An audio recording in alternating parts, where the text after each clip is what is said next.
Thanks for all those in attendance and looking forward to a good day today and tomorrow. We will start this morning with the pledge, and Councilman Cuthbert has agreed to lead us in that.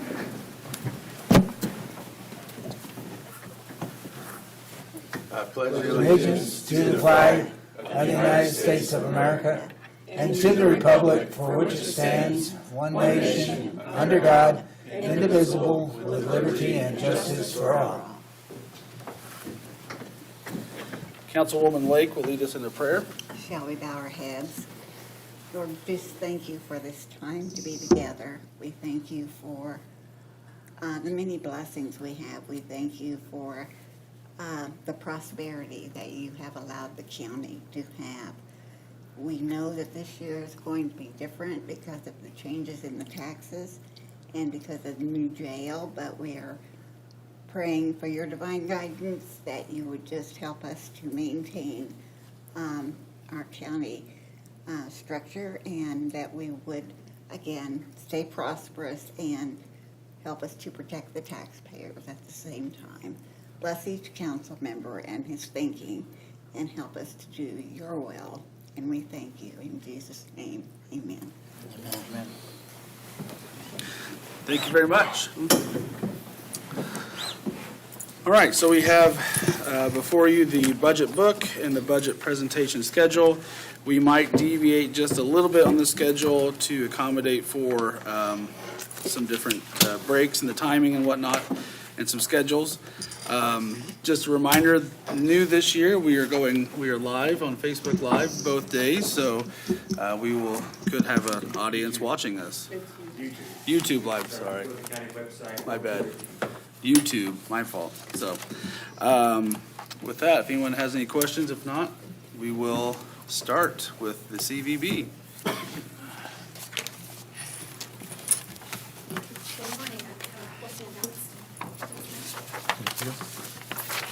Morning, Sherry. Thank you.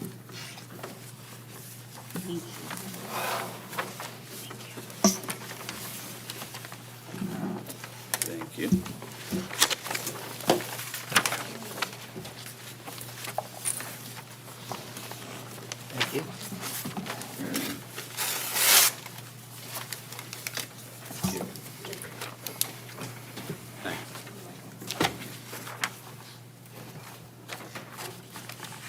Good morning, everyone. My name is Sherry Matlock. I'm the manager for the Convention and Visitors Bureau, which we call the CVB.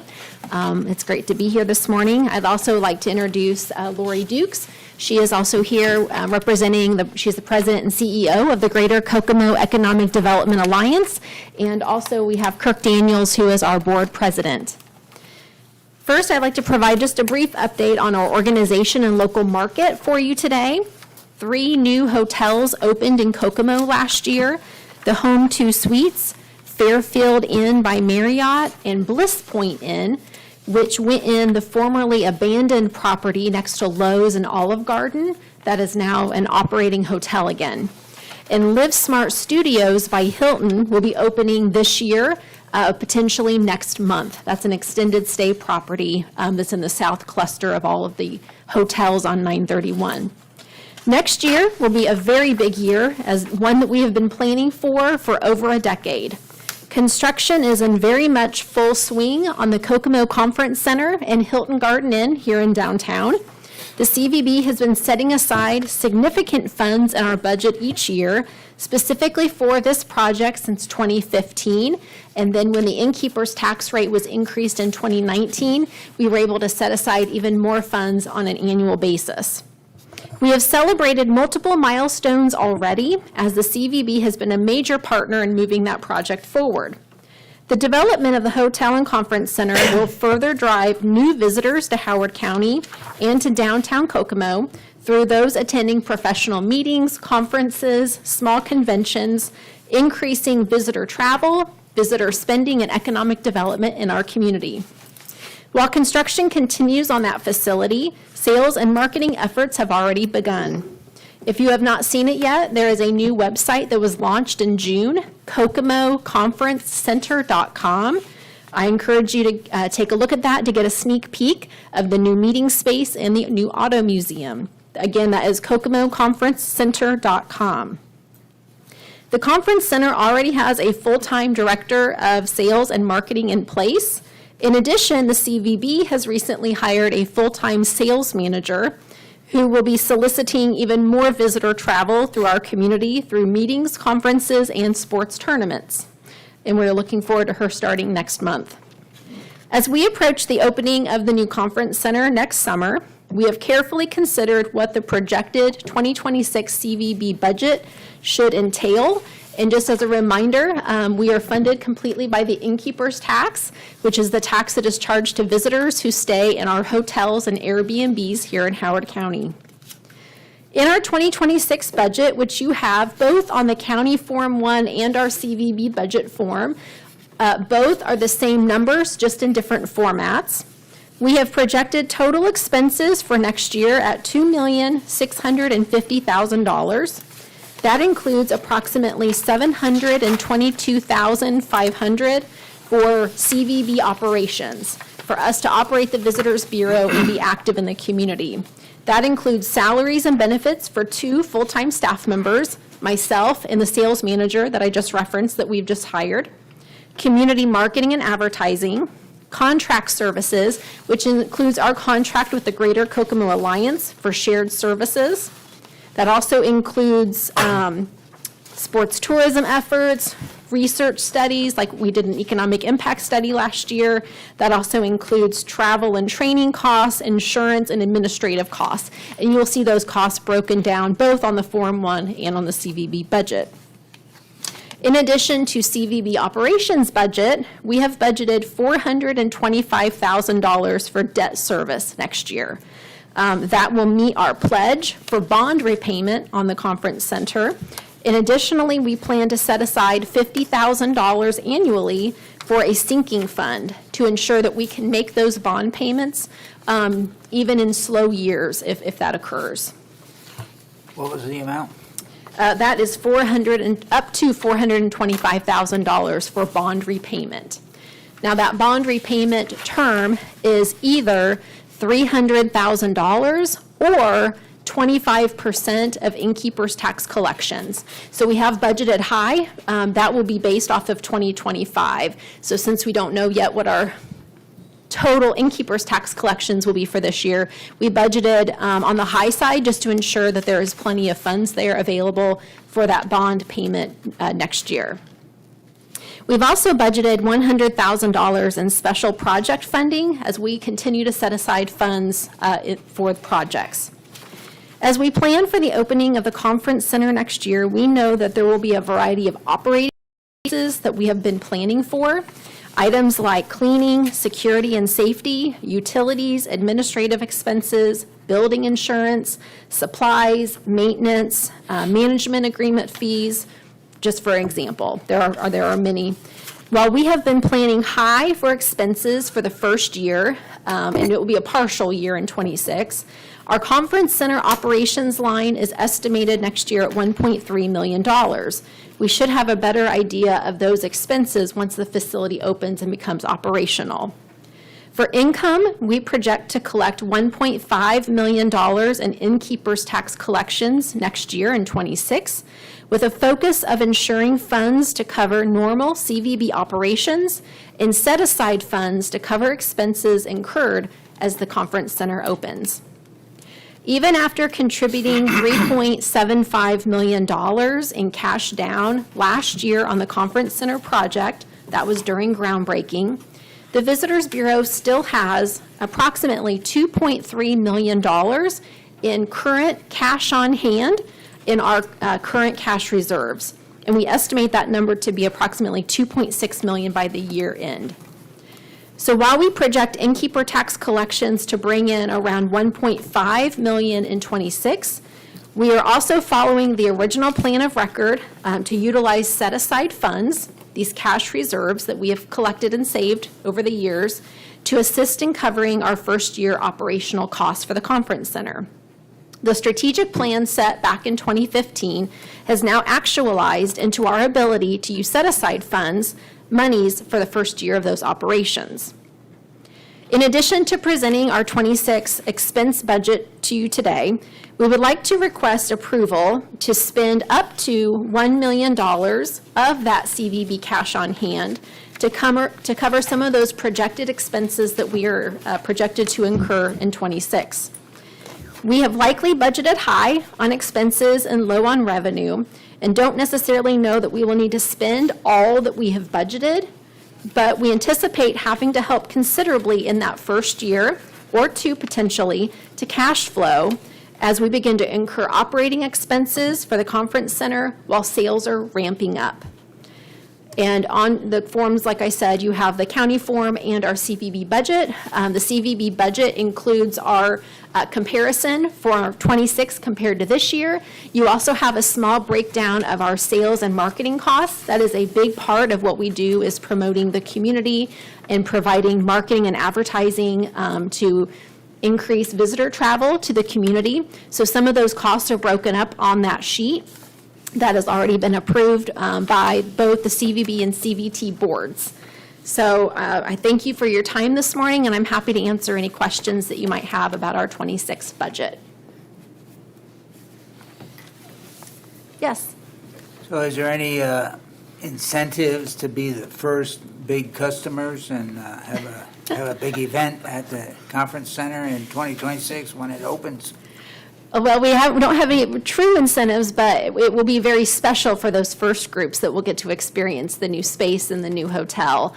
We already are working with a number of groups for bookings and look forward to hosting those initial groups in the space. City of firsts. That's right. I had a question about your revenue. Yes. Like for Airbnb, Vrbo type stuff, is that also captured in the innkeeper's tax? Yes, it And is. what percentage of that would be, is that growing? Is that even irrelevant? You know, how much is it that's coming in, or percentage-wise? I don't know the exact percentage, but I could figure it. It is considerably less than our hotels. So our hotel innkeeper's tax is collected at the county level, and then the Airbnbs, like the Vrbo's Airbnb, that is collected at the state level and then sent to the county to be added in together for the innkeeper's tax. So it has remained steady. We currently have, I would say, about 50, plus or minus a few, Airbnb properties, or they're called short-term rentals, in Howard County. So all of that innkeeper's tax that's collected from those properties gets collected kind of similar way as sales tax. It gets sent to the state, and then that gets collected for Howard County and sent to Howard County directly. So it's staying very steady. A lot of those Airbnb short-term properties saw a lot of growth last year, especially with business at Star Plus Energy and so forth. We have heard comments from several of them that they host sports tournament teams. So that activity is very steady in our community. And do you anticipate with the 3 additional hotels that there being a significant growth in income, or is there any way to model what that would produce for? We have not modeled that, but certainly there's opportunity for that with the new hotels in the community. Thank you. Yes, Do you Martha. still, excuse me, Go. somebody else had a question? Martha. Well, and I was just going to make a comment. Lori and Sherry and Kurt back there, we've had a couple of meetings where we've got to see what they're doing. These people are working very, very hard to live within the budget, provide true, accurate figures. I was very impressed. Okay, they're trying not to guess on anything. They are doing one fantastic job, the 3 of them. Here, here. I second that. Yeah. And I thank you both for all the time and effort, and also you, Kirk, for your guidance and your energy that you put into it. But this is a well-ran organization here, and it is a testament to hard work and perseverance. Right. Perseverance. So thank you both, and I'm glad that you're both where you're at, and it makes it easy to be your representative here in Howard County. Thank you very much. Thank you. Thank you. Yeah, I I was guess- going to ask if the Yes. reserves still use hotels in Kokomo for reserve weekends. Yes, they do. Yes, we have several hotels in Kokomo that still block rooms during the Grissom Reserve weekends, which is traditionally usually the first full weekend of the month, depending on how the calendar falls. But yes, we have several hotels, I would say probably at least 4 or 5, that are very active in housing the reservists while they're doing their, completing their duty at Grissom. Does the government pay innkeeper's tax? That's a good question. There are there are regulations with the tax. I mean, if you are tax exempt, there are certain exemptions. I'm not sure specifically about the reservists that stay. Kirk told me no.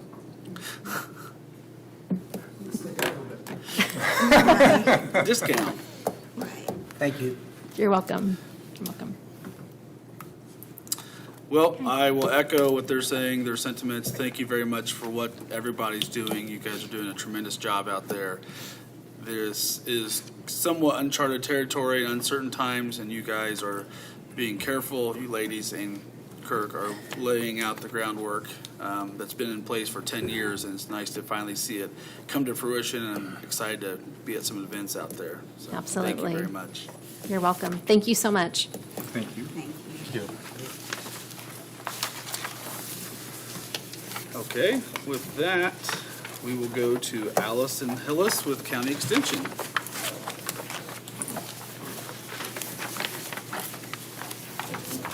Good morning. Good morning. So you've got the budget in front of you. And before we get to any questions on that, just some brief updates. Obviously, it's August. We picked up state fair projects. I say we, but the support staff and Jody picked up state fair projects on Monday. So I feel like the 4-H season is finally winding down. But we have had a fantastic 4-H year. We had 343 4-H members, so that's grades 3 through 12. 109 mini 4-H members, that's kindergarten through second grade. So we're really seeing the next group of 4-Hers starting to grow there. 91 volunteers, where the program would not be able to do well without them. And then 137 projects went from Howard County down to the state fair. So those were items that were selected to be of quality, material, and workmanship. And that does not include the livestock projects, because the livestock kiddos can take, certain number of animals down to be able to show, and I know that there were many youth that were active in that. With Ag and Natural Resources, Matthias has been able to secure a grant to bring the Farm Shield program to Indiana. So with that, I know enough to be dangerous, but it's a risk management for farms and farmers. So he's going to be working with a group of extension educators across the state to bring 2 conferences to the state early next year. One will be here in Kokomo, one will be down in Bloomington.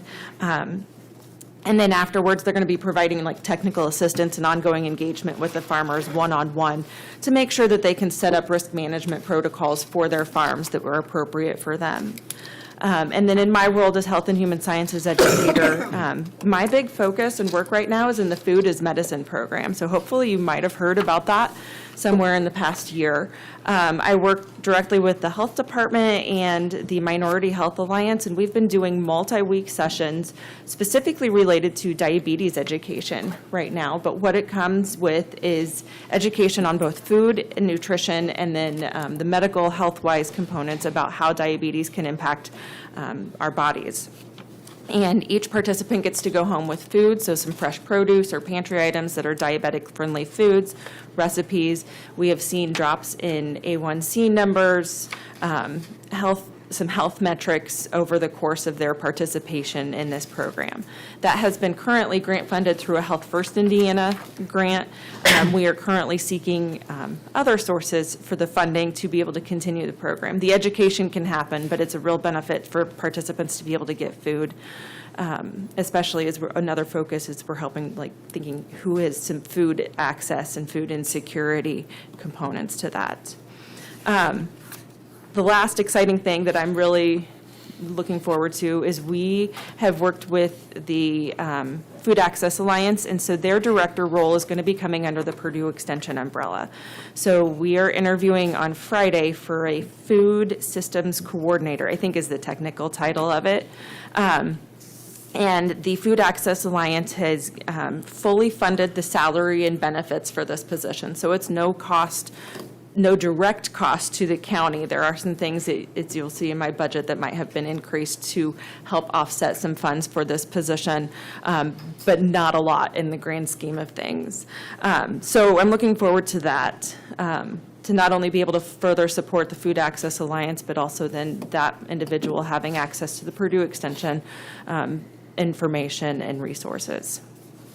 So, getting to the budget, if you noticed, I think the biggest increase is in mileage. My extension board and an advisor had suggested that I ask for the 70 cents a mile, which is the federal reimbursement rate. So that is the figure that you see in front of you. In 2024, we spent all but $200 of our mileage and training or travel and training funds. In 2025, there was an increase that happened, but we were also fully staffed with 3 educators at that time. And as of this year, or as of July 1st, we're halfway through that budgeted amount. So I looked at the figures for 12 months for when we were fully staffed, April of '24 through March of '25, and it was an average of 3,500 miles traveled per educator and about 350 miles traveled per support staff member. So the amount that you've got in there is figuring for 4 educators and 3 support staff with a mileage number of anticipation of like 16,500 miles, and at 70 cents a mile, that would be $11,550. Supporting the furthering education and ongoing professional development of the educators and support staff where appropriate is a huge benefit to the county, because then we're able to bring things to the county that we need specific training in. So with that, I have requested $1,000 per educator and $200 per support staff member for $4,600, making the total request, I believe it is $16,000 or $16,105. It's $16,000. You said 4 educators and 3 support staff, was that correct? That's correct, yes. So that's anticipating the hiring of this person coming in that we're interviewing for. And the 70 cents per mile, that's standard for the IRS, right? Yeah, that's the what they get paid. federal work reimbursement And you rate. use your own vehicles, is that right? Correct, we use our And you own travel vehicles. from Howard County to, Honestly, to anywhere in the state. So of course, Howard County is our primary focus, but we've got some really quality educators here in Howard County. So if we get requested, there's times that we can ask other counties to help support and offset, like if we're going to another county specific for that work. But being a representation across the state is something that is a phenomenal benefit to Howard County. So yeah, we take our own personal cars to wherever we're needing to go, whether it's a meeting, whether it's a programming opportunity, work-related things. well, I certainly appreciate all that you do and the time that you and your staff put in just getting to the job site to do your work. Thank you. Thank you. Thank you. Yes, Yeah, do you work with the 4-Hers personally? sort of. Sort of. I can't believe you had 137 entries at the State Fair, yeah. That's awesome, Yes. because that'd be grand champion, right? So that would be our grand champions, reserve grand champions here at the county level of the state projects typically go. Okay. But then there's room for other projects to go too. So it's not just those, because then that would just be a handful of projects. But we're able to show off and showcase the work of many more youth. That speaks high of Howard County. It does. It just speaks highly of the families because, while we work with them, it's not us doing the projects, it's the families. It is, and sometimes not just the kids. Exactly. Right. Yeah. Does your program work in coordination at all with the local FFAs? Absolutely. schools? Yes. So we've got, our annual meeting is coming up next week, and we are working with both the Farm Bureau for that, and then the FFAs are coming in. I know that our 4-H educator with school just getting started, she had a meeting, I believe it was yesterday, out at Northwestern with the ag teachers. We're anticipating work with Western with the FFAs. They have, I think it's career development events and leadership development events that are like contesting sort of things that they coordinate with. So yeah, they're a big partner. Any other questions? All right, thank you. Great. Thank Thank you very much, Allison. Have a great day. All right. Next on the list is Weights and Measures, Joe Baldwin. Page 33. Page 33. I'm sorry. I need to get, thank you, John.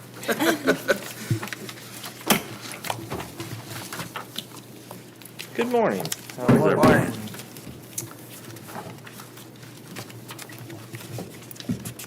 Howard County Weights and Measures had a busy year. From 8-month-long scale installs at the new battery plant to checking hardware in some of the local stores and everything in between. 1,567 fuel-related inspections, 399 scale-related inspections, and 657 package checks were completed in 2025. Total numbers were down by 8%, mainly due to a few businesses that closed, but package checking numbers were up by 55%. Most of the package checking that I focused on this year, I kind of went away from the food. Primarily in the past, it has focused on food at some of the supermarkets. This year I want to do something different, so I primarily focused on hardware at some of the local hardware stores, nuts, bolts, nails, things that come in packages by weight. At one of those stores, I had a manager that's been at Menards the entire time it's been open, and she asked, "What are you doing?" And so I explained it to her, and she said, "I've never seen anyone in here do that." And I said, "That's why I'm here." Out of the 657 packages checked, 59 were found to be underweight, and those packages were either fixed locally by the stores or sold at discounted prices due to being incomplete packages or returned to the vendor. Several new businesses were opened without notifying Weights and Measures, which happens regularly because we are a very unknown group. But those businesses have been found through social media, through people telling me about new businesses that come around, and old-fashioned detective work, just driving around seeing a new business and stopping in to see if they sell anything by weight. Out of all those businesses that were checked, they did pass all their inspections, so that's a good thing. This year, Howard County Weights and Measures is not requesting an increase in our budget. Even though prices continue to rise, we found ways to be cost-effective and pinch some pennies through using color of the year with our local printer that prints our inspection stickers. Primarily, we used to use red and green, opposite years. That way we could easily see from a distance if something had been missed.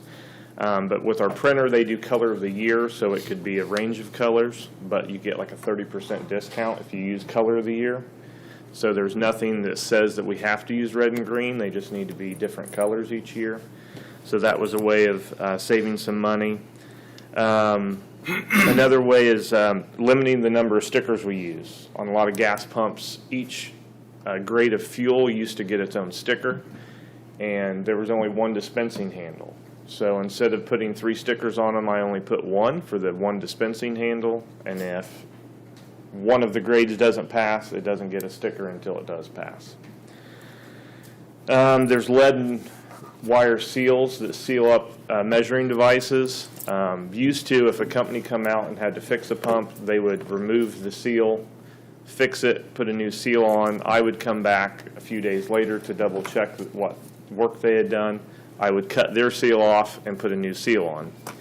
Wasteful, so I have found a way to use, we have a crimping tool that we use to mark the seal, so I know that it's marked by me and no one can change it. I found a way to actually crimp over their seal that embosses my stamp over theirs, so now I don't have to cut off a seal and put one of my own on.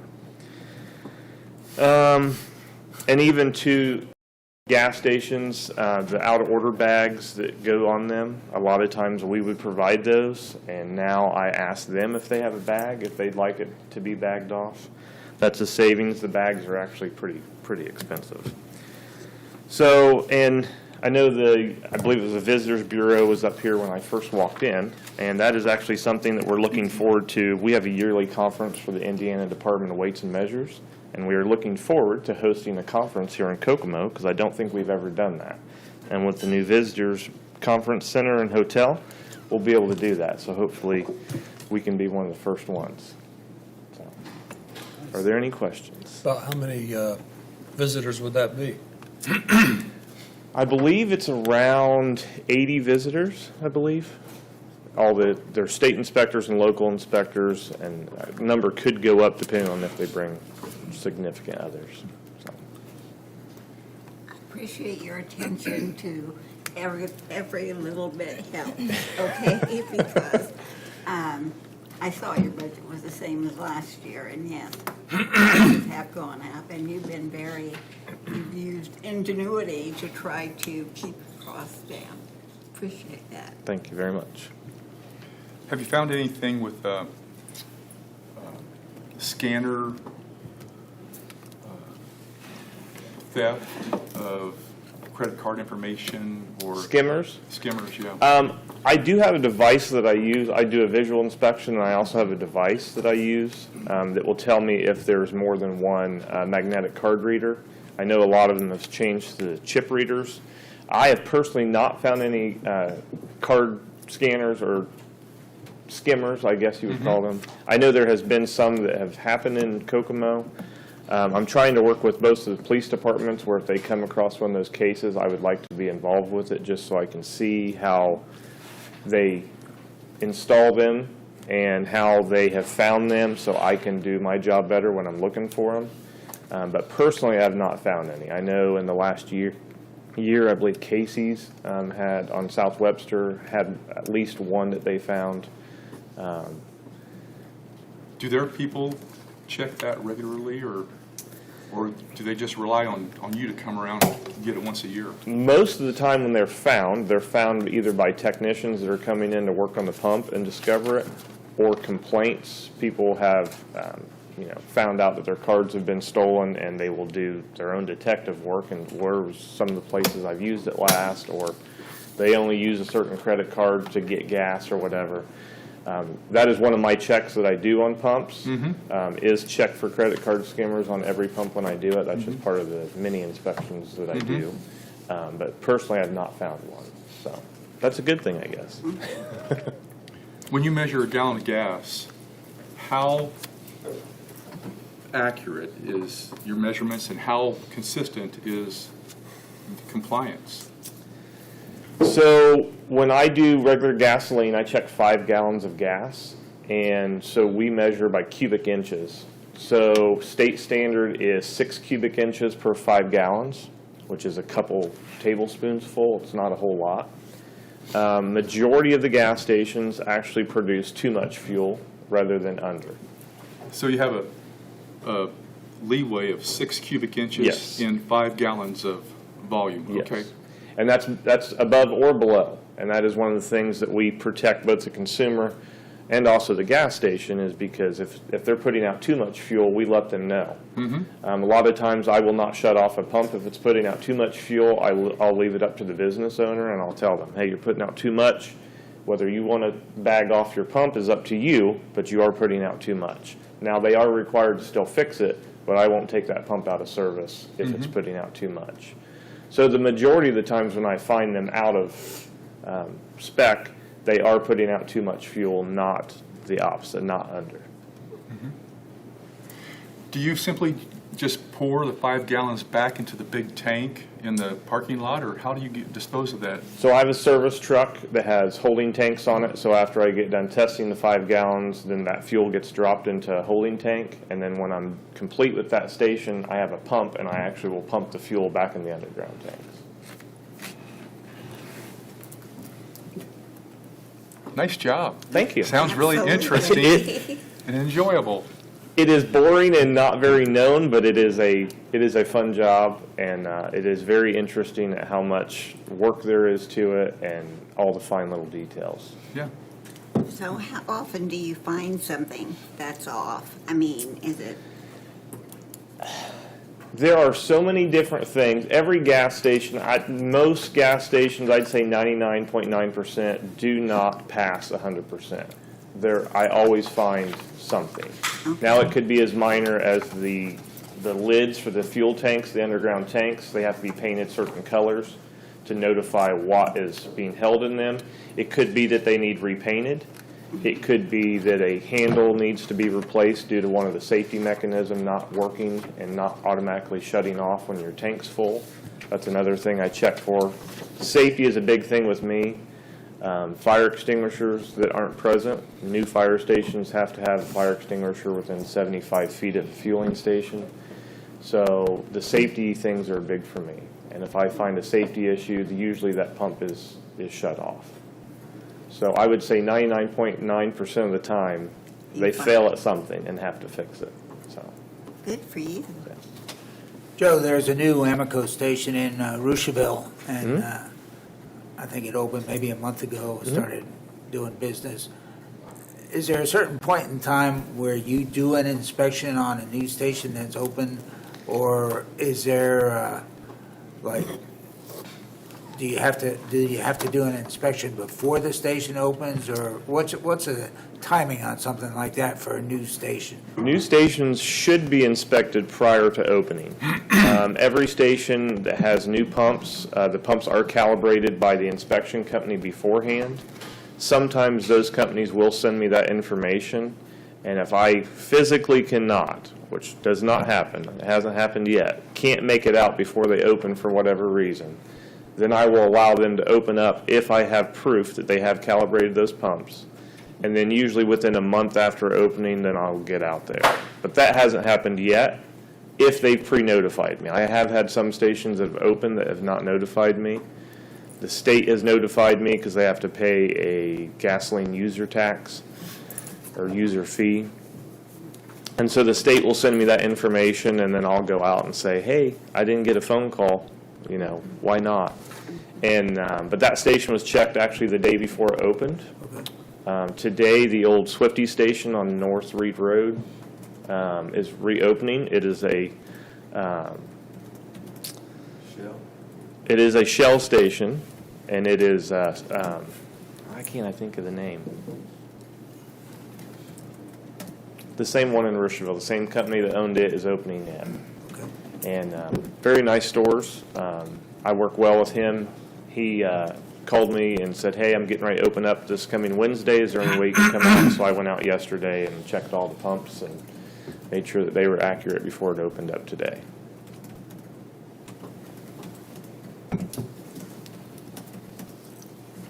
Okay, well, thank you for your time. Yep. Thank you. Thank you. Thank you, Joe. Good luck. Okay. I think we're ready for David Granger, the coroner. Good morning. Morning. Page 8. This is my first time, obviously. You want me to just kind of walk through what I did? Absolutely, whatever you want to do, the floor is yours. All right. So for the most part, I left things the way they were for this year. I know you sent out the memo about the 5% reduction, and when that came out, I mean, I went through this multiple times. I tried to see if there was anywhere I could do really any significant cuts, and I really couldn't find anything for two reasons. The biggest two expenses, I mean, we have other than salaries are our autopsy fund, which I'm sure you're aware that's mandated by state law. I called Daryl on that. I said, for the purposes of the budget, I mean, I can go in there and I can cut 5%. I could do that, but I don't know how, that's not going to be very true or accurate, and he suggested, I said for now I can do that, but then obviously there's the better chance that I'll have to come back and ask for additional funds, so he told me not to do that. So I just left it the same. I mean, because where we're at for this year, I mean, it's probably right on track, we never know. I mean, our first quarter this year, our call volume was up 50% versus the first quarter of last year, but then the last few months, our call volume's gone down. So, I mean, we never know. I mean, the biggest thing, I don't think anybody knows the answer to, that costs us a lot of money, is, I'm sure you've seen it in the media, is unfortunately the amount of overdoses we have. I mean, every time we have an overdose, it costs the county, give or take, $2,400-$2,500. And the numbers are, unfortunately up this year. So that's why I left the autopsy budget the way it is. And then, so really only two things I changed. The travel training, I cut it by a little bit, $500. It was at $1,500. I dropped it to $1,000. I think we can get by there. So, I mean, that's not a huge savings, but there's a little bit there. But I did ask for more on here. It's called other supplies, but I don't know if there's a way to change it. I think it'd be better worded to call that morgue supplies, because that's what it is. And the reason I asked for $1,000 more there, our biggest expense there is bags. I mean, it's body bags that we have to order.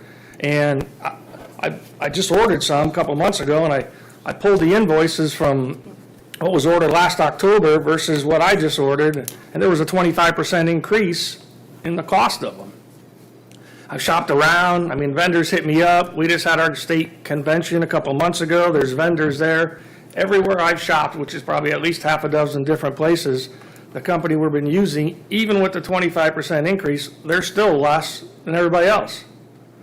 So, and that's ordering with I order quantity discount. If we ordered 100 at a time, we get a discount. That's with the discount. So, we're averaging around 275 calls a year. So at $4 a piece, that's why I put in for an additional $1,000 on the other supplies. Everything else I pretty much kept the same. All right, I did keep the same. 'Cause I think I've gone through it. I mean, here now, just about 8 months through the year, if I'm looking at things and prorating what I have versus the balance versus what I think will be expenses for the rest of the year, I think it's going to be pretty close. One or two things there that, the equipment repair, I mean, I never know if we're going to need that or not. I haven't so far this year, but other than that, that's why I left everything pretty much as is. Yeah, well, I appreciate that, David. Like I say, it was just kind of an exercise to see what areas might be able to trim if possible. So I appreciate the phone call and your due diligence, and wasn't to stir everybody up, but just No. look at it a little bit harder this year than maybe years past. So Yeah. thank you for that. I would echo that. I appreciate, I think that trying to trim 5% is what we all should be doing. And in every department, and the fact that maybe you're not able to, I think is fine. And I would rather you give us an accurate budget as much as possible rather than underestimate and then having to come back 3 times. Yeah, I agree. But that being said, you still will look through there, it seems like, with a fine-tooth comb to see if there are areas you can trim. And as Councilwoman Lake said, every bit helps, so I think that's good. Okay. David, I want to thank you for your newspaper reports that you're issuing, and your mentioning, if you need help to the public, and you gave a nice list of places, people who are in trouble, who have an addiction, you gave a list of where they can go, and I think that's really helpful, and I certainly appreciate that. Thank you. Sure. I mean, I think that's one thing. I mean, since I became the elected coroner, a lot of state meetings I go to. We actually hosted one here last week. It was a continuing education for coroners around the state. That I've found by talking to my, counterparts in other counties, Howard County seems like they're more like proactive on that kind of stuff versus just being reactive or silent. Because a lot of the places, there's a meeting, an event, the Turnabout Monday night over at Foster Park. They invite me to that and stuff like that. There's several things like throughout the county where they're more proactive about stuff like that and just letting people know about, what's available out there and all for people that I think they need assistance. Yeah, I appreciate what you're doing. You're doing a great job. Okay, thank you. David, Yes, sir. this relates to the drug overdoses. There's a ongoing series of things offered by the County Health Department, and they have monthly meetings on different topics. And tonight, the topic is basically preparation for emergencies. And they're also going to give some training about Narcan application. So it's hosted at the Rushville Lions Club, but it's not really a Rushville Lions Club event. I think it's by the County Health Department, 6:30 tonight on Narcan, Okay, FYI. gotcha. Sounds good. All right, anything else? Okay, thank you. Thanks for all you're doing, David. Yeah, Appreciate it.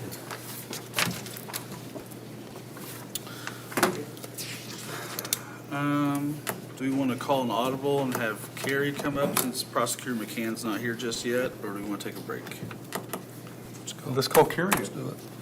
So Carrie has something come up tomorrow, so she would ask to go a little bit early. So I think we have time to squeeze that in. So give me a minute. Page, B20?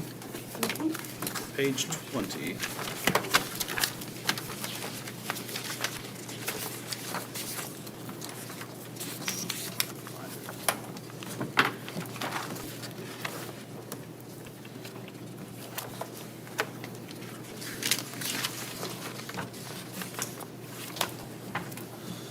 Everybody ready? Okay, floor is yours, lady. Okay, well, thank you for squeezing me in early. I appreciate that. I did cut 5% from my budget. Most of that I cut from part-time secretary line. That was just an area where I felt like we could. I didn't need to have someone there for 28 hours every week, so I have cut that back to 20 hours a week. And then I did a few other smaller deductions and some other line items. And that is really it.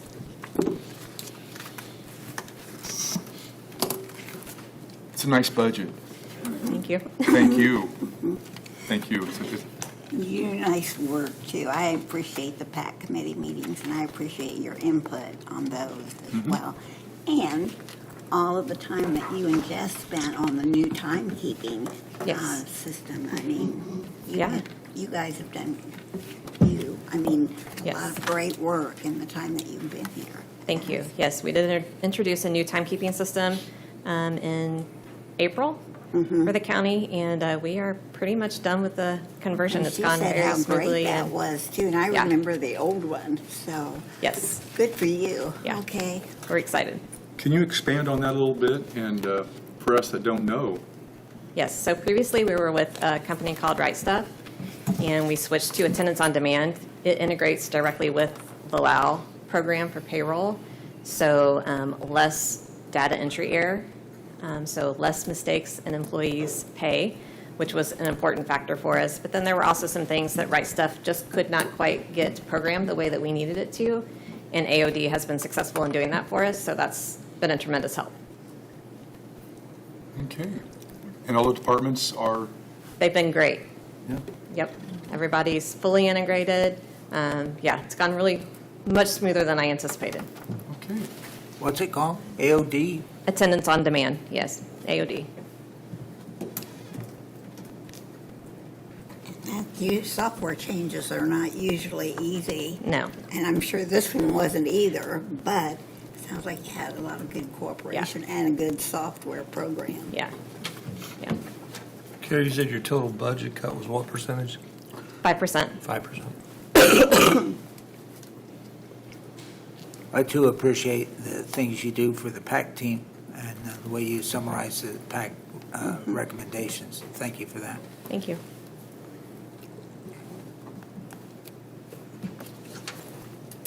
Anything else? All right. Thank you. Thank you very Thank much, you. Carrie. Appreciate everything. With that, maybe we take a quick little break. Oh, yeah, Brad. Can I make a comment? Yeah. In the Extension Office presentation, the mileage rate kind of brought up a concern to me because there's 3 different funding sources that the Extension Office, there's the federal, state, through the Agriculture Office at Purdue University and the county. So typically, like, if it's a state project, state-funded, you would not be able to use the federally approved mileage rate. You would have to use the state rate. So I'm not sure if the funds, and that may be why it was applied the way it was in previous years.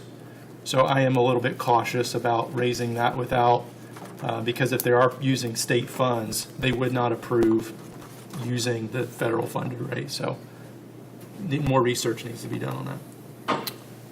Nice catch, buddy. Thank you. Yeah.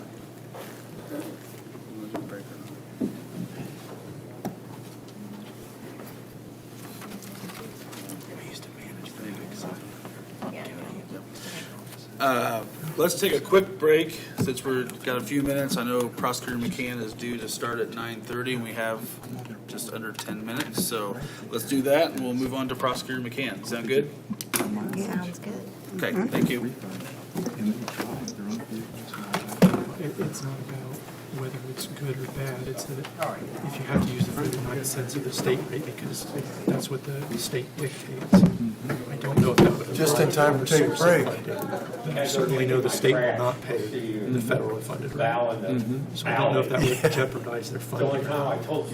So they may disapprove expenses. I got some chairs right outside my garage door. You just need to roll up, sit down, we'll be out in a minute. I think that's just a question. I don't know their side of, That's a if good, they put all of the mileage on our portion of the budget. They do. yeah. So I don't know that we would be, So we have three sources of revenue, 12, or federal, state, and county. right. Because there would be, if there was a county extension office that would provide that budget to the agriculture office, we would disapprove it if they tried to use the federal rate, because the funding source comes from the state of Indiana. So I just don't know if it would be something that would, I just want to look at it and see if we're even allowed to do that. That's my question. How can we find that out, you think?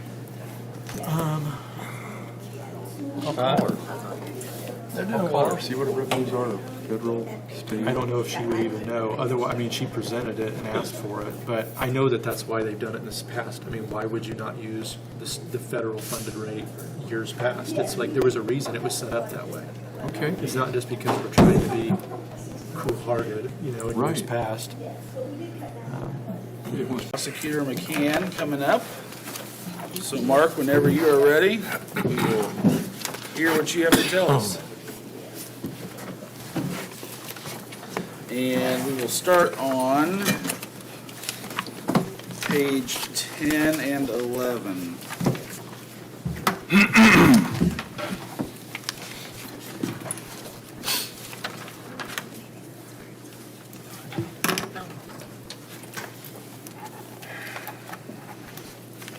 Good morning. The floor is yours. Good morning. Good morning.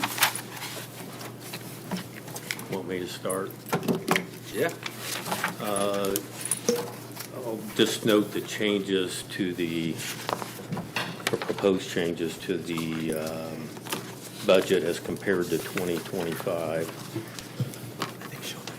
Those would be, I don't know how you're scoring these, but it would be the part-time deputy prosecutor, part-time deputy prosecutor, part-time deputy prosecutor, which are 3 of those, an investigator, 2, and criminal enforcement clerk, which those were approved in June of 25, and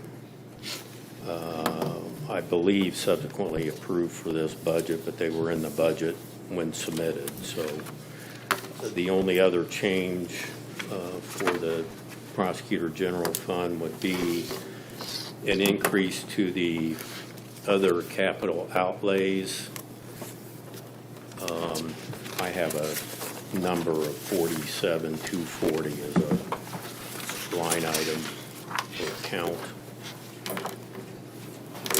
Katie, what do we call those?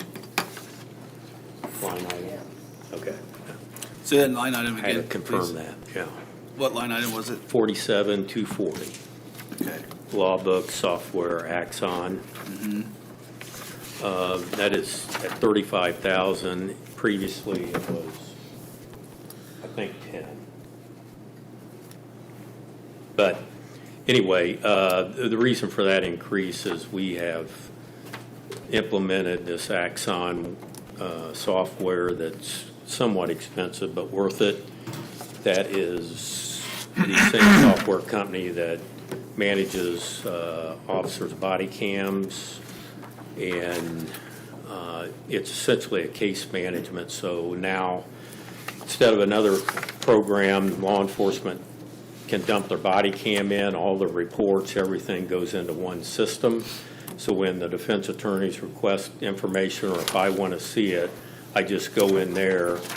When the court orders a discovery order for us to produce information, we send a link to the defense attorney, and they click on that, have full access, well, they have the access they need to that file instead of copies or thumb drives or emails. They just access that and have 90 days to do what they want with it. Also helps us keep track of who accessed that, making sure they have documents. So if subsequently, if a law enforcement officer did a follow-up report, dumps it into that system, it alerts us and alerts the defense attorney that here's a new link, additional stuff. So we're not missing anything with them. It has made and will make our office a lot more efficient. We'll assist with defense attorneys if they use it to make sure they have a complete file of ours, and also with law enforcement, we're getting all of their records. So that, I can't say right now whether there'll be an elimination of other software or other subscriptions we have, but that's the main one, and well worth the cost. So this is listed under law books. It's really a software subscription, is that correct? Yeah. Yeah, I think law books, /software, /Axon's how it was indicated in the budget, or in our, And 47,240, correct? right. Okay. Is this a 35,000, is that a one-time thing or every year? Every year. So it goes up from $600 in 2025 for law books. Now it's $35,000 every year. And we've moved that, I mean, we paid those in the past. We've just moved money out of, either off supplies or whatever it would take. So that's just transparent now from what we're spending in that actual account. We don't have law books anymore. So Westlaw would be in there also, research service, so. Drawing from all those different sources, would it be near $35,000 or significantly under that or more? That's the bill we just paid. Like last year, was it closer to 35,000? No, they set it out for several years, that's the contract. Yeah. So 35, that's spread over a few years? No, 35 is the year. Okay, but like previous year, if you combined utilizing other line items, would it come anywhere near that 35,000? Because it's difficult to look at the law books and say that we had it budgeted at $600 or $1,000 to jump to 35,000. But I know that it sounds like there's other sources that were utilized, but what would be a good way to kind of compare apples to apples of those figures? Well, it's a capital expense, and years ago, the council said, we're not giving capital expense anymore, and so we had a small line item, but we would dump into that for those capital expenses that we may have. Okay. I thought last year's was more than that. So 600 to 35,000, just in support of that would mean we were a beta site essentially for a year and a half where they didn't charge us. So, that helps, but, it's still 35,000. I mean, but it wasn't 35,000 when we got some use of it last year.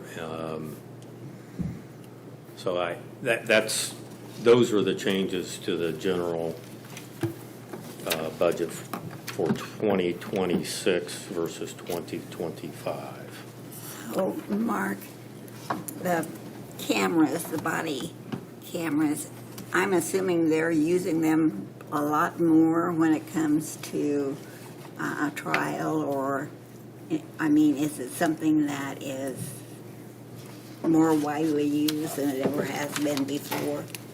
Yes, and the jury still don't believe it. So, I mean, if you don't have one or DNA, you're going to lose. Okay. Thank you. We actually are going to buy them for our 2 investigators also to go out and when they interview people and all that, so. Okay, thank you. Mark, is there any computer hardware that's required to work with this system, or is that already in place? Yeah, we're good there. Okay. And we paid that out of either pretrial diversion funds or law enforcement funds to, with new people, new equipment, those have been paid out of discretionary funds this year.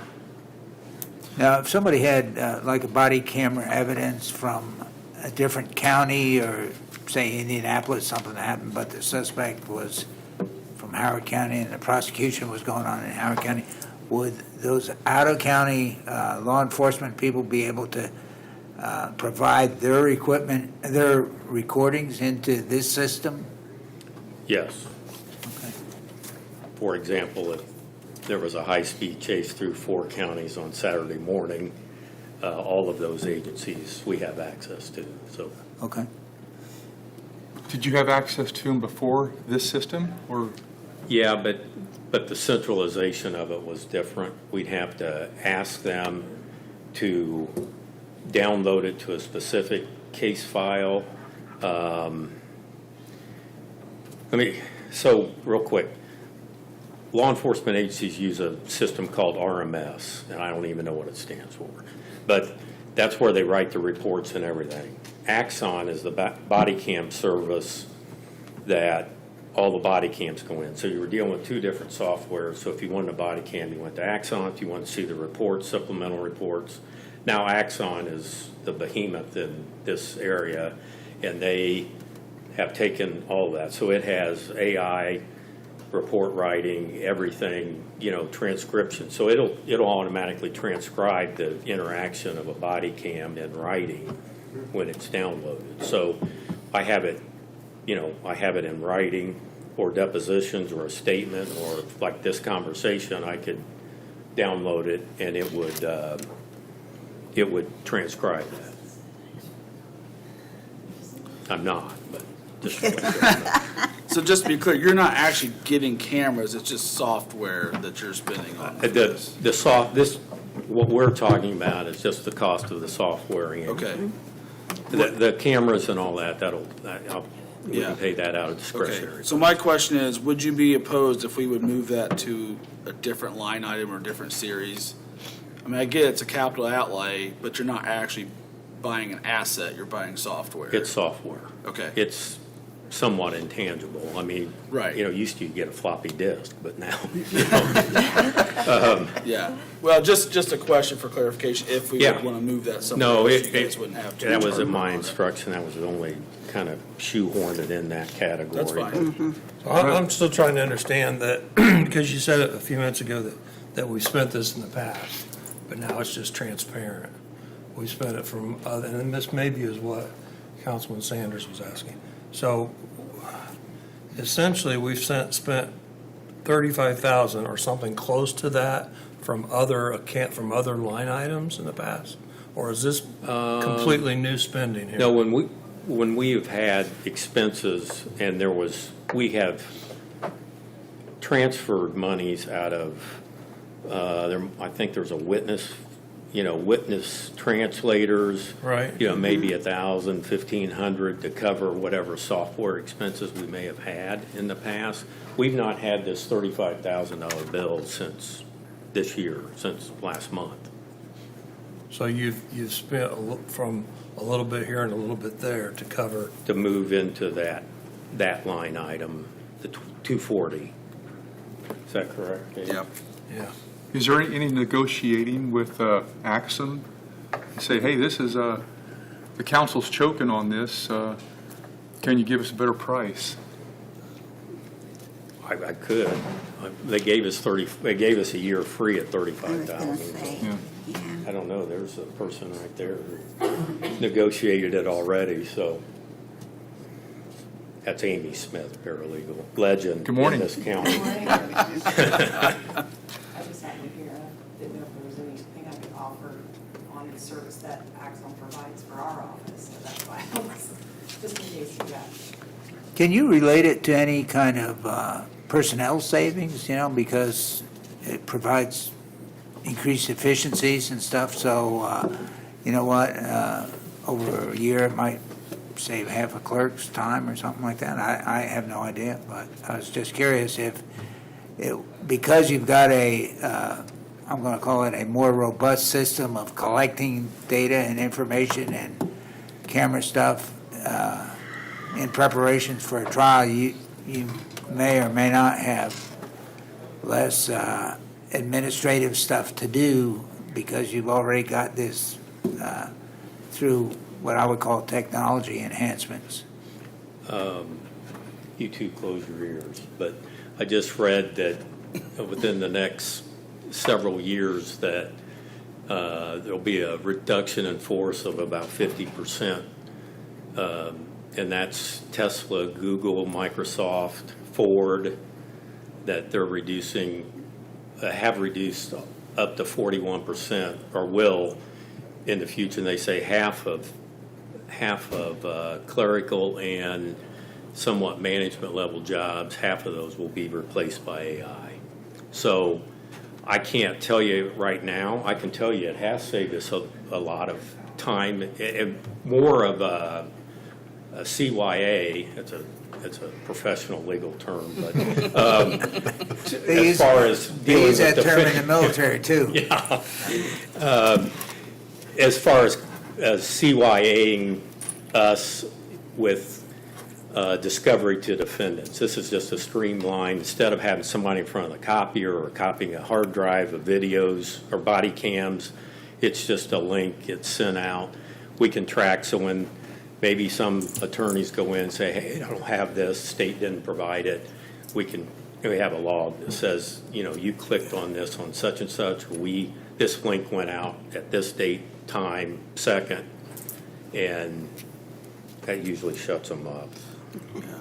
To me, this feels a little bit like the QuickBooks effect, where Axon's gotten Yeah. big like QuickBooks, and now they're It's expensive. yes, it's expensive, but it's slick. They're essentially the only game in town Yeah. right now, and they're taking over, I don't know, there's a couple counties I don't think use it, or, Hamilton County's always the obstinate ones. They always seem to think they have to have their own stuff. But we're going to use it. Let me just say that. I mean, we are. So I stuck it in there. That's an expense out of our office. So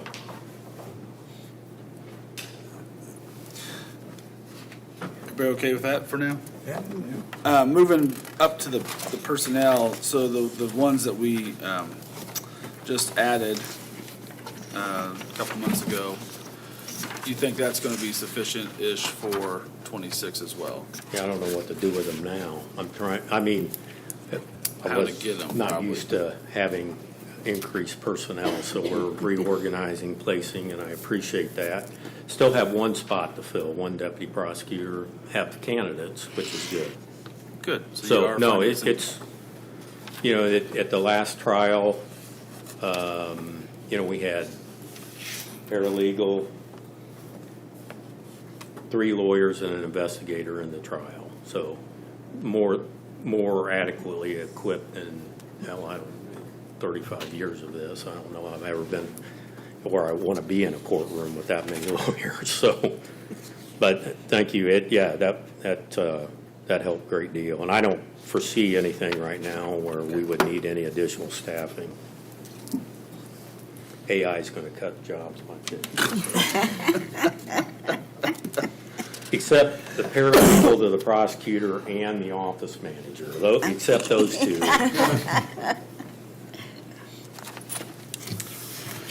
All right, everybody good with that Yeah. budget? All right, we'll move on to Title 9D, no, Title 4D, sorry, page 35. Give you a little quick summary of that. These are personnel services, salary and wages, 1138, 1139. This is the supervising deputy prosecutor, Christina Armstrong, for, it proposed at 114,217, which is what she's being paid. And then another deputy prosecutor is 96,790. That was in the budget prior to PAC's recommendation. So we went through PAC on this. PAC declined to give a favorable recommendation on those two, but that is their current salaries. We have been using the 4D incentive funds to fill in the gap there between what they were originally hired in at,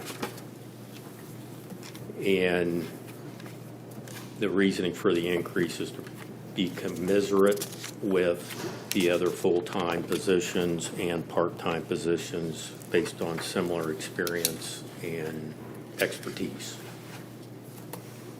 This is line 139, and what was the other one? 138, I believe. Oh, it's okay. Okay, so, Yeah. 1113839.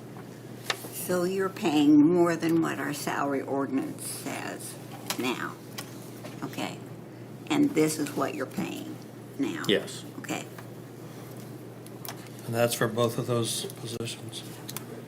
Yes, sir. How can you do that? Take it out of incentive, 4D incentive, which is discretionary and doesn't require council approval.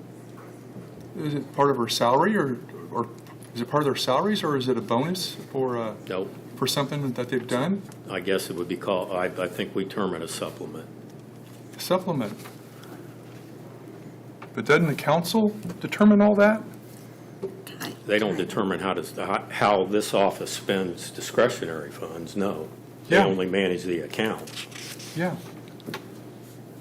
But the And the statute discretionary funds. restricts how I use those funds, that I can only, if I were to pay myself out of those, which I never have, but most counties do, Yeah. I would come before the council and get that approval, but, no. It's limited on, salary or payment, personnel, salary, equipment, 4D-related training, conferences. It's very limited in what we can use that for, but So if the council denies the request, as PAC has denied it, okay. will you still complete their salary as you wish with discretionary funds? So nothing will be changed as far as they're concerned, or you're concerned. That's your decision. I just put it, again, that's what they're being paid. If you're saying we're going to approve last year's amount, then I will handle that on the back end, so. Yeah. so now, does any of this require council approval? Not that well, the proposed budget, obviously, new numbers for 38 and 39, yes. Okay, because if it's discretionary, or if you have control of the money, then you really, yeah, we want the amounts in there to show on the salary ordinance and that sort of thing, but you don't really need council approval? Is that what you're saying? I haven't read the statute. There's two things working. One, council approves it, it's 2/3 reimbursement. Okay. If I play it out of incentive, I'm paying dollar for dollar. Okay, So I'm paying 100%. okay. Which, Martha, you know how much is in there. You always know. So I wouldn't even want to guess. It's $400,000, $500,000, but limited to expenditures only to what I just mentioned statutorily. Right. And where does your incentives come from, Mark? From What the- fund? Fed, state reimbursement. The clerk also gets one. Title 4D is for the kids. So this whole budget for 4D, well, let me not say the whole, salaries, that's reimbursed to the county by 66.66%. So county gets a third discount.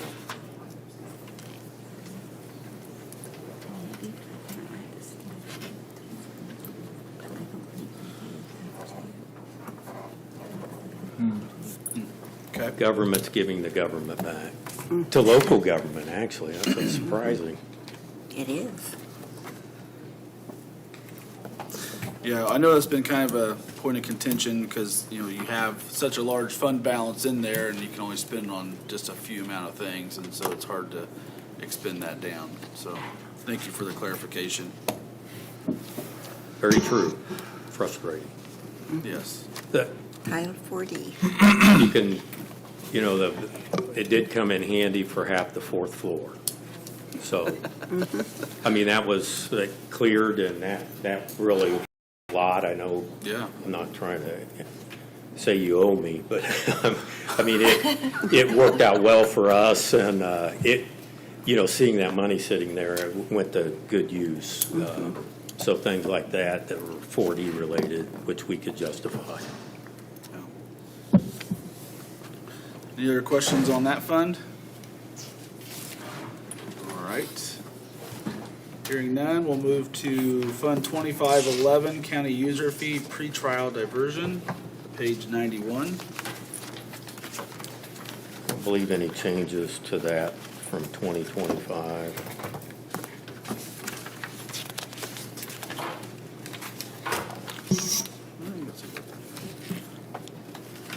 It looks like a slight decrease if I'm looking at that right.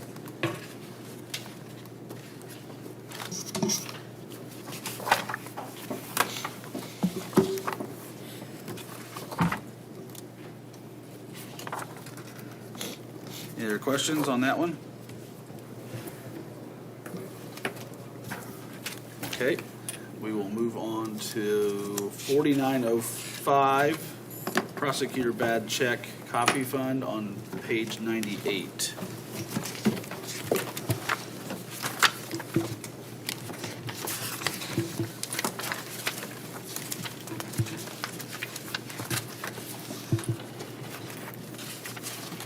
Just backing up 1 second on the last one on page 91. I look down at the bottom, I think it's account number 47240. That says 2,000 for law books. Are those law books, or is that Axon system? This is a incentive account, so it could be law books.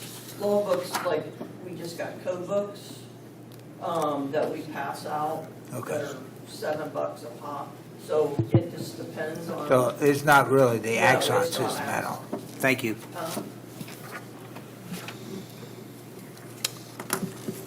So are you having less bad check fees because most people are using debit cards now, or?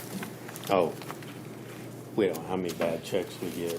I probably haven't had any in 3 years. Yeah. I was gonna say, But it's, Nobody Yeah. writes checks anymore? what's that? Is that because people don't write checks anymore? I do. but- I do too. Daniel's done.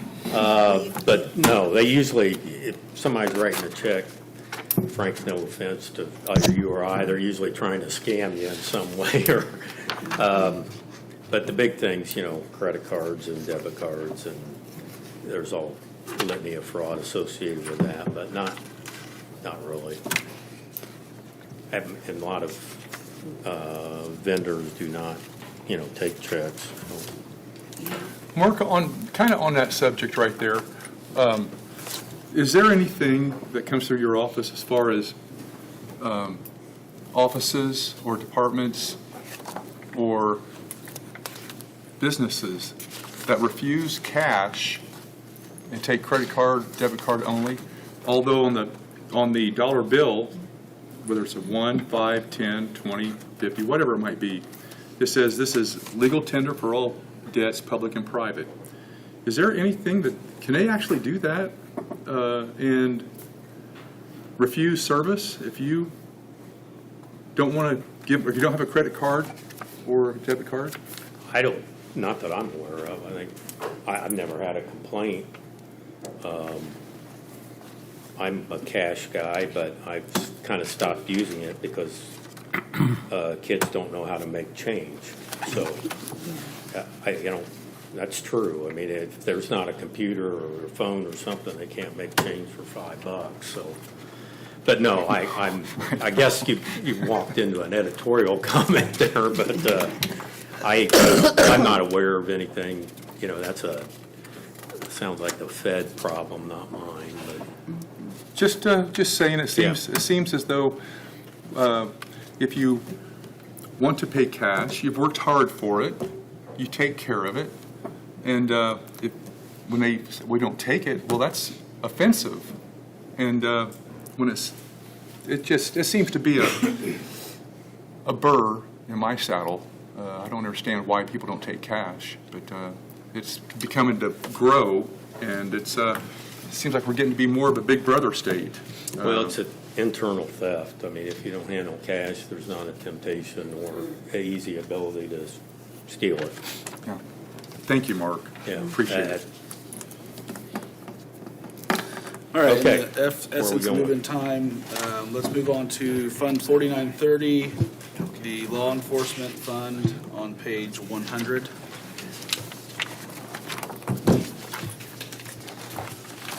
I think this one is the same. Okay? Any questions on that one?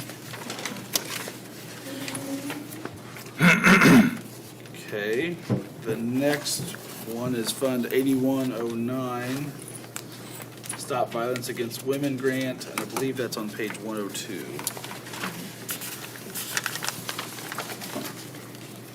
Okay.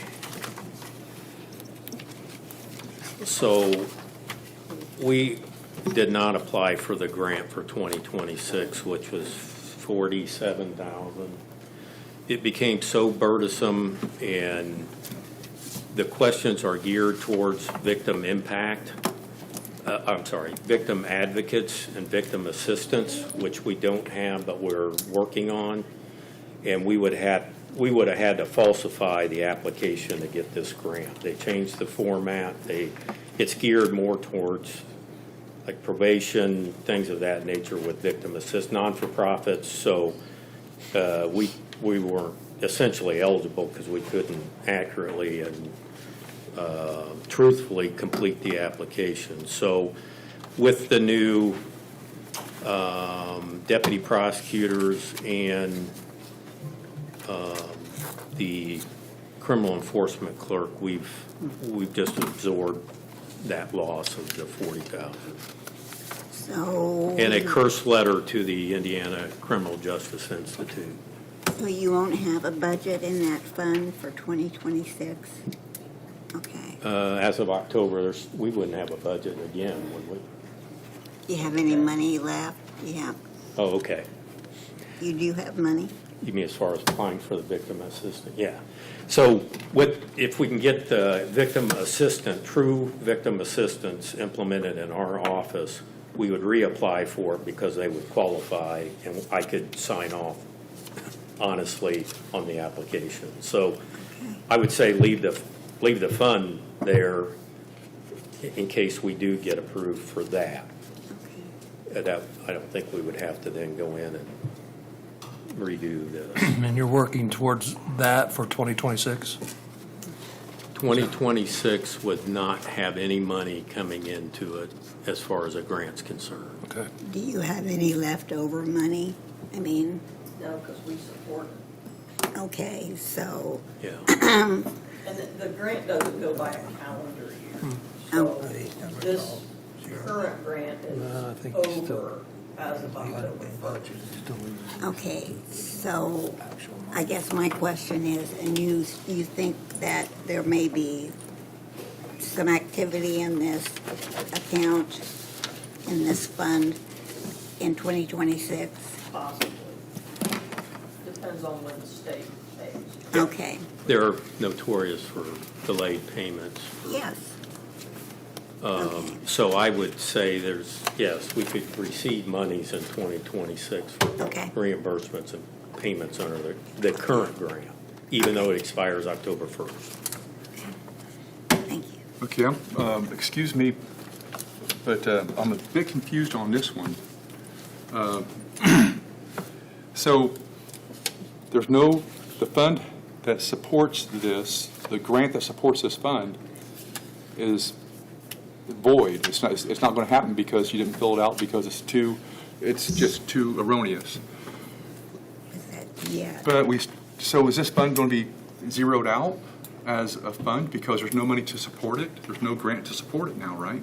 So it'll be, for 2026, is it going to be zero? Prosecutor's office supports it. We have to match it by, Over 25, well, we have to match by 25%. yeah. So that would go away. 25% of our match that comes out of pretrial and law enforcement, one or the other, discretionary money, to match that to get 47. So there would be no money coming into it unless we are owed a payment for some reason from the state that comes in late. That would be delayed, like they're behind, like the state is with all, well, I shouldn't say all, but a lot of accounts and reimbursements. So I guess the question is, what you have in here in your budget, you plan on expending that in 2026 or No. not? Right? Say that again? So for Fund 8109, I have 152,446 as your budget, requested budget for 2026. Are you going to actually expend that from this fund? No. This was submitted prior to Okay. my Right. decision to, Okay. once I got the application, I was like, yeah, we're going to terminate this. So I So, think that's a confusion. So if we Yeah. would zero that out or So put something. are all these items zeroed out? Are you paying 25%? for 26, Yes. Are Yes. you paying 25% into this fund? So Yes. if the budget is 152, the state's only given us 47, we pay the balance, our But- office. that won't happen in 2026. Because of the way That's the the grants question. work. Right. So So are you to saying then answer you your want to, question, yes, that would although there wouldn't be any funding into that account to be spent in 2026. so are you saying for 2026, you want to zero all these out, but leave the budget open for 2027? Is that what you're saying? In case. Or, I guess, Jessica, it's up to you. I'll close it as domestic violence grant, but we'd have to, if we got another grant, we can redo it, whatever's, it doesn't matter. Well, I mean, I'd we like could to leave get the, rid of we could leave the fund Put there. $1 there or Just something. put a zero budget on it. Yeah, we can zero it. Senior coffee, yeah. Will any of this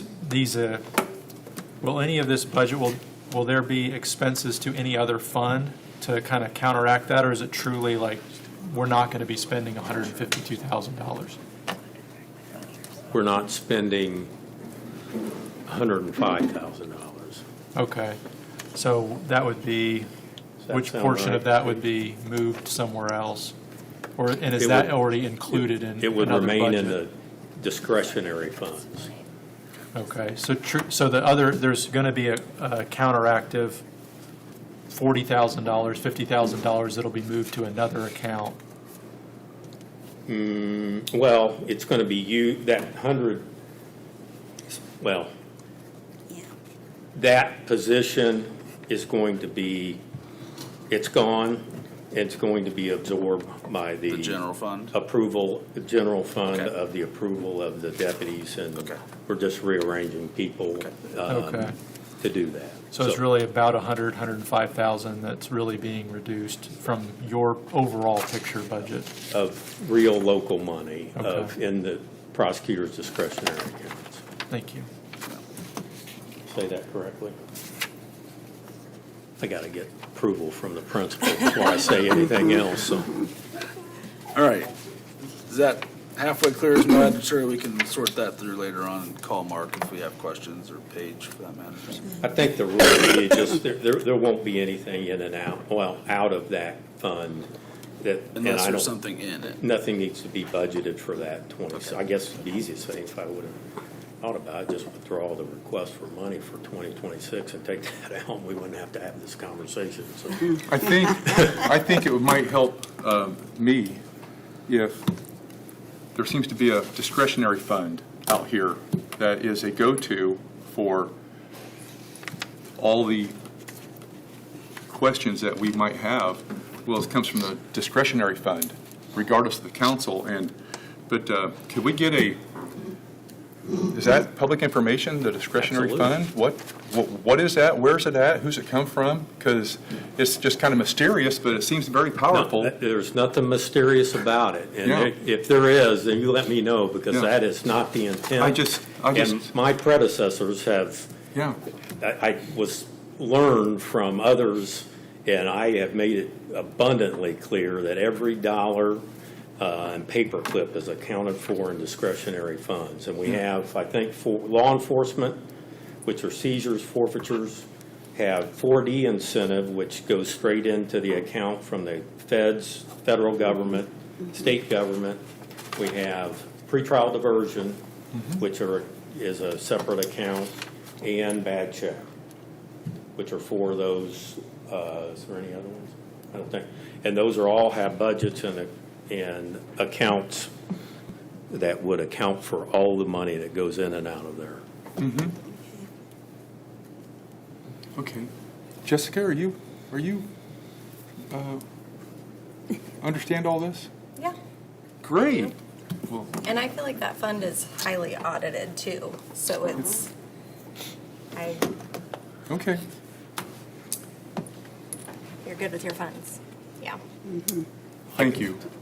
You know, it's 4D incentive, 400 plus. Try to keep a balance of 100 in the law enforcement seizures, because seizures are down, forfeitures are down because of law enforcement staffing, and then bad check, $5.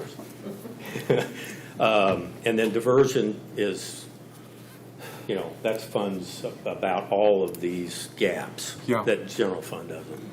I'm sorry, Mark. I'm not trying to be difficult. I'm just trying to understand it because No, I'm just trying to understand it. That's all. We have a lot of budgets to go through. No, I'm fully happy to comply in any way if you want to know, or an explanation.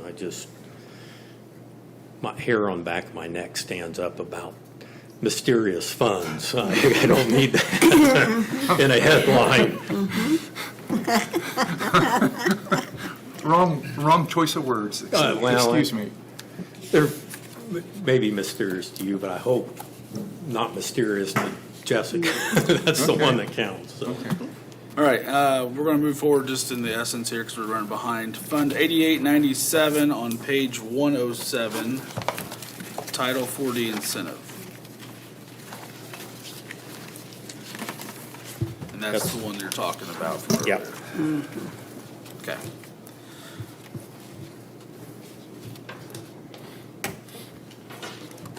Looks like an overall reduction. Right.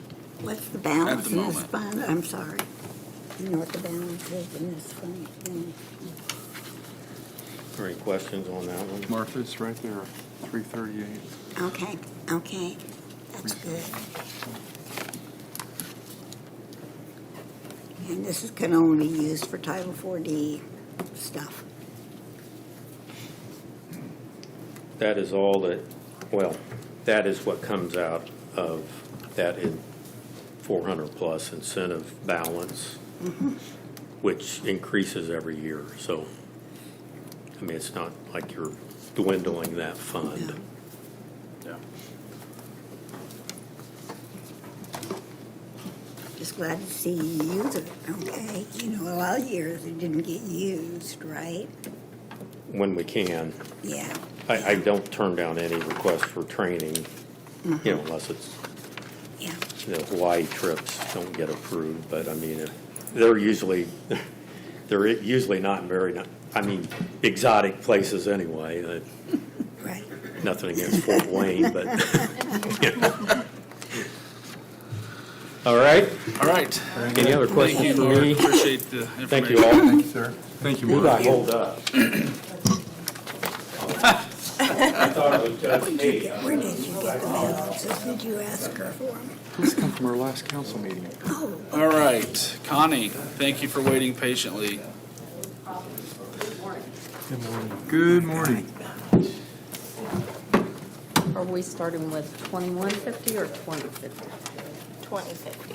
Okay, so Yeah, sorry, 2050, page 85. 2050, this is just a fund where all our collection money goes into, as I understand, our administrative fees, our probation fees. So it's a transferable fund.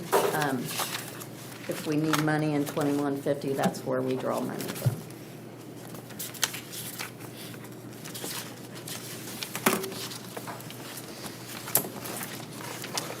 Okay, so that's the same as last year, looks like. Any questions on that one? All right. Fund 2150, page 88. And this is where we're requesting 29,728. As far as, we had our 40-year probation officer, intake supervisor retired, and after looking at caseloads and our office and talking to Judge Murray, we've decided we're not going to fill that position as a full-time position. We are going to fill it as a part-time. So that will be a decrease in that, as well as fringe benefits. Is this for a certain line item? Yes, that is.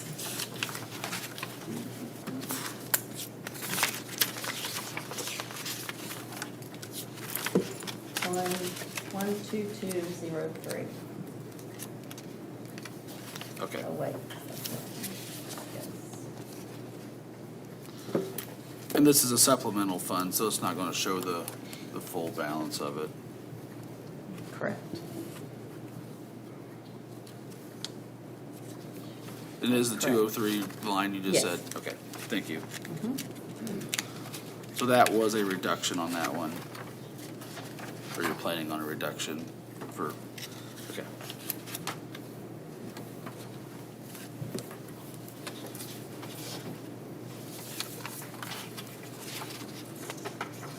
And with our 2050, since 2022, we've doubled our collection of funds. The court's been assessing fees more regularly than they had been, and we've been working very closely with Brian Oak's office in collecting fees.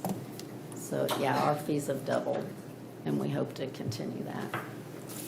So just for clarity, did you say that it was line 12203 that you were not filling that? As a full-time position. It will be a part-time position.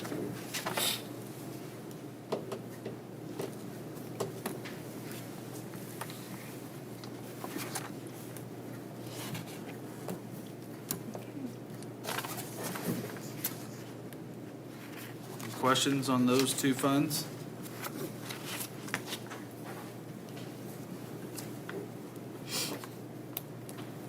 Okay, I'm going to say you're off the hook. Much easier than Mr. McCann. Thank you. Thank you.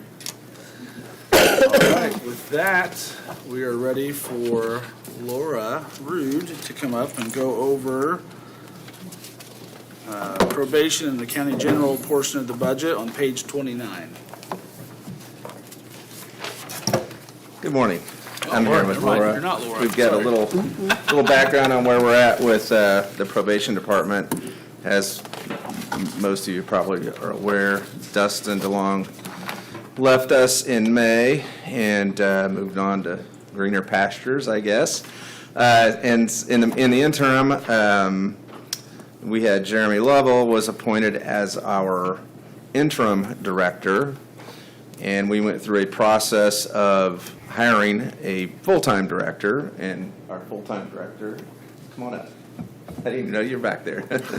So, the search committee performed interviews with prospective directors. The judges then voted, and that vote was approved by the advisory committee, our Community Supervision Advisory Committee.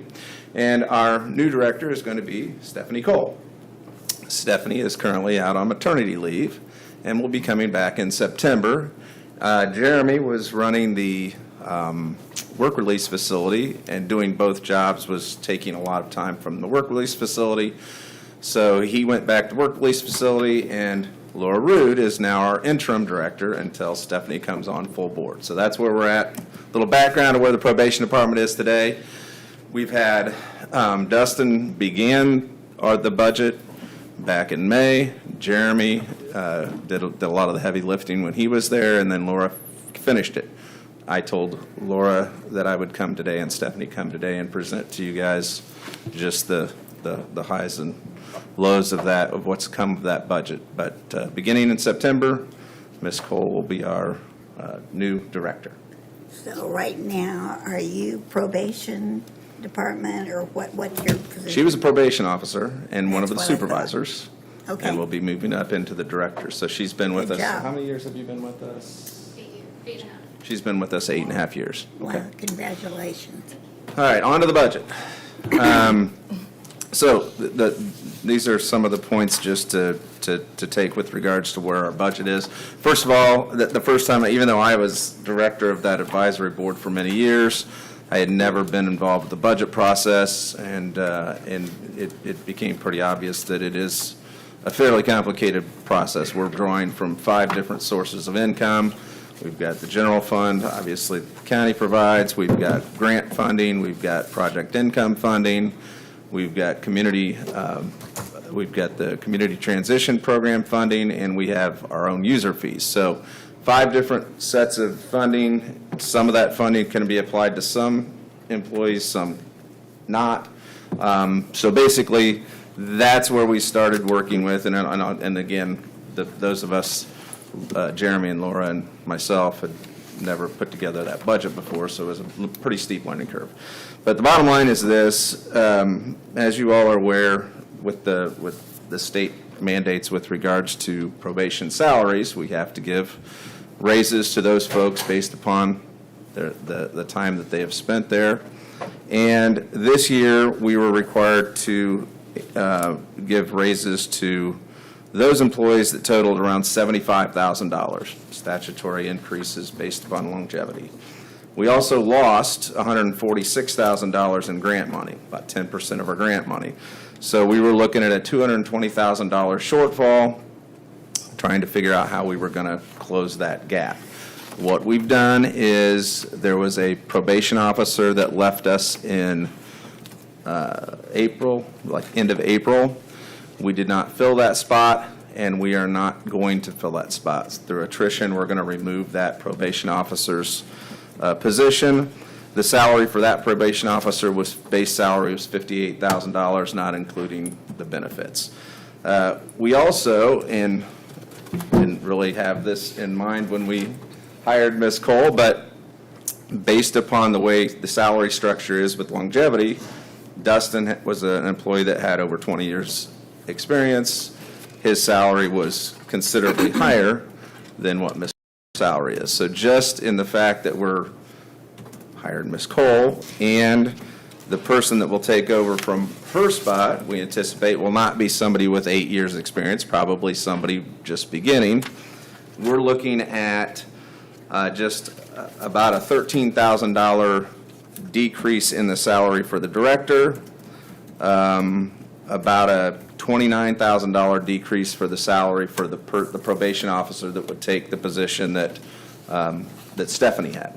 So I think that's going to save us just in those two, just hiring Stephanie and eliminating that one position is going to save us in the ballpark of about $100,000. And then you couple that with the fact that we didn't fill the director's spot or that other probation spot for the entirety of the year. We've had about 7, 8 months of unused salary. That return to the county, it's going to return approximately about $90,000. So that $220,000 gap, I think, has now been brought down to about a $30,000 deficit that we'll be asking for the county to increase our budget by. And that's what's included in the budget that we've asked for. So that's where we're at. Any questions? Nice explanation. Excellent explanation, and appreciate all the time and energy that you put into it to reduce the gap. It's very nice, thank you. So the goal is I think the goal is, now that I've had an opportunity to take a look at this budget and I'm going to work with Stephanie for the future budgets, is that on the one hand, the state government is saying that your probation departments are going to be on our track. You're going to be required to give probation officers raises independent of what your county government, you fund it, but you're going to be required to give raises independent of what you're doing with other county employees. And we know that's coming every year. I think that what we need to do is look at the sources of income that we have outside of the county general fund and try to utilize those as best we can to cover that difference, instead of looking at using user fees for things that are outside of what instead of taking a look at what the county budget gives us as set in stone and you're just going to increase it every year. We need to start looking at how to utilize our user fees, our community transition fees, our grant funding, our project income. I mean, the state does give probation departments the ability to accumulate this excess income, and I think we ought to use that, do everything we can to level off what we're getting from county government in the general fund. So we're going to look to that, and there may still be some things that we can do yet this year before we actually implement our budget, but we're looking at a lot of those things. So again, the goal is to, when we come back here every year, I would like for Ms. Cole to stand up here and say our budget's the same. We're not asking for anything more. And you know what? It used to be that, I'm sorry, I'm hoarse today because of my allergies. It used to be that way, that we did not use general fund money, and then we started, because we didn't have money for benefits one year, we started using general fund money. But I really appreciate what you're saying, Doug, because that, I mean, we have monies that we can fund that doesn't take general fund money. We should, and I think that we got away from that. And there are limitations on what we can use that funding for, but I think if we put our heads together and start shifting some things around, I think we can. That's what I want to do, is at least maximize. And again, we've got significant amounts in our, I think it's both CTP and our project income. It's kind of been an idea that we're waiting for a rainy day. Well, when the state stops cutting your grant funding, it looks like, I don't think it can be raining any harder. So I think that we ought to look to start using some of those funding. We don't want to deplete it, obviously, but we want to start, maybe stop accumulating and start spending until grant funding goes back to the levels that we've had in the past. Judge, I think I heard you say that the grant funding was cut around 125,000? 148,000. 148,000? 148,000. Is that like a general across the state? I think it was They're doing general that? across the state, across the board on all DOC grant funding, that they cut everything by, and I think it was 10%. So you get a situation where you've got, everybody relies on the grant funding, you've got state mandates through state law that says you have to give raises, and then this side over here decides, well, we're going to cut it, so we're going to put all that burden back on the county. Yeah.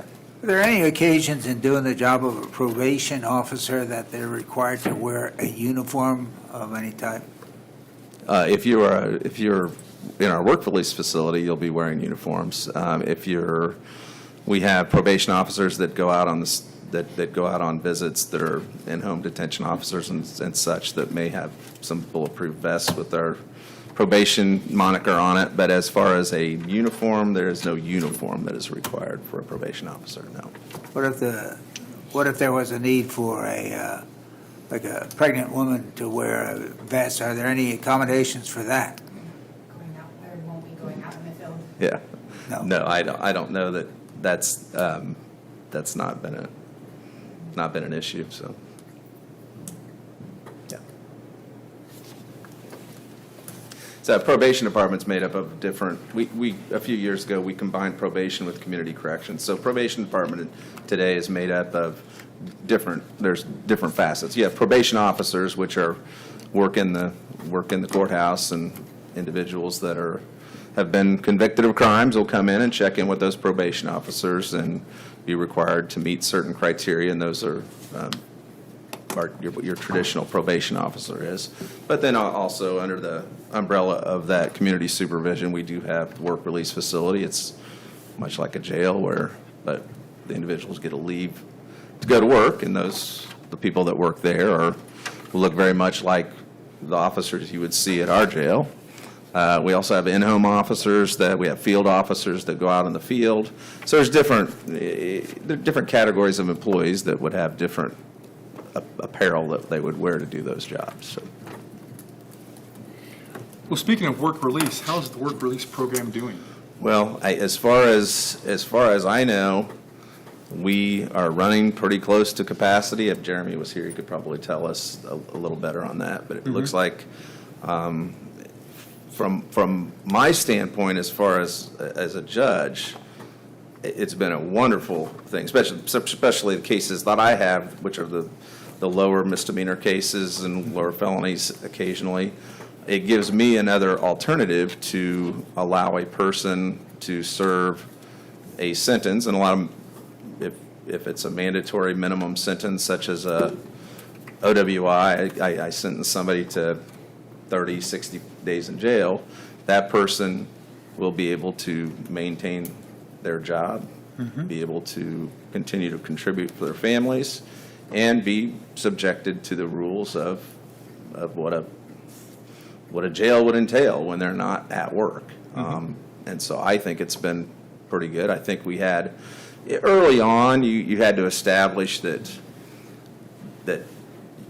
this is serious. You're going to get this is a privilege for you to get to go to work. Don't take advantage of the privilege. And we saw people that did do that. But I think I just don't see as many violations as I did in the past. I think people understand that, and I think it's been something that I fought for years, and I'm glad we have it. There were talk about putting it in a hotel, buying an old hotel and putting it in hotels and building new buildings. And I think that, I know the old jail does take a little bit more maintenance, but I think that's the most perfect place to put a work release, because I don't want them in some luxury hotel. I don't want people to look at that and say, oh, well, if you're rich and have a job, you get to go to a hotel, but the poor people have to go to the jail. The ones without a job have to go to jail. So I do like the fact that we were able to repurpose our old jail and provide a facility for those individuals, but also not have people say, well, this isn't a jail, this is something else, but it is a jail, so. Yeah. Thank you. All right, moving on, I guess, any other questions on probation budget? If not, we'll move on to Fund 1132, Community Corrections. Is that you, or? That's us, Community Corrections, yeah. So, yeah. Now, I may have Laura step in if she has better information on that, but yeah, go ahead. Yeah, okay. So it looks like this one, we didn't have anything budgeted necessarily in 25, very small amount. We did in 24, so you just have put back into this line item. Is that correct? How much was that? It switches from 1132 to 1142. Oh, okay. So this year's the The grant. I see. 1132. Yes. Gotcha. Never mind. Apologize. Sorry. It's Okay. wrong. I thought we did something, like we snuck something in there, but okay.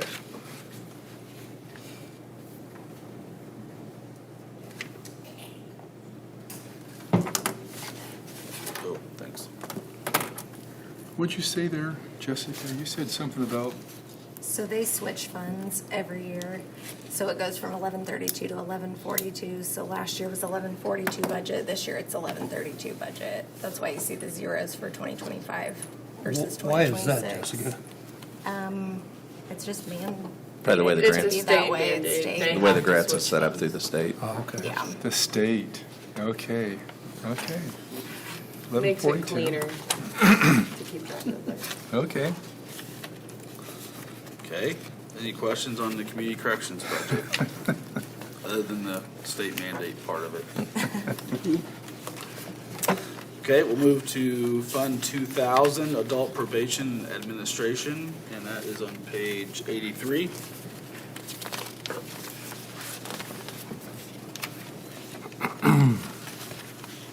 It looks like that's unobligated, so that would be for insurance stuff, Jessica, or? I think it's just kind of as a placeholder. Placeholder. I think they can transfer that. I'm getting a slight nod from Laura. Oh, so- yes. That's just a transfer that's out of our user fees that we haven't budgeted. It's one that if we need to use, if something comes up where we need to use that money, at least we have it in the budget. We can come to you and say, hey, we've already put this as an Okay. overflow amount. You guys have quite a few like that, so. Yeah. I'm assuming the next one's that way too. Fund 2042 CTP Yeah, Community that's a Transition CTP, yeah. Program. I think, is that the That's on page 300,000? 84. Yeah.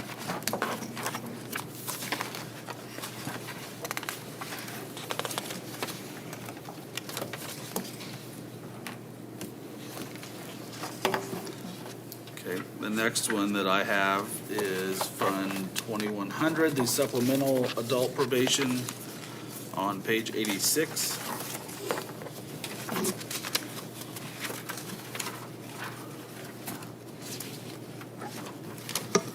Slight reduction from last year.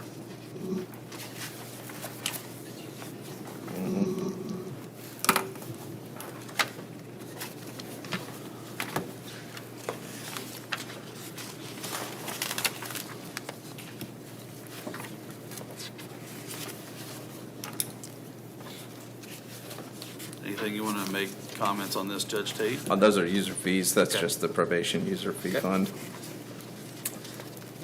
Any questions from the council? Okay. Moving on to Fund 2501, User Fee Alcohol and Drug, and that is page 87. Is that right? 89. Nope, 89, sorry. And that would be 2501, I said that right.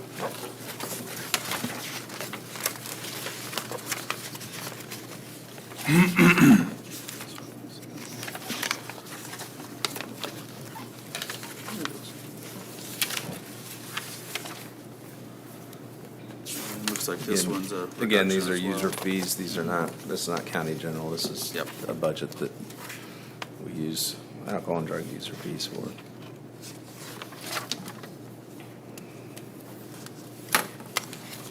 Questions? Okay, go to Fund 2542, and I believe this is on page 95 and 96.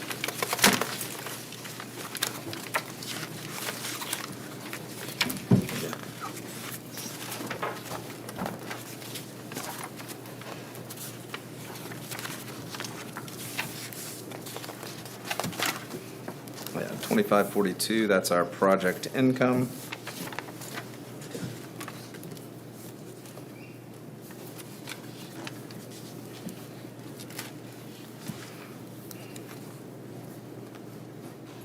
It's just a little bit more than last year.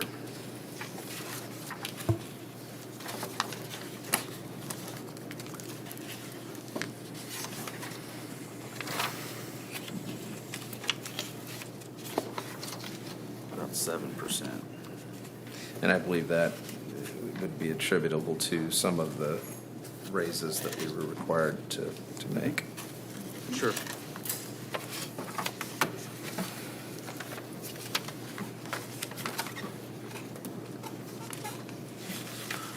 Do you know what the rental lease fee under line 3040, why that one jumped up so much?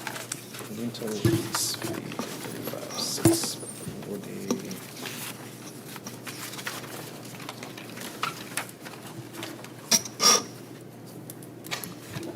Is that on the project income? Fund 2542. 2542. Oh, yes. Yeah, that's for the in-home detention and work release bracelet monitoring. Okay. I figured, Pretty significant. yeah. Just extra fees that they're just passing down to you all. Now, we, again, we do try to factor the costs of that into the in-home detention program. So those user fees, we do require participants to pay user fees to help cover some of those costs. Sure. How's the return on that? Do most of them, can they afford that? Can they?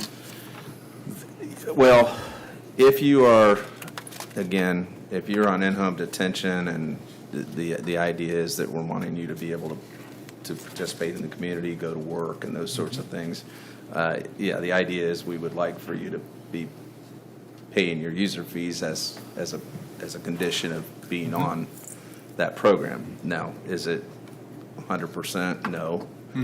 But that's one of our goals is every year is to try to do better than we did the year before in collecting those fees. I'm just curious, if I'm on in-home detention and I've got a bracelet or whatever, how much money are we talking that I would be asked to pay? Jeremy would know that, but But it is based on your income. So whatever you're charged for the day for that bracelet is based on your income. Okay. There's different levels then. And if you're not, the minimum is 12. Per day? $12 a day. Per day. Okay. Yeah, see, these guys are gonna. You're hired as director. These guys are gonna know better. And as judge, I don't want to get too involved in the mechanics of how the situation works, but yeah, I'm sure they'll be able to answer those questions. Is that called state-issued jewelry? I don't know. It's an ankle bracelet, but it's not very attractive. Oh, okay. We hired a gentleman in Cass County that was in the work release program, and then it's been real interesting to listen to him. Like, he's got fees that he's got to pay, and now he earns the right based on his discipline and his money that he can go home on weekends, and he gets passes. And so he's very diligent about keeping up with the rules. So I think that's a great program. Yeah, that's all part of the probation model, is that's what we want individuals to do, is to earn their way off of probation and become productive. So,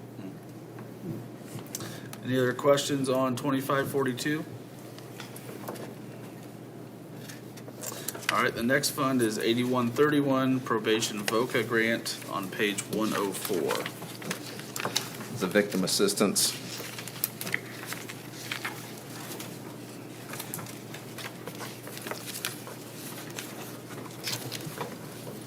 And this is just a grant fund that, Grant fund for victim assistance, yeah. it's basically the same as last year. I don't think we changed that.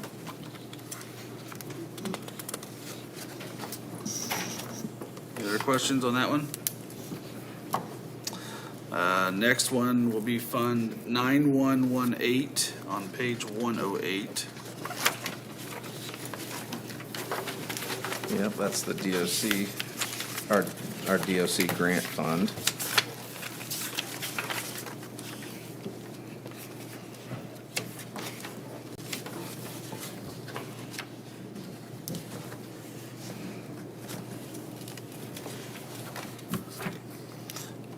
Slight reduction from 2 years ago, looks like.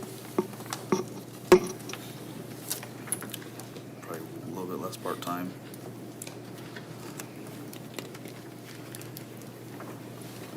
As I recall, we shifted some money to try to make up for the fact that we had that decrease in grant funding. It was across the board decrease. Okay. So you shifted the insurance fund to a different line item? Okay, okay. Yeah, that's right, Jessica. We moved that to county general. Okay. And then the last one I have on my list is Fund 9135 on page 109. It's a pretrial grant Yes. for our pretrial services.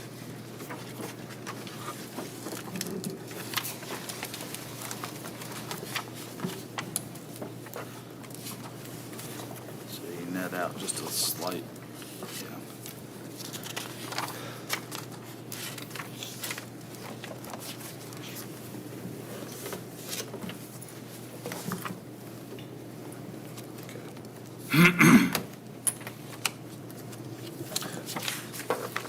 Is that too fast? Do you guys have any questions for Judge Tate or Laura? Or is it Stephanie? Or Stephanie, yeah.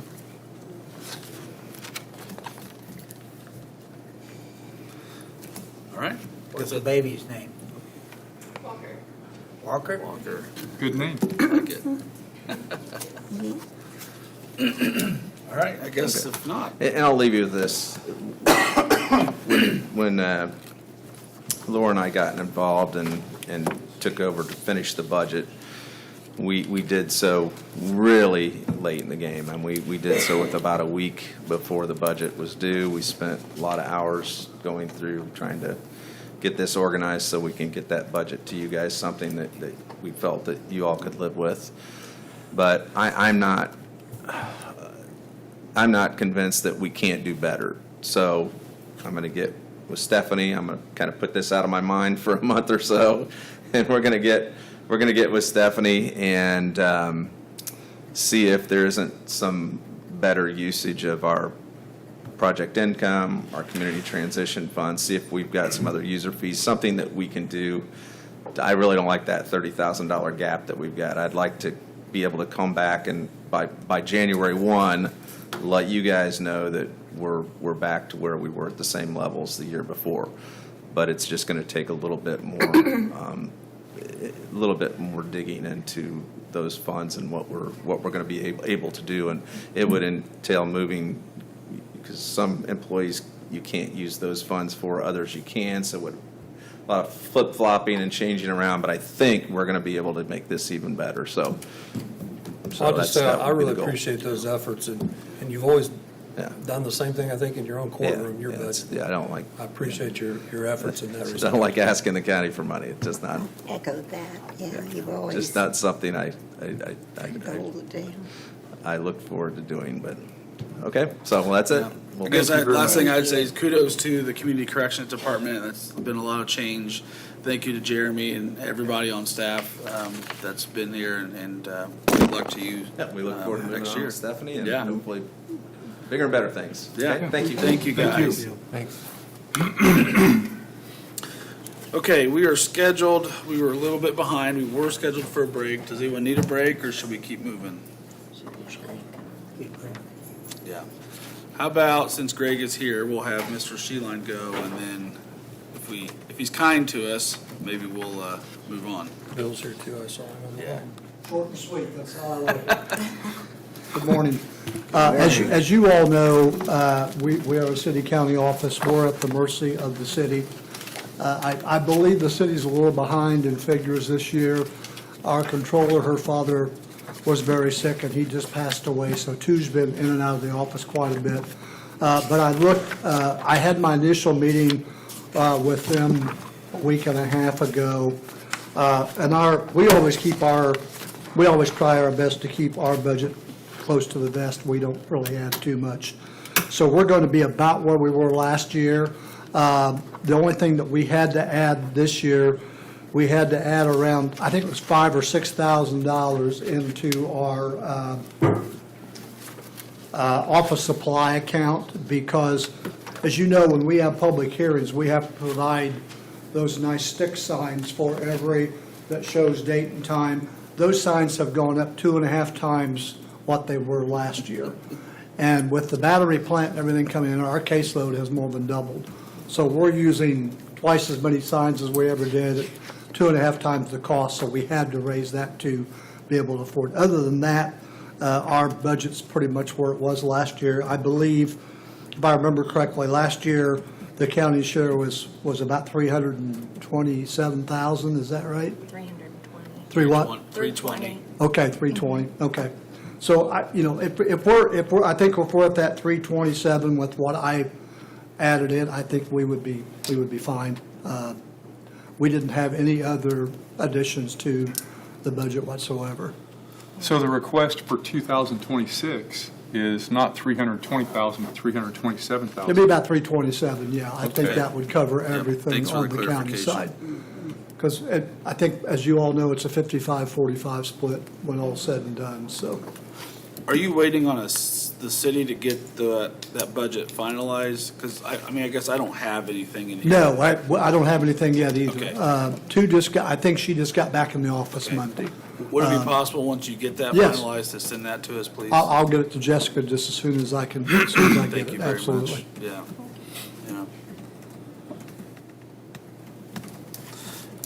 I know we've talked about a comprehensive plan in years past. That $20,000 is still in the budget. Is it still there? Okay. We would, I wanted to get it done last year, but again, with all the development coming in, it just wasn't possible. We have to update our multi-hazard mitigation plan again this year. I just got a call from FEMA last week. We have to update our floodplain management again this year. So that's two other projects that I hadn't planned on doing that we've got to get done by the end of '26. So my goal is to still get the comprehensive plan started because it needs to be updated, no question. I'm not pushing this. No, I We've talked understand. about it on and off for a couple of years. So Yep, sure has. I get it. there's a lot going on. There's a lot going on, yes, sir. Well, I certainly appreciate all the work that your office does, Greg. Well, thank you, sir. I kind of think that your office is responsible for elevating the entire community, both city and the county, to a better level. Well, that's very kind. I appreciate that. I mean, that's part of our focus, is to take care of areas in the city and county that aren't in good shape. Yeah. And to make things look better, and not just my office, but there's a lot of offices that are involved to do that, and I think we've done it in the city and county both. We obviously still have more work to do, no question about it.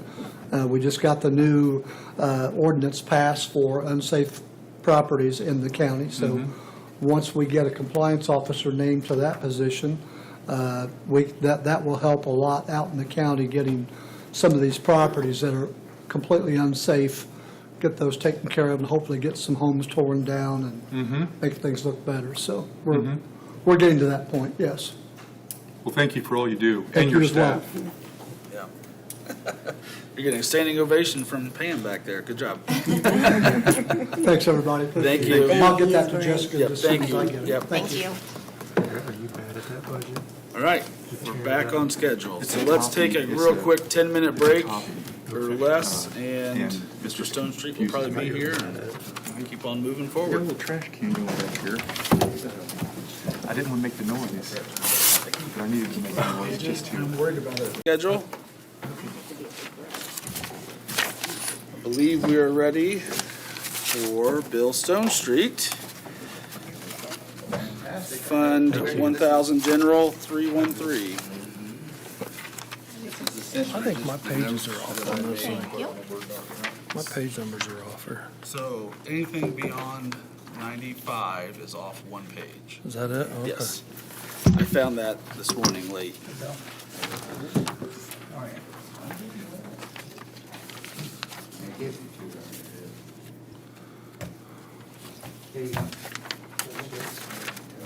Yeah, I'm sorry, what page is that? 34.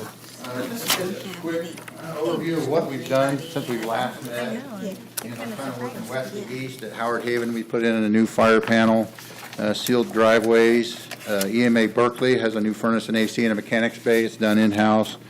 16-foot diameter fans in the bays that help cool them for the evenings, and There was no air conditioning in there, so they really like those.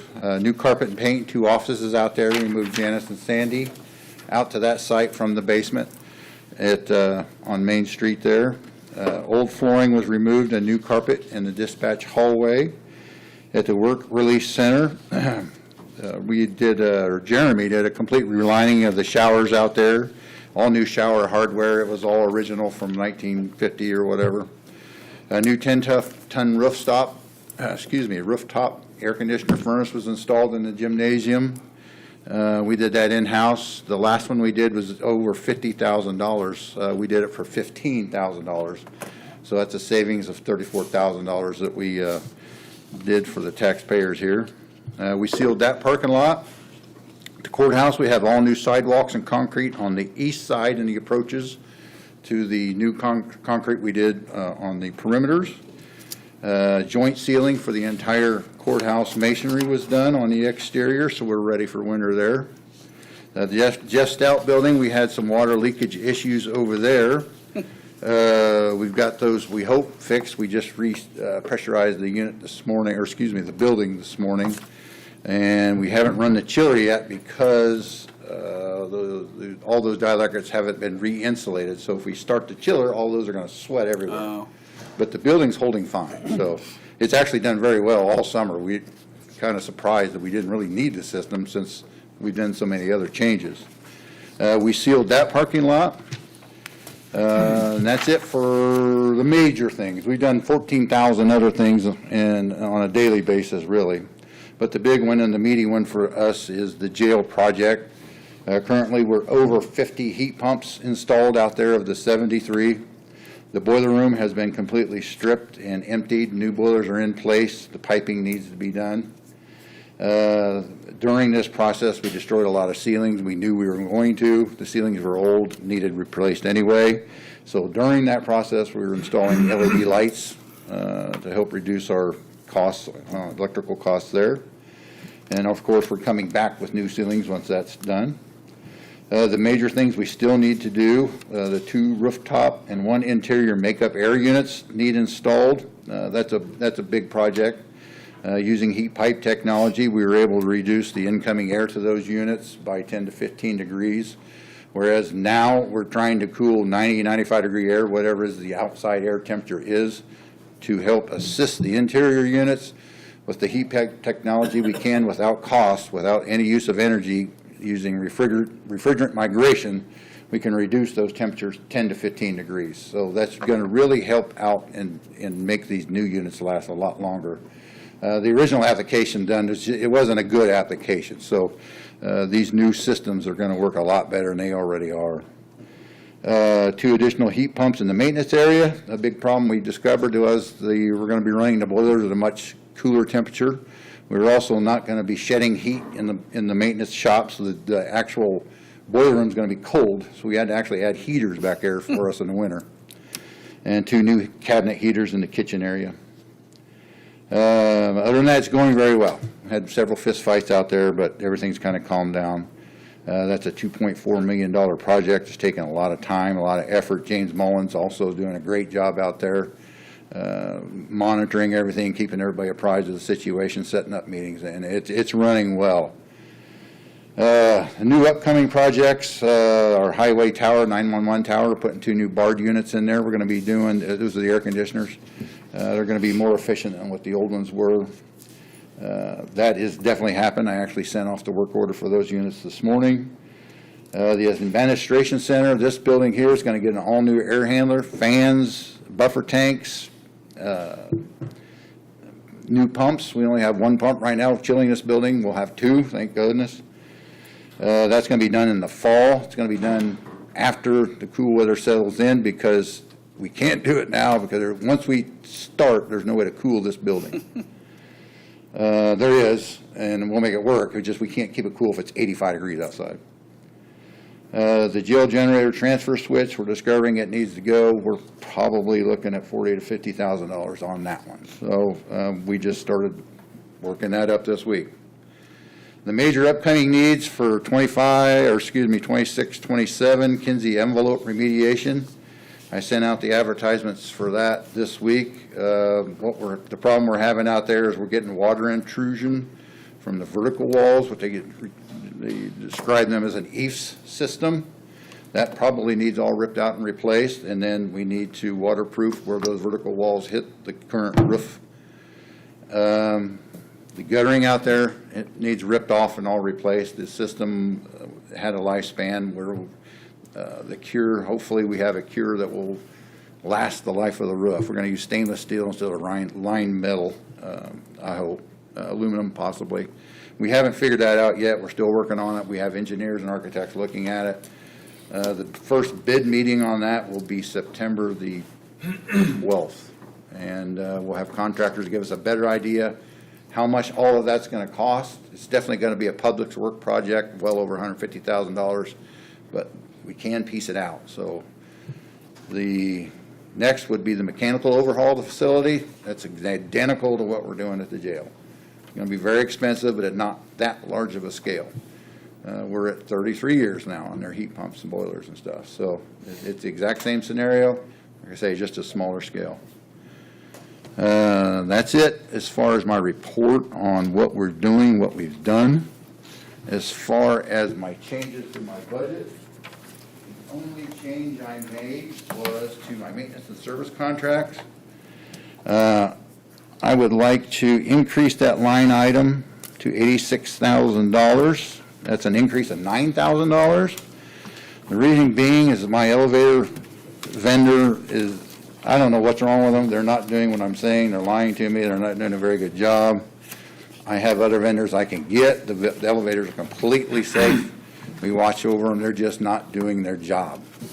And I would, ironically, we have an elevator down right now. So this is the only place we have one down. They're just not doing the job they used to. And there's other vendors out there. They're all more expensive. So that's the reasoning for my increase in that line item. So this is a vendor who services the elevators? They service the elevators. It's just a grease and oil. We have to pay for anything additional. I'll do all the one-year inspections. And 5-year inspections we have to pay for. I'm actually having somebody else do those. But like I said, they're all safe. If I had any concerns at all, I just shut them off. It's not a big deal. But there's things I'm finding that I could be doing. We are not allowed to work on those elevators at all, period. I don't want to have that responsibility. So I want people in here that are going to do what I tell them, and these people aren't. Do we have a contract with them? We have a contract, it's expired, but all I have to do is give them 90 days and we're out.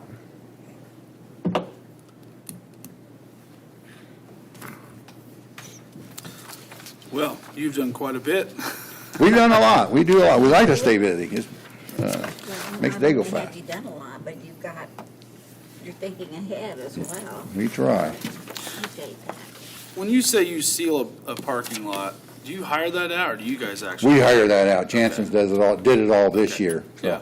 that's too much. Well, I Yeah. assumed as I thought it was, but I just was curious.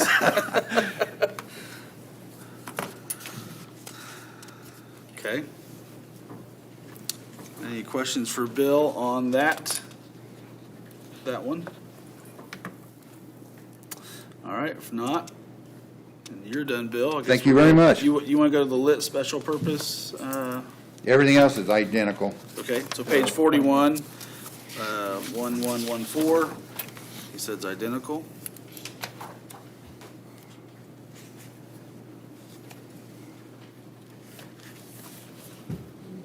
Okay. And then, if there's no questions on that one, the other one that he has is Fund 1138, Cume Cap Development on page 53.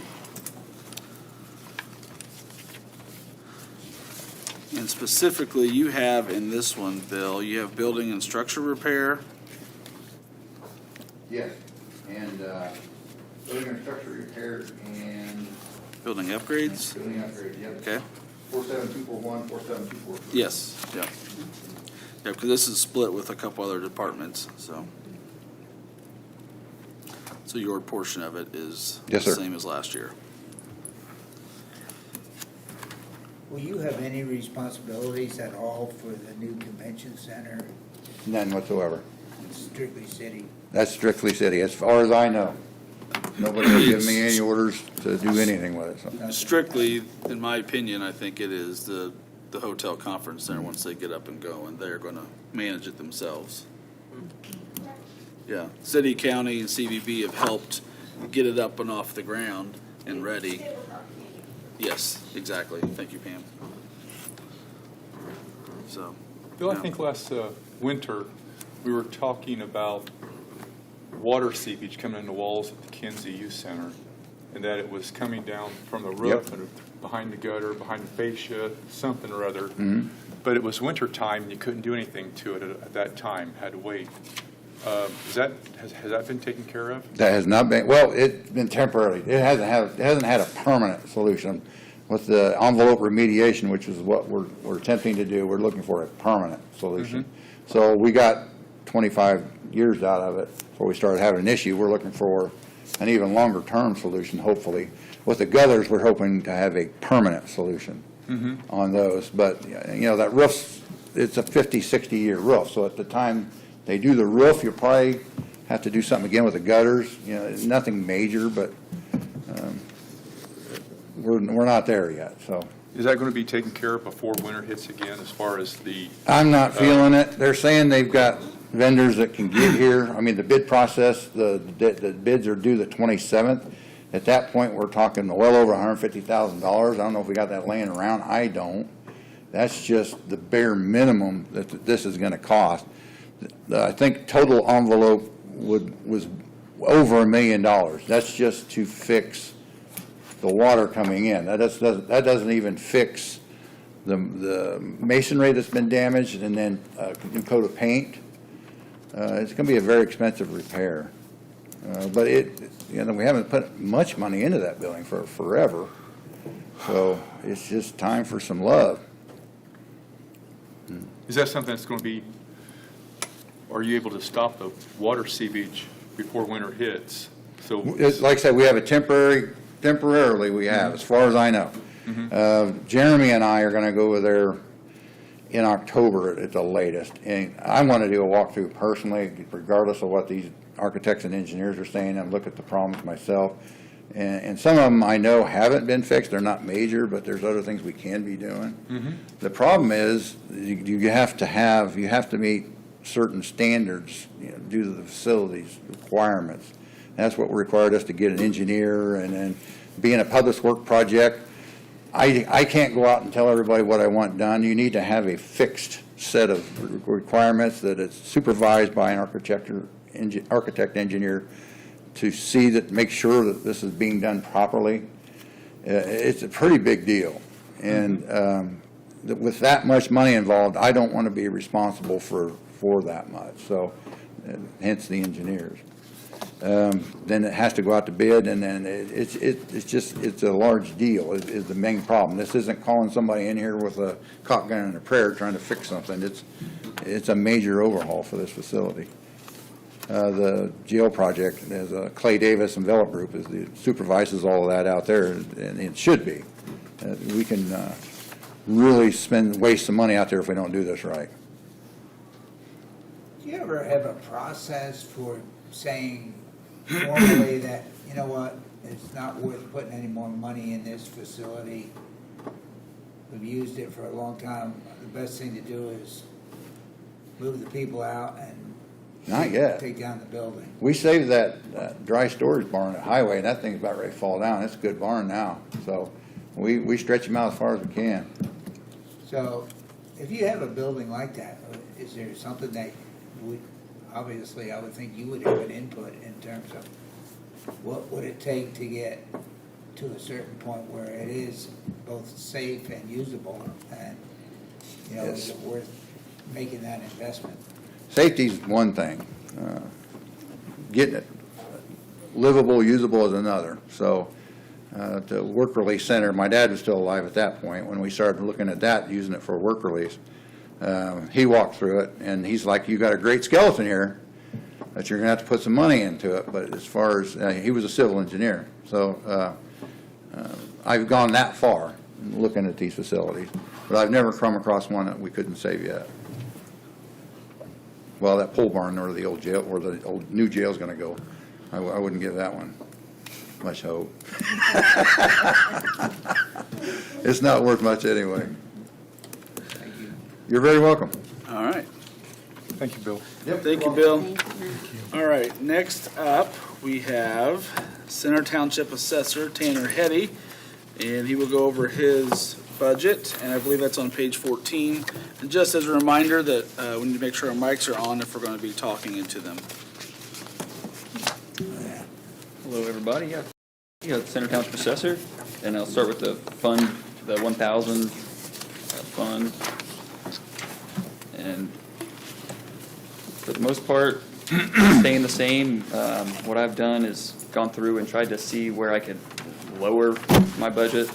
So like for salaries, for me and my deputies, they're staying the same, but for my part-time, I haven't had as much need for the part-time, so I brought it down from 5,000 to 3,500 for this. And then going down to office supplies, I took it down to $2,250 from $2,500. And like same thing with like the maintenance and service contracts. I seem to, I think we can do $2,000 there from the $2,300. And then I have other supplies down to $500 from $750. And then go on to travel and training. Have it down to 1,600 from 1,810. Gonna keep postage the same. It seems to go up every year. And then my last one is dues and subscriptions, and I dropped that to 1,600 from 1,800. And I think that's all for my general fund portion.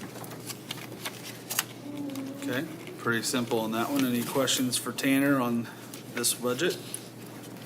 Nice job. No, but I don't have a Really? question, but I just want to say again, thank you for doing that. It's not a large budget. Right. Those aren't, not a lot of money, but I appreciate, every Yeah. little bit you went through, and Yeah.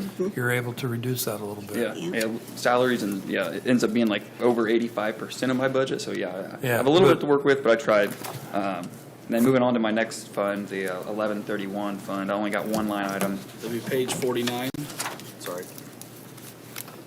And then for that one as well, I think I could be fine with 7,000 for the contract services, where last year was at 10,000. I think I can handle that. And then that's my last line item. Okay.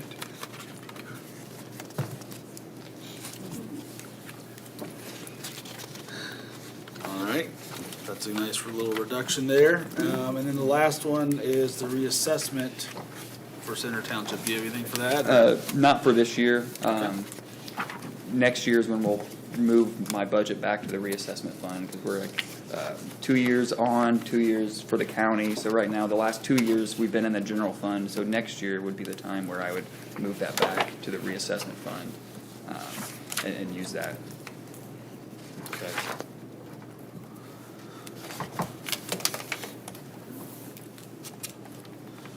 Just for kicks, do you think when you do put that back in, will that be mirror what you did 2 years ago roughly? Yeah, that's what I would look at, which was everything except for my budget and then the first deputy's budget. So that's kind of what I would plan for next year to do, yeah. Okay. Perfect. Before you get away, Yeah. if I may, Mr. President, it's not often that you get mother and son on the same floor in different departments doing excellent work. Thank you. And it's a special thing. I'm happy for both of you to work in close proximity. It's a gift. And I'm happy for both of you, and I'll make sure you get a copy of that. Thank you, I appreciate it. Yeah. Thank you, guys. Funny, I don't even see him, we're right next door.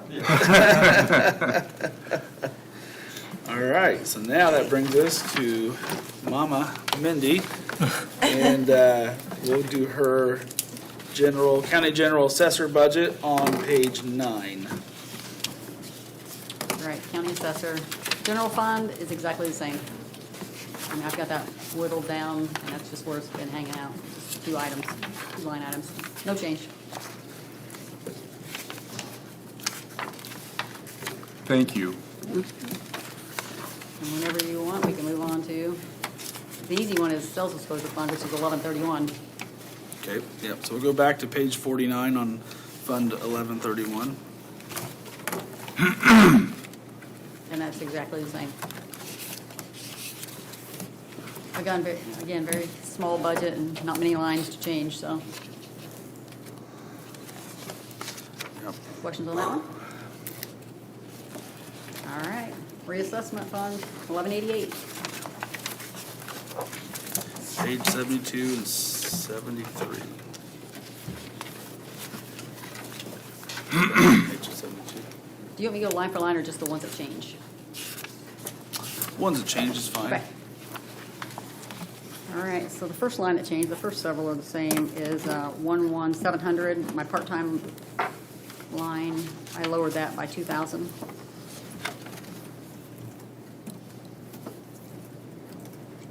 Next line down, 11800. Overtime, I lowered that by 500.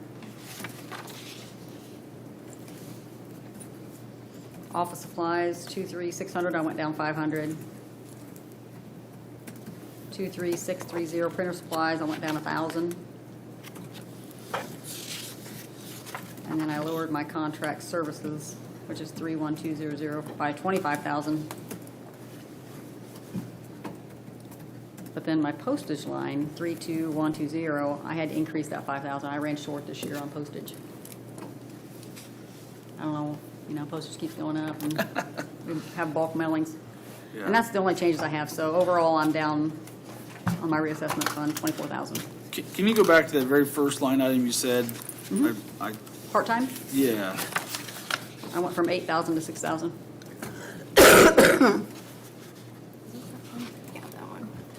okay, there it is, yeah. Is there a Thank you. reason why you can change those? I mean, is there something different happening in your office so that you don't, okay. And No, over time, you've just lowered it as well? I've Okay. been using the part-time as much. So I do have a question, and I appreciate you lowering that, but, and I was looking, and not just at this budget, but I was, as I sat in here, looking through some of these other budgets, even some of them have already presented. And so you had 8,000 last year there. So far of that, you've expended 221. So, and you lowered it to 2,000. Do you anticipate,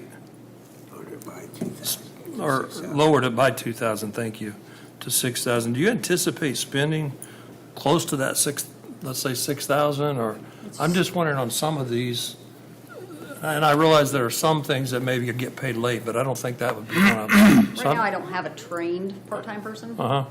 I have a girl I bring in, and she'll be here next week because I have a conference, so she'll come in and all she's been trained on is floor, just answer the phone, basically take messages.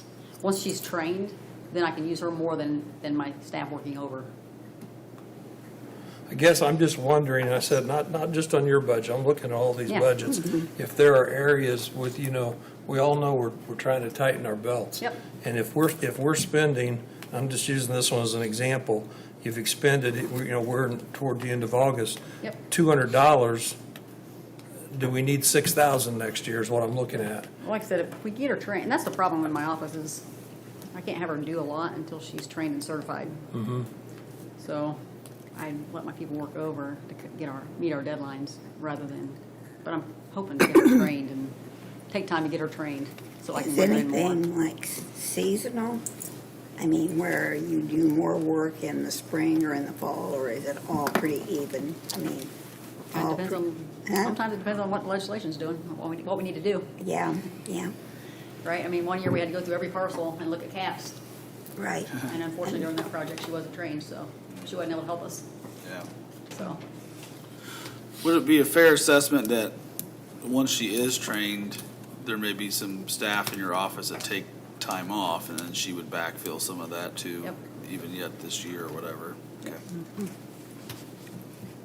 What's the scope of the training? I mean, how long does it take to get a person trained in this case?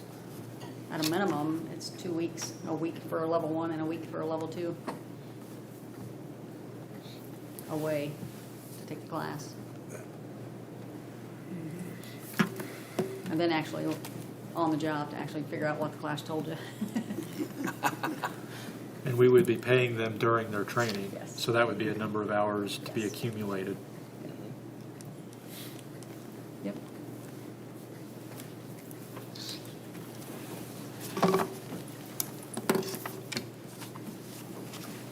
So you got, you're a level 3. Yep. And then, In my office, Michelle's a level 3.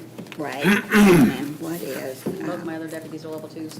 Okay, And then Tanner's office, Tanner and Lisa are level 3, and Holly's a level 2. okay.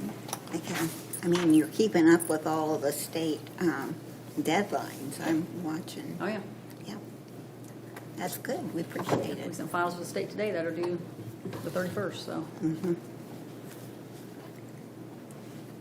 Questions? No? All right. Thank you. I'm good. All right, thanks, Mindy. Thank you very much. Thank you. All right. Doing well, 15 minutes ahead now. Well, we are scheduled for lunch, I believe. So today, lunch is out at the sheriff's office, and we can feel free to mosey out that way. We will recess and be back here for Tori Kelly at 1:15. So let's try to be back and start promptly at 1:15 if possible. Thank you, guys. For a recess.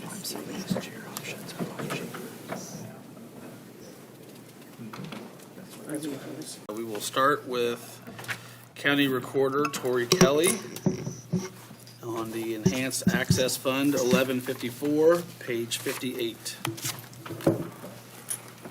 Hello. How are you guys? We're good. How are you? Good. You guys have a good lunch? It's tacos. Taco Wednesday. Can't go wrong with tacos. I have a couple handouts I'm going to hand out first, if you don't mind. I think I got one for everybody.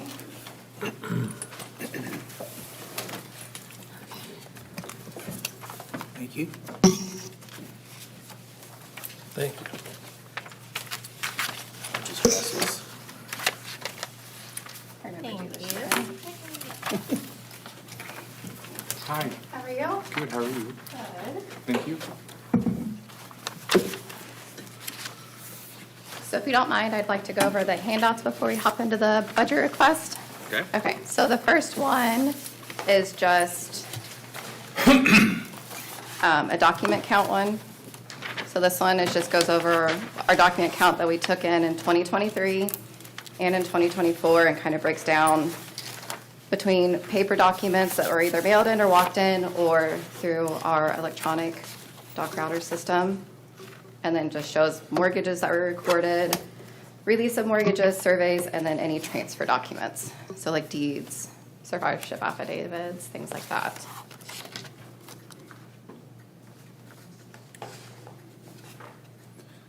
So it looks like the increase mainly was on mortgages, so that seemed to, with all the housing boom, that's Yeah. added to your document load a little bit. Yeah. And then the second handout is just property fraud alert. I know that's a big thing. So you can sign up for property fraud alert. Back in January of 2024, the Indiana Recorders Association launched a campaign across all 92 counties for property fraud protection. So now all counties have it that you can log on to and put in your name, either phone number, an email, and then you can get notified if anything is recorded in your name. And it'll just come up with a brief message saying something was recorded in the Howard County Recorder's Office. It'll give you a 10-digit document number, and then you can call in our office and we can tell you what it is. Does it happen very often? No. Okay. That's a nice And picture then, of you. huh? It's a nice picture.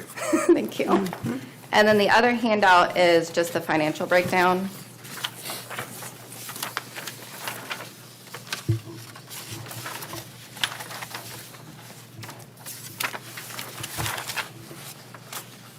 Oh, there it is. So it just shows you all the funds that all of our recording goes into. The recorder's office is 100% self-funded, so all of our salaries, we pay for benefits, operating expenses, we pay for out of our recorder perpetuation fund. We put back into the county general fund roughly over $200,000 a year. And then the county surveyor perpetuation, roughly over $100,000 into that fund as well. And then we solely fund the elected training official fund.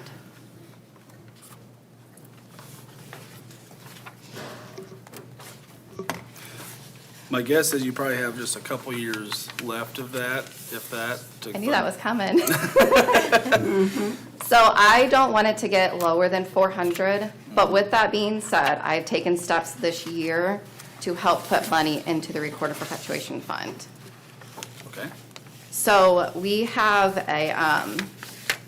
you can purchase bulk images through our office. We used to have one, we now have two, and I've also increased our prices for that.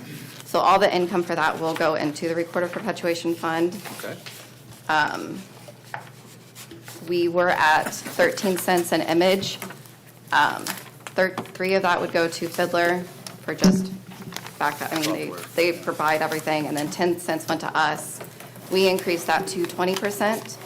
4 cents goes into 20 cents. 4 cents goes to Fiddler, 16 goes into ours. Okay. So it has significantly went up just because of that increase. And then along with Laredo, which typically title companies utilize to do searches and all of that, we did increase them as well. So we will have that as an income as well. Okay. I don't have numbers or anything of what it's going to look like because everything just took place in January. That's fine. So, Yeah. Yeah, no, it's probably a good move, and if at some point you want to talk about moving that back, let us know. We'll be happy to have that conversation, entertain it. I know Jennifer started that. Yeah. It was a really big help for our county budget at the time, and we knew it had to sunset at some point in the future, so. and but I'm we don't hoping wanna that run it this will zero help either, too. keep that going for a little bit longer at least. So, and we have seen an increase money-wise just in the last couple of months between Laredo and the bulk imaging. Sure. So you just started that this summer then? Yes, Essentially. I want to say it took effect in June. Oh, okay, yeah. So all the price and everything It's took, pretty fresh. so I don't have anything concrete. Yeah. Okay. Yep, that's a good breakdown for your overall office, so thank you for that. There are a couple other things. We did go with Jeremy, and we no longer have an agreement with Beckley's for the copiers, so we no longer have to do copier maintenance, so that will save in our office. Okay. And then just making sure we're cutting supplies across the board. Sure. And then just a few other things that we're doing within the office. Internally, to help with property fraud and everything like that, we index our notary information. That way, if anything ever does come in, there's a report that can be pulled to see if the notary was doing things incorrectly. And then on transfer on death deeds, we put a label on it stating that it was received in the recorder's office with a date and time, just in case if it ever would go to court, it would show that we did receive it if that person did pass between it being recorded and put on file. Sure. So, Yeah.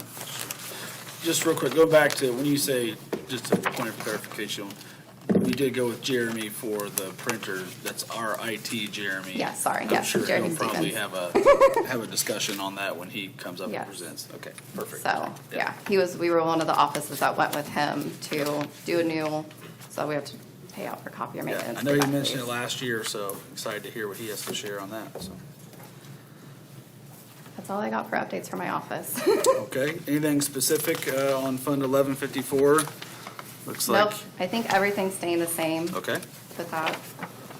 all right. So just requesting the 25, which is the 25,000, same as last year. For the recorder's enhanced access. Yes. Mhm. All right, what about Fund 1160, ID security protection on page 61? I know I submitted the request for 8,300. I do need to make an adjustment on that. Okay, On line 47210 for computer scanner monitors, I need to add 7,500 so I can make the total request for 15,800. Which I've done that previous years. I think I just missed that on the spreadsheet, so. and what specifically would that be, equipment be used for, or the? I can pay for our Bastion service through Fiddler, which just basically is a backup system for all of our images. Our enhanced access, which is like a Laredo, we pay a portion of So it. it's more like a software than it Yes. is, okay. Perfect. How much was that, Tori?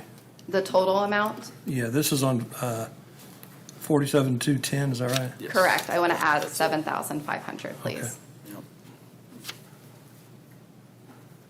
So that way it would make that total fund number 15,800.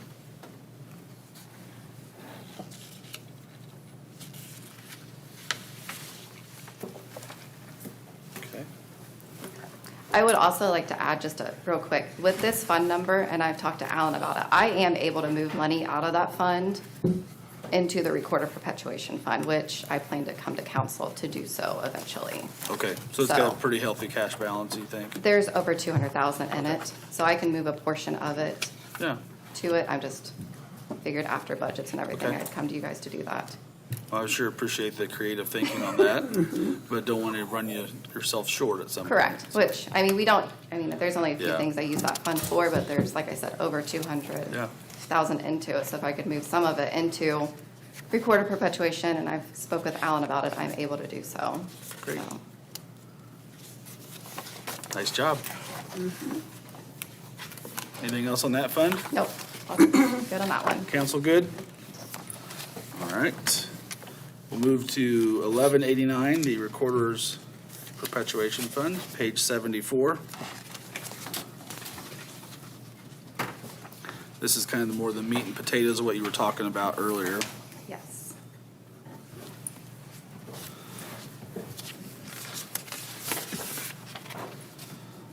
And it stays the same as last year. Right, no, just slightly more. Insurance is up. Yeah. Yep. Okay. Any more thoughts on that? You're easy, Tori. I try to make it simple. Last one, Fund 1217, County Elected Officials Training, page 80. Which just stayed the same as last year, the 2,500.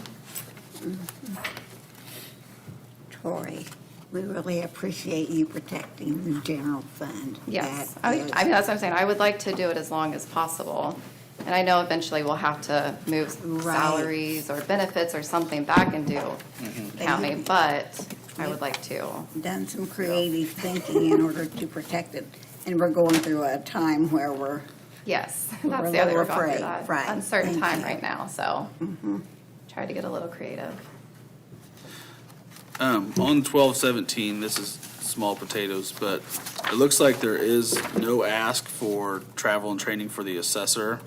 Was that meant to be that way? Correct, there was a Okay. miscommunication, I believe, with me and the State Board of Accounts for Okay. that. Okay. So I had reached out and was told yes, but then when I spoke to them in person at the Recorders Conference, it was like, nope, what is ever specifically in legislation is what you have to do. I'm like, oh, okay. Okay, perfect. Just wanted So- to make sure that that was how you intended it to show up, so, Yeah. perfect. Yeah. Anybody got anything else for Tori? I just want to say thank you for all that you're doing, Yeah. trying to get creative and move some things around and help us out. It's much appreciated on this Trying side. to. So thank you. I appreciate it. Yeah. Thank you, guys. All right, see ya. Thank you. All right. With that, we will move on to the Veteran Services Office, page 13. Dale, come on down. As always, I have something for everybody here. Excellent. Dale, how are you? Fine, it's good to see you. Thank you, thank you. Thank you. Thank you. Thank you. Thank you. Good afternoon, ladies and gentlemen.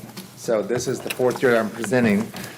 I think I'm getting a little more comfortable with it. I'm always grateful when I hear other departments present that ours is never that convoluted. So ours is kind of easy and straightforward. We have made some significant changes this year. In the request, the last two department head meetings, we have been advised of what this jail is going to cost. So in an effort of fiscal responsibility, we have effectively doged ourselves.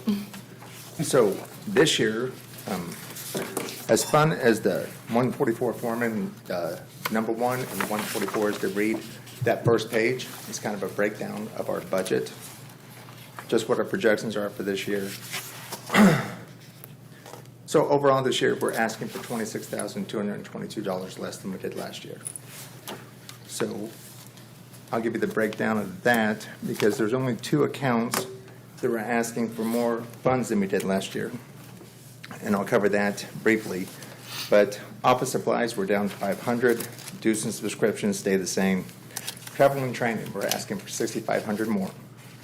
Printing, we're asking for $100 less. Postage, I'll be honest, we have enough postage to last us the next 3 or 4 years. So we've eliminated that. Okay. So it's negative $50. Maintenance and service, down $1,500. Activities, up $1,000. Veterans burial, down $4,000, and I'll talk briefly about that. Memorial Day is pretty standard, $5,000. The big one that we're going to eliminate is we had 4 positions on our department. We're going to eliminate one completely. The part-time scanner position, we had hired a lovely young lady last year, Jensen McFarland. She went to go work for Victoria Sparks, but we learned after she left that the VA federally has a work-study program for veterans who are involved in GI Bill or voc rehab and education. So there's veterans at IUK, like I once was, and Ivy Tech, we can use, VA will pay them to work in our office $15 an hour. So we can eliminate that completely. So that's going to help the budget tremendously. We have really scoured the budget. My new assistant and I, this is Jim Clark. He's been with us for about a year. He does a phenomenal job. But we went over every account to see where we can cut. And there's a couple things we're asking for some additional funds than we did last year, and I'll explain that. So I always like to cover what it is that's happening in the office last year. So we've had some massive changes. The longtime assistant that was down there, Deb Rahi, she went to go work for VA. As I said, Jensen McFarland, she had left to go work for Victoria Sparks. And our secretary we had for a year just recently left. She went to go work for the Howard County Prosecutor's Office. So I wanted to touch on that in a minute because part of the reason we're asking for more travel and training is in regard to that. So I was kind of shocked this last year that I spoke with a lot of people, and they're kind of unaware that Howard County is unique in the 92 counties in Indiana. There are 2 counties that can boast this statistic. So roughly 1 in 10 adults in this county is a veteran. That's really unique. There's only Howard County and Miami County per capita. It's about 1 in 10 adults that's a veteran. Now, I was kind of shocked that a lot of people didn't know that. Howard and Miami, you said? Howard, Miami. So Kokomo's population is 60,000. The county population is 86,000. We have roughly 8,600 veterans in this county. That's based on what VA says and the last census in 2020. Miami County is the other one. They have a population of 1,100 veterans. So we have significantly more veterans than them, but they can still boast of 1 in 10 just like us.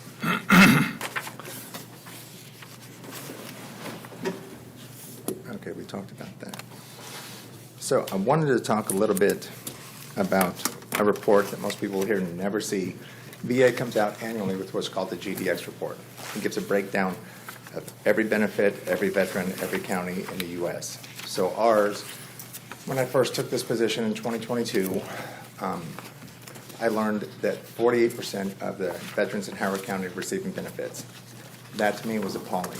But having said that, I'll let you know that the state average for the 92 counties is 37%. Only about a third of the veterans in this state are getting benefits. So we were already above average, but that still is something that we have made a concerted effort. It's up to 51% right now. That still means 4,300 veterans in this county are not getting benefits, seeking benefits, and probably don't know about benefits. So we have made a concerted effort this year, and a lot of comp time earned. We've been community outreach. So we did the Strawberry Fest, we do First Fridays, we did 4-H Fair. Let's see, what are some of the other ones? I know I've listed them for you. Center Township Expo, we did the Military Appreciation Night, the Bobcats game this year. We just did the Military Foundation. We've done a couple presentations to the American Legion. We do Waterford Place. We do the assisted living communities. There's a lot of veterans there that don't even know about their benefits. So we do a lot of the outreach there. We did the Howard County 4-H Fair.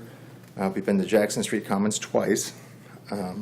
We always do the Howard County Stand Down in November. So my assistant set it up with the owner of Mojo's. We're going to have coffee with VSO? Yeah, so once a month, we're going to sit down with veterans, just invite them in and talk to them about benefits. We've also worked with Jeremy Stevens. We're going to get a Facebook page up and running so we can make videos about what veterans need to know about their benefits, because by and large, we've learned a lot of veterans don't know about the benefits that are entitled to. So it's heartbreaking to me when we have people that come in the office.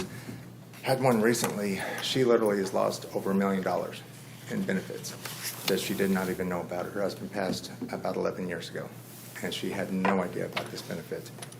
So we have made a concerted effort. We're trying to get that 51% up a little bit higher, because to me, it's just appalling that half the veterans in this county don't know that there's benefits. We also service, one of the things, I do like metrics and I do like to track. So 79 of the veterans from other counties have came into our office just the first 6 months of this year. So we do service any veteran that comes in. Every VSO office in the state does that. But a lot of them are gravitating toward Howard County. I don't want to sound arrogant, but I like that they're coming to us, because word of mouth travels, and we're going to give them good information and try to get them. We're going to be their advocate. We don't file claims in my office unless it's exactly how I would file a claim for myself. So now the statistics I like to break down just so you can get an idea of what we do in the office. So between January 1 and July 1 of this year, we received 2,185 phone calls. We've had 464 scheduled appointments, 989 walk-ins. So on average, we are serving 2,904 veterans annually in our office. I would love to get that number up, but if that happens, we're going to need another VSO. So, and that, no, that's probably not going to happen anytime soon. So one of the things that, one of the reasons that I've requested more money as far as the travel and training is the money. For the staff in the office, I have fought a couple times to get them pay raises. We always get pay raises, but it's still, like the secretary's position specifically, it's hard for somebody that's single to live on that wage, which is why our last secretary went to the Howard County Prosecutor's Office for $17,000 more. I can't fault anybody for that. But I have been involved in leadership and management for most of my adult life. I want to try to start investing back in our staff, get more training, get more, customer service training. We have Invitrek here. There's some trainings we're going to go to. What's it called? For law enforcement, the suicide. Because I'm going to talk about that. First responder resilience training. First responder resilience training, and I'll talk about that in a minute. But I want to start investing more in the staff so they don't start looking for other jobs. The only other one that we requested an increase in was activities. And that's kind of the community outreach that I've talked about. If you've seen us at the Strawberry Fest, if you've seen us at the fair, you know that we do give a lot of goodies out. Everything has our name and number on it, so we're trying to get more people in. We have learned over the last 6 months that when there's push, there's also pull. We were booked about 3 weeks out on appointments. Now we're about 5.5, 6 weeks out. So we're trying to triage a lot better about who's coming in for appointments. We do a lot of after-hours appointments, a lot of weekend appointments now, so we're earning a lot of comp time. But I want to make sure our office is servicing the veterans. There is something that came up this last year. I've been doing this 3.5 years. I just did my 14th veteran suicide in this county here. He filed the claims a couple months back. So if you're unaware of the statistic, 22 veterans in this country take their lives a day. Howard County is no different. You might hear the high-profile ones, like the one that happened with the young Marine over at IUK recently. Don't know that that was a suicide. We have had several suicides over the last couple of years. Veterans that we help service, and when it's somebody that comes in our office, it hits us really hard personally. So we have gotten with Rex Ritchie from the DAV. Ross Waltemath is back in town. He's helping DAV. He's on board with this. We've talked with county law enforcement. We've talked with Commander Meeks of the VFW. We would like to make a coalition, and we're going to ask for federal grants, state grants. We've worked with some state people. They say they're going to help us with the grants. But I worked for Fort County on a mobile crisis team before I came here, where law enforcement would call us out. If somebody needed counseling, we would provide it on the spot. We want to do that for veterans. So we were going to call it Battle Buddies, but one of the things that we would like to do, and law enforcement's completely on board with this, we'd be on call. 2 people at a time would go out. If there's a veteran in need and crisis, we can go out and talk with them. So that's something that, we're looking forward to, trying to build a coalition here in town, and maybe it can be replicated somewhere else. But to me, it is heartbreaking to file claims for 3- and 4- or 5-year-olds because their parents gone. It is. We're going to get them that $1,800 tax-free that they're going to get a month, but I'm sure they would still like their parent here, aside from the monies. So that's one of the reasons that we've asked an increase on a couple of the funds that we have to invest back into the staff in the office. And because of the community outreach, we're trying to get more people in. So, having said that, any questions?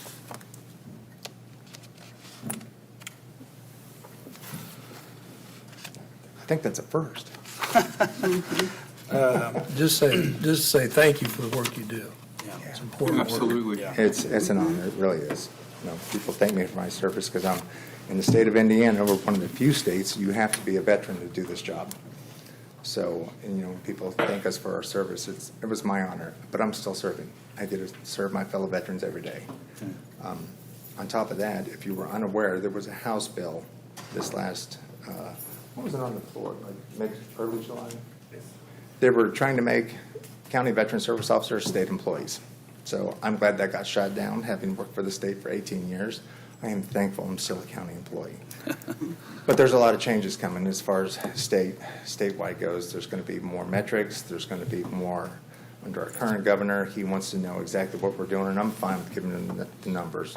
So, but I am extremely grateful to have the support we've had, not just here, but in the community with other community leaders and with other veterans organizations. So I appreciate it. Have you worked with the judge at all that has the Veteran Service Court? So we sit on vet court every Monday. We Okay. both are members on vet court. There's different things we sit on in town. We're on the stand down committee. We go to that. On the Military Foundation Committee, we meet with them once a month. But every Monday we go to vet court. So yeah, we're actively involved in vet court. And I have to be honest, so I've worked in corrections for almost 2 decades. I wasn't real big in programs, but the veterans who really want to change, they really changed their lives in this program. And it's not like any program I saw in the Department of Correction. The recidivism rate is so low. It's for the ones who really want to complete it. They do a phenomenal job. They really do. We've had 3 different judges since I've been there, but the one that we have now, Judge Dahl, I love how he's doing the contracts with the veterans, because now if you don't complete the program, and there's some that are facing a lot of Department of Correction time, like 20 plus years. If they don't complete it, they know exactly what they have. That's a pretty big carrot on the stick. So I love being a part of that. There's a lot of other people that come to watch us how we do it, because their vet course don't do it like we do. So I'm very honored to be a part of that. Thank you. That's good information. Dale, you mentioned that only 51%, you're aiming for 51%. We're at 51% right now. You're at So the average is 51%. 37% for the state. I'm still not happy with that because with our veteran population, that's still half the veterans. And we have 10% of our constituents are veterans. Do you know who's the veteran, where the veterans are in Howard County?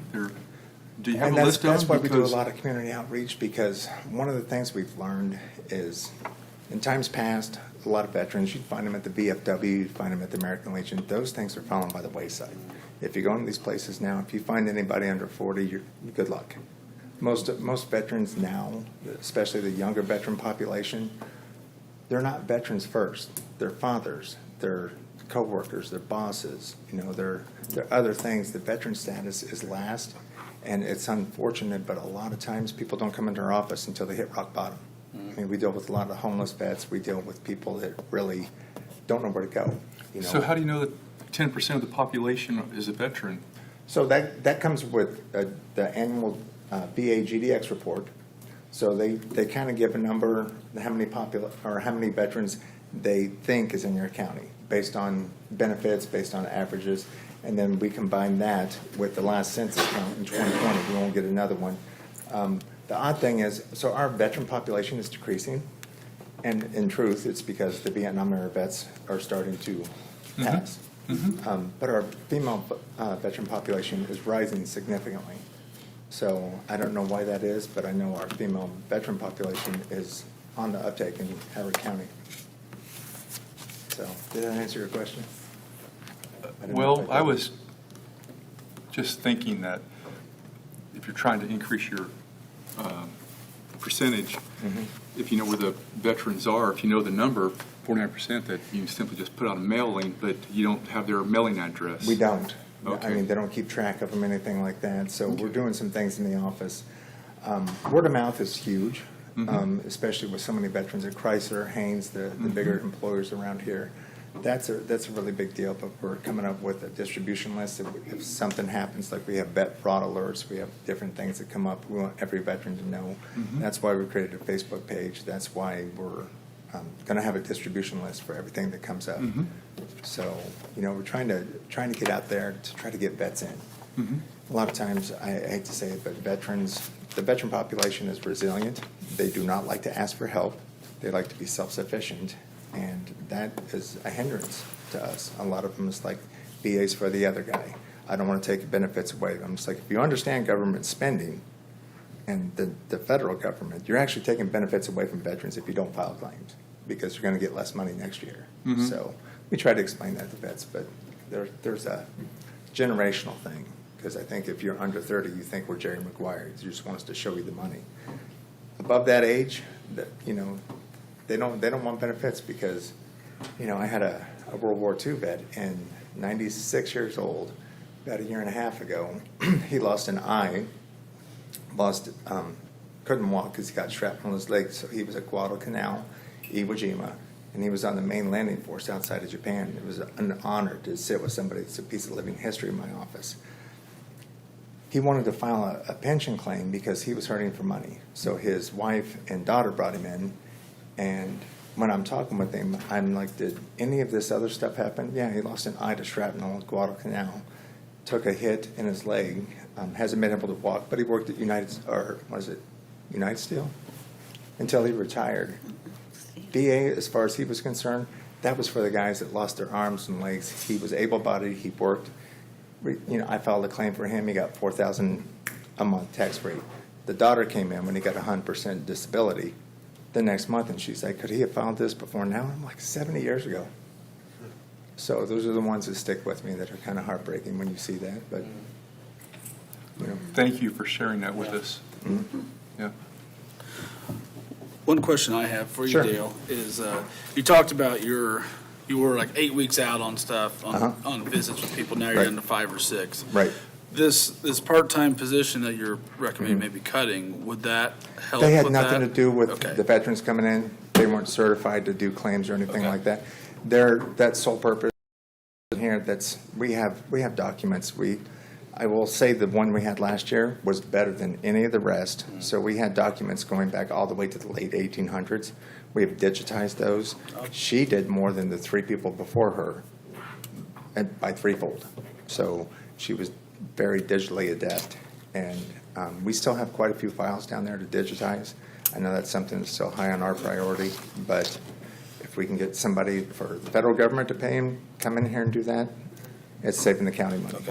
Well, I just didn't want you to I No, appreciate they the good faith effort. they but have what I'm nothing- saying is I they had don't want nothing to you do to with claims. sacrifice service to Right. our veterans who are Absolutely. duly needed. No, I it, completely so. agree. They kind of sit back in their own little office by themselves. They don't even, they would fill in for lunch when our secretary went to lunch. That's about it. Okay. Anybody else? Thank you, Dale. Dale. Appreciate Thank you, Dale. You're welcome. Thank you very, very much, sir.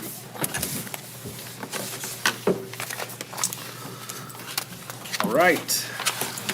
Rob, I see you in the back. You're up. Drug-Free Community, Fund 1148, page 55. No new additions, no new changes, asking for the same amount. That money is already in our account, not including the 5 months of collections that will be added to it, so, yeah.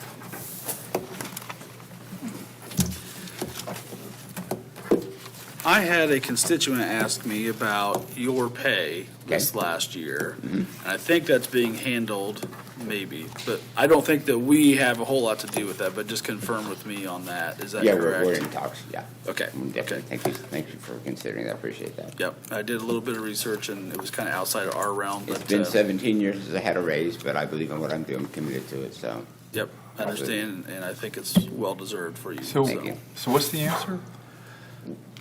We received a large amount of monies from the opioid settlement from 3 different sources, okay? By code, as those funds are given, there are certain places that money can be spent, and there's not much consideration for administration. So they've talked to the county commissioners, and they've approved to use some of that money for administrating my salary and other things, the cost of where I work, Family Service Association, to pay some of that expense. So, yeah. Yeah, it's a collaborative event, but It is. It really It is. really is. It really but is. It really is. And I appreciate the consideration. I really do. Yeah, Very, well, when very, I very heard nice. that, I thought we needed to really kind of I at appreciate least look that. into it. Thank So you. thank you for all your Absolutely. services and everything you're doing. Sure. And you're always so sharply dressed when you come Well, in you here. know, quick time once a year, so I come here. Once a year.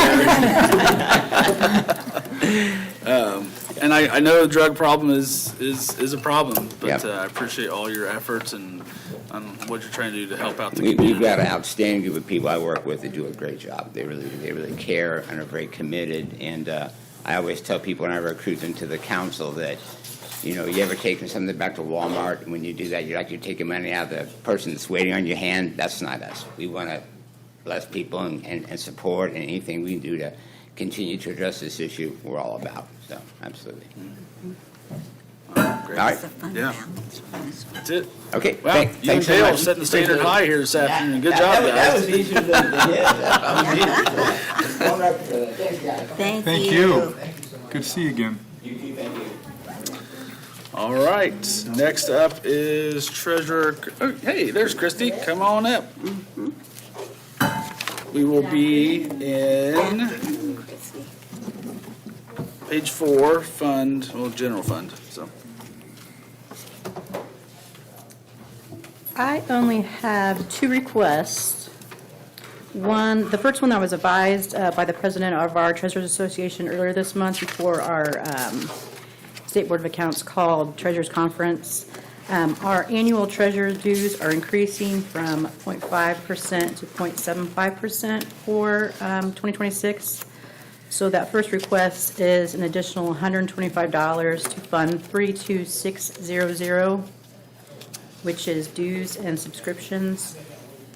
And that's just to take care of that 25% increase for next year. That would bring that fund 32600, to an even $500 for next year. Okay, so that would be different than what's in our report in front of us? Yes. Okay, thank you. And the second request is a $1,000 increase in postage which is Fund 32120, making that fund in total for next year to be $23,000 even. This request is due obviously to the continuous rise in postage with the United States Postal Service. This fund is created mostly for the mailing of the tax bills each year. The smaller portion is for regular in-house stamps for daily outbound mailings. And what I have left in the fund for this year is going to go to just to purchase more postage for the in-house outbound mailing. Of course, a across-the-board salary increase would be great, but... Are you asking for the same amount then as last year, the 20? No, it was, for the postage, it was 22,000. Right. So just a 1,000 increase Okay. for 2026. Okay. Thank you. You're welcome. And that went for the request for the dues and subscriptions to make it an even 500, because right now it's at, for this year, it's 375.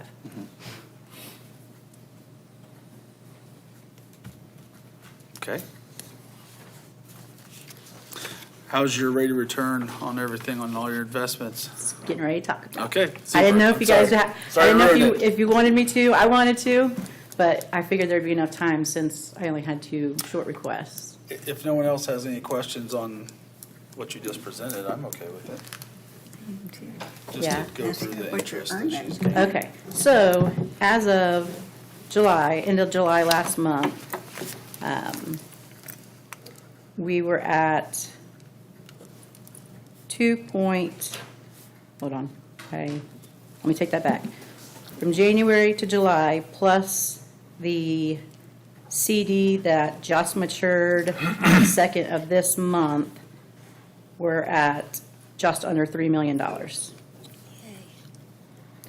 And I currently have 5 CDs open and 11 federal agency bonds, and I intend to invest more by the end of this month, just because I have this feeling, just from reading, because I keep up on this on the daily, at least on a weekly, of where the feds are going, and I foresee there's going to be a change in September. So I'm trying to get in as much as possible. But that last CD that I was telling you about, it was one that I was extremely, I was extremely proud of, and just happy for the county. It was only a 12-month term, but the interest rate was at 5.4%, and it made a little over $278,000 by itself. How much was the CD? 5 million. Yeah, that was back last year, before, or right beginning of August, when rates went down in September. So I knew it was going to happen then too. So I put in a CD for the 5 million for that. Granted, it was only a 12-year term, but I think that's a great turnover. And the other 2 were 2.5 million each, and one's at an 18-month term, and the other one's at a 24-month term, and they're at 5.17% and 4.93%. And with the bonds, they range from, I have one that's maturing in 27 at 5.61%. I pretty much have the bonds right now. I went out to the max for several of them that I opened recently. So they go out to 2030. So I have them every year, 26, 27, 28, 29, and 2030 right now is where I've pushed all the bonds out to. Some of them are callable, of course, so they won't go the full maturity date, but I think it's still really good right now. Yeah, keep your income up. Anything else? Can council get a copy of that? Yes, So- 100%. I was going to Please. say, I will send everyone, I'll email this to you because it's typically on a larger scale, and I scaled it down, so it was just on so I can just see it on the letter, the letter level, not the legal level level that it prints out on. Mhm. Everything else going all right? Mm-hmm. Okay, good.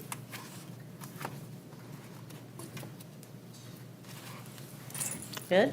Balancing with the auditor's office every month. What's, I'm sorry? You're balancing with the auditor's office Oh, every yes, month. honey. Yeah.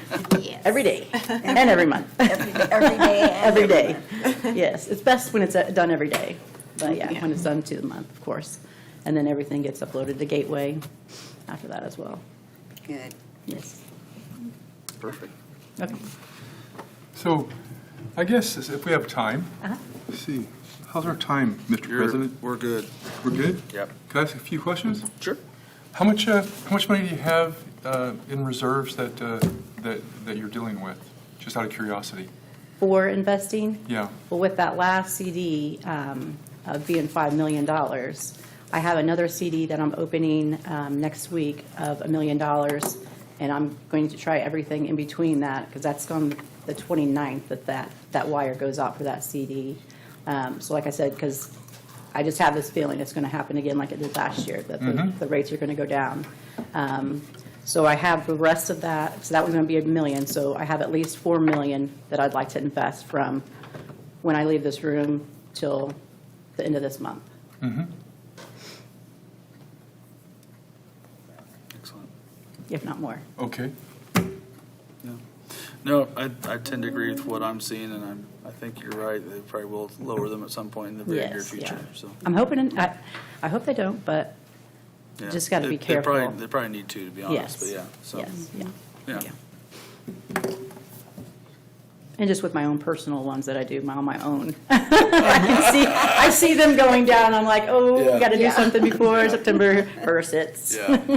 Well, it's just it is what it is, but it's good to get a little bit of interest now versus all Yes. those years we got no interest. so. Exactly, exactly, yeah. So that spreadsheet that I will send to you, it also dates back to the total interest history that was made all the way back to 2010.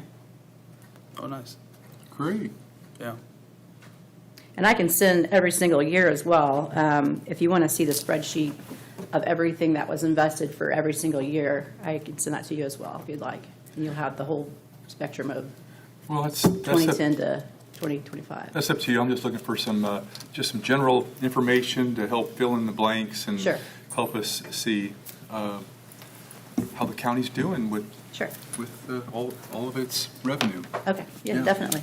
Thank you very much. You're welcome. Yep. Thanks a lot, Christy. Thank you.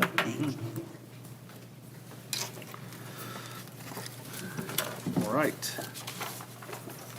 We're motoring along here. I think we're ready for Kinsey. Kathy's in the back. We'll start with, well, I'll let you tell me where you want to start, Kathy. But Good afternoon, everyone.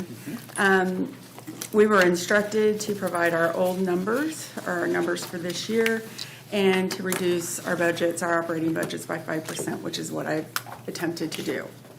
All of our salaries were reported to you as the same as they were last year. And then as we move down the pages, I'll remind you that I have 3 different budgets. I did go to each one of our operating expenses and multiplied it by 95. And then that was the number I tried to put in there. If it was like $2 off, I maybe gave it to us or took it away from us, whatever. But that way, no one particular category, because we do have to operate a home, no one particular category was hit exceptionally hard. The 2 categories that I did not reduce was food and utilities. And for some reason, on 9603 at 23401 under operating supplies, that came out red, and that number 53820 should actually be black. So the red ones are the ones that have changed or need changed, and the ones in black are the ones that I did not change. The other one that I did not address was contractual services. That is the salary that's on the second page of each one of the budgets. It's 31200.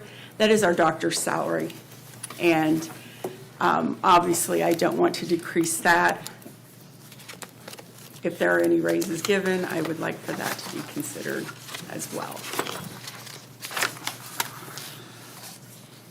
Okay, so you just basically took the approach of just take the 5% off the top across everything you can.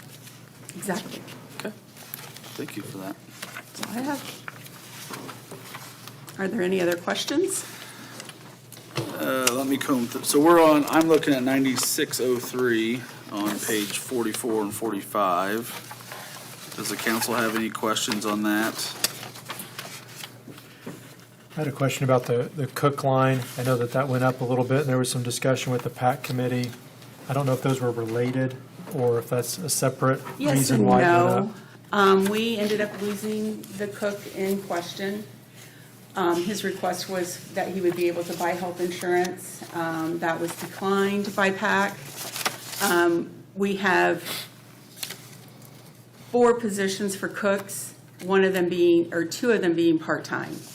He was interested in working that position full-time or as a D-team third, which is a whole nother Kinsey thing, but it's slightly less than full-time, but they work full-time hours, but they don't receive benefits other than being able, I hope I'm making this clear.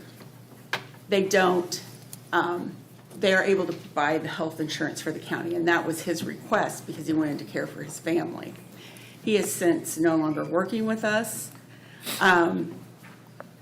because the county declined that. So what I have requested is we can either keep it as 2 part-time positions, but if somebody wants to work the almost full-time, that they would be able to buy the health insurance, and that was declined by PAC. So, but I guess what was that necessitated the $7,000 increase, $7,100 increase from? Because last year, my cooks went from $14 an hour to $16.20, and I did not receive an increase, and that budget was already tight. I think that was a mistake in our office, that we didn't increase the line. Okay. So that's why it's higher So it'll on probably this be, one. the expenses, I guess 25 should have been 5201 is what? Yes, Okay, yes. thank you for that clarification. Mm-hmm. I apologize, I didn't understand your question. Thank you for your explanation. Is it hard to find a part-time cook at the Kinsey Center? It's been incredibly difficult. We haven't had a single application.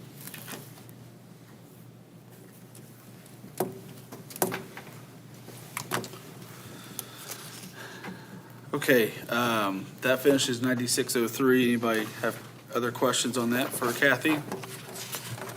All right, can we roll over to do 9605, which I know these pretty much mirror each other, They're but very similar. just to give everybody a chance to look at it and ask questions.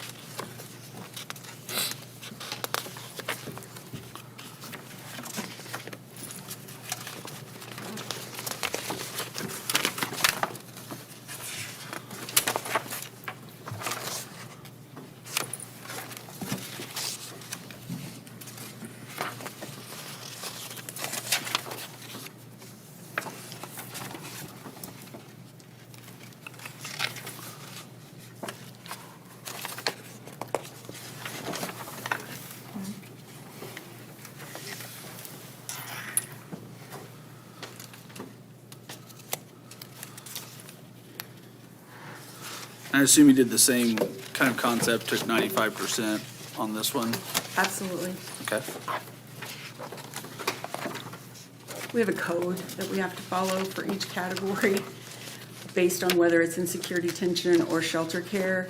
And you have to have the code to figure this map out, to know why in secure on one line you have more versus in shelter care. Yeah. But we all have it. Kathy, I have a question for you, please. Yes. From a 10,000-foot view of Kinsey Center, what is your annual revenue versus your annual expenditures? Just Our operating budget with salaries is 3.5 million, approximately. That's rounded. Our returns last year were 1.8. We have currently this year returned 1.3.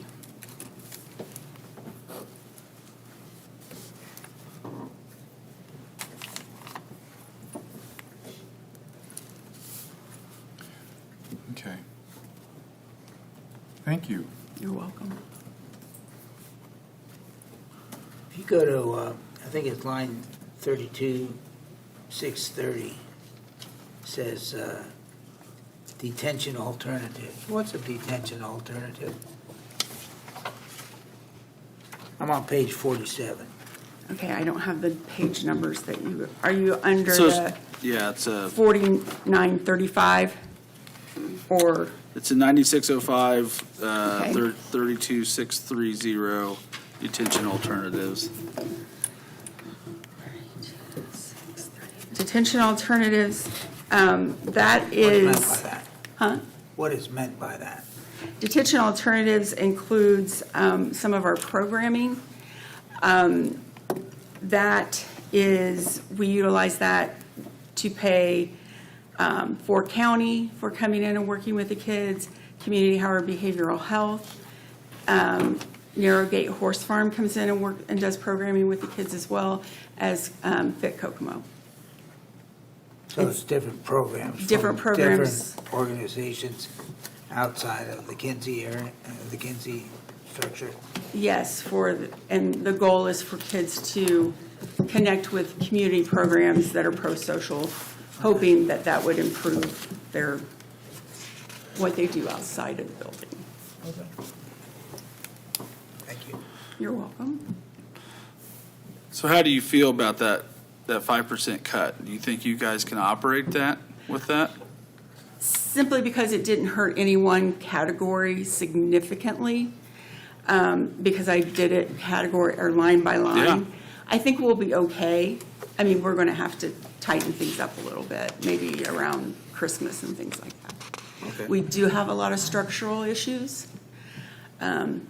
We've been doing some remodeling, simply painting, cleaning floors and different things like that. That's where my greatest concern is with structure. Our heat pump pans have rusted through, and so that causes leaks, and then we have, structural issues and different things like that. So my greatest concern is in building and structure. Yeah, Bill Stone Street shared some of the challenges out there, so those may not be the same ones you're referring to. Oh, but- they are. Yeah, well, I guess what I was curious is, do you think can you foresee you can make transfers, or will you need to come back for additionals? Do you think you can live within what you've presented? I am concerned about youth manager salaries because we are fully staffed. And so for the past 5 years, we have been operating at post-COVID numbers. And since we are fully staffed, that budget is the bare minimum. It does not offer holiday pay. It does not offer, a lot of wiggle room for overtime and those kinds of things. That concerns me. This year, I'll be able to work it out because I will still have a little overage in youth managers that I can then transfer to cover the cooks this year and to cover potentially a shortage in my part-time shift supervisors this year. Next year, I don't foresee it being there. When you say this year, you're talking about the remainder of 2025. Correct. I don't know that we'll get through cooks in 2025 without having to do some 2025 or 2026? 2025. Cooks, okay. I'm concerned about that. Okay. All right, any other questions on that one? So you had a cook that left, right? Yes, we did. So how'd you backfill there? I apologize, I didn't hear the, How did you backfill I'm assuming you still need to have cooks, right? correct, And you said you're, 4 short? Two. Or 2 short? 2 or 1, however you look at it. 2 part-time. He was a little bit of a unicorn. He wanted to work weekends. So he worked Fridays, Saturdays, and Sundays for us. That was his regular shift. And that is an incredibly difficult person to find. We don't hire for the person, we hire for the position. And he worked hours that were very difficult, or that other people didn't enjoy working. Those were his preferred. So my question is, what are you doing since he left? The manager dietary manager, and the 2 full-time cooks are covering that. And that leaves you 2 part-time cooks short? Correct. Okay. And you're having trouble filling that position? Yes, we are. So you would have an easier time filling one full-time He would come back. because of the benefits, probably? Yes. Okay. Kathy, how many of your clients are from Howard County versus other counties? Less than half. Less than half? Mhm. Is that for both the, We have 2 Howard County residents in emergency shelter care right now. There's been a paradigm shift and some complications with emergency shelter care. And so the paradigm shift has required that we only place a very specific resident in that particular unit. And we're waiting to see what the future holds with that, because it's not sustainable. Mhm. It's leaving a very large gap of at-risk individuals without proper care. And so with new administration, I think that ship's going to right itself. And I think we would be wise to watch that happen and do our best. In security detention, I think we have 12 right now. 5 are from Howard County. The rest are from out of county. And I need to remind you that we also house high-level offenses that are direct files. So if a child under the age of 18 commits an offense that is murder, attempted murder, they are considered direct files if they're over the age of 16 and older. And we have 3 of those children in our care right now because they no longer are able to go to jail. So that's a legislative change.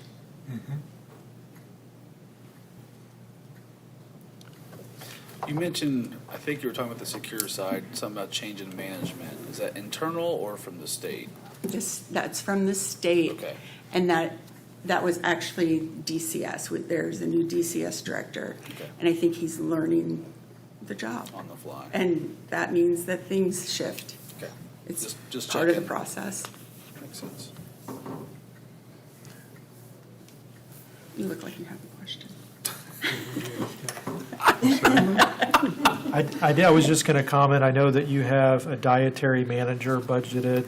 Now you're not asking for a dietary manager. Is that position no longer, am I misreading that? Yes. 2026, 1210, there's an expense of 14,000.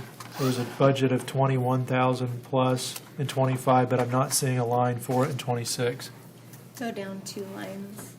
I think just the account. Oh, okay, I see now. It was added back. I think the account. I guess number the other changed. thing I had was I think earlier, Daryl's point about the equipment repair supplies, is that being added back somewhere else? The 56, 70 that was originally in 25 and it's removed from 26, is that being added back somewhere else? No. Okay. I reduced it knowing that if something serious happens, I'll have to ask for additionals. I mean, because I see that there's like 4,200 in expenses already this year, so you're like, the likelihood of it being 0 is minimal, but you'd think, right? I'm not following your No, I'm last. saying if we've already expensed 4266 this year, and all of the previous years we've expensed something in that category, would it be realistic to continue, or to budget it at 0 this year for No. 26? No. Well, because I think you put it at 0, unless it was moved somewhere else. Can you tell me where you're looking? I'm It's not. page 46. I know you may not have the page, but it's account 22530, equipment repair supplies.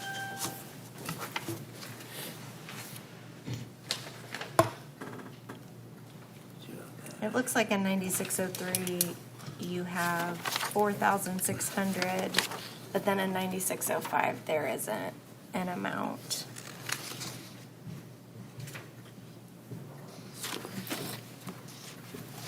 Remind me the number again. 22,530. Do you mind if somebody Yeah, shows me yes. what I'm looking at? Yeah, it might be best to see what So you on submitted here- so we can track that. It's that first one that I underlined. That's an oversight. Okay. Okay. All right. What did you need in Yeah, that? good catch, Brett. I was just thinking that if you are expensing kind of almost in line exactly with what your budget was for 24 and 25, for it to be zero would be, It doesn't may not make be any sense, possible, yeah. so, Mhm. okay. Thank you for that. Somehow that's been an oversight. I don't have a zero in my budget that's sitting in front of me, so I don't know what happened. Do you- So what do you have in your budget? Right, what's your amount? Well, I haven't found it yet. Yeah, maybe I could ask, you could send that to us all. Okay. When you scan that, or send that, just so Sure. we can have that, and so we're on the same page. Because I don't want to cut, I appreciate you cutting, but I don't want to cut stuff that you didn't want to cut. Please.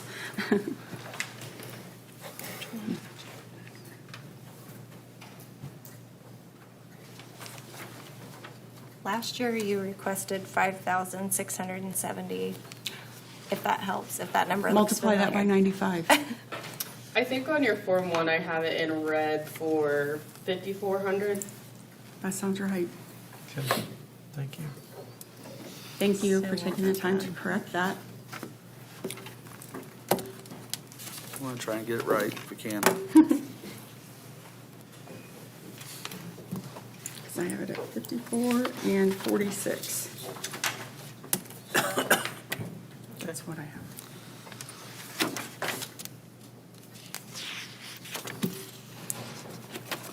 Any other questions on 9605?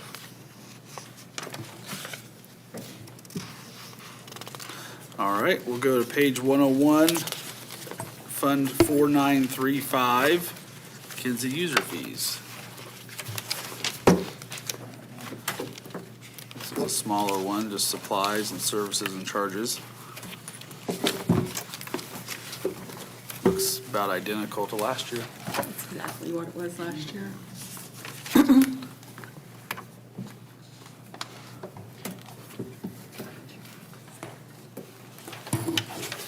Do you anticipate that food line to continue to spend at that rate, or will there be additional expenses of food for that account, 23,401? Because it's been budgeted at 5,000 for the last few years. There's $1,347 currently expensed. Do you anticipate that being, to continue at that rate, or do you think that we'll be close to fulfilling that 5,000 by the end of the year? I've never had to change it. We have food budgeted in our 9605, 9603. This is a return that we keep at 5,000 because 5,000 is about a month's worth of food, maybe Okay. 3 weeks. So it's, I'm not going to use the word, it's protective. So it's more of a, in the event that we are in a situation where we need additional budget for food, that's what this is available for? Yes. Okay, thank you. And this comes from user fees from your clients, if you will, or? Karen, do I you no know? longer have the FFT program. Okay, So there is no FFT user fees anymore. okay. And so it has sat there for, Okay. All right.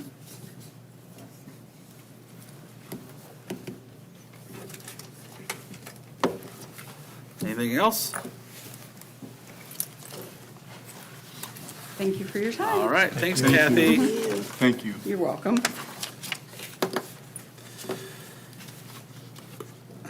All right, with that, that brings us to Judge Murray. Page 28 was what I have to start with Circuit Court, but I'm sure she has a report for us to give and let us know how things are going. How things going for you guys today? Good. Good, yeah. Thank you for fitting me in today. I have a family commitment tomorrow, and so I appreciate that very much. I did put some things in writing, which I can pass out. Still old-fashioned on paper. Get it down, but only 3 pages. Thank you. Thank you. So I'm doing better. Thank you very much, Judge. Oh, sure, thank you. Oh, thank you so much.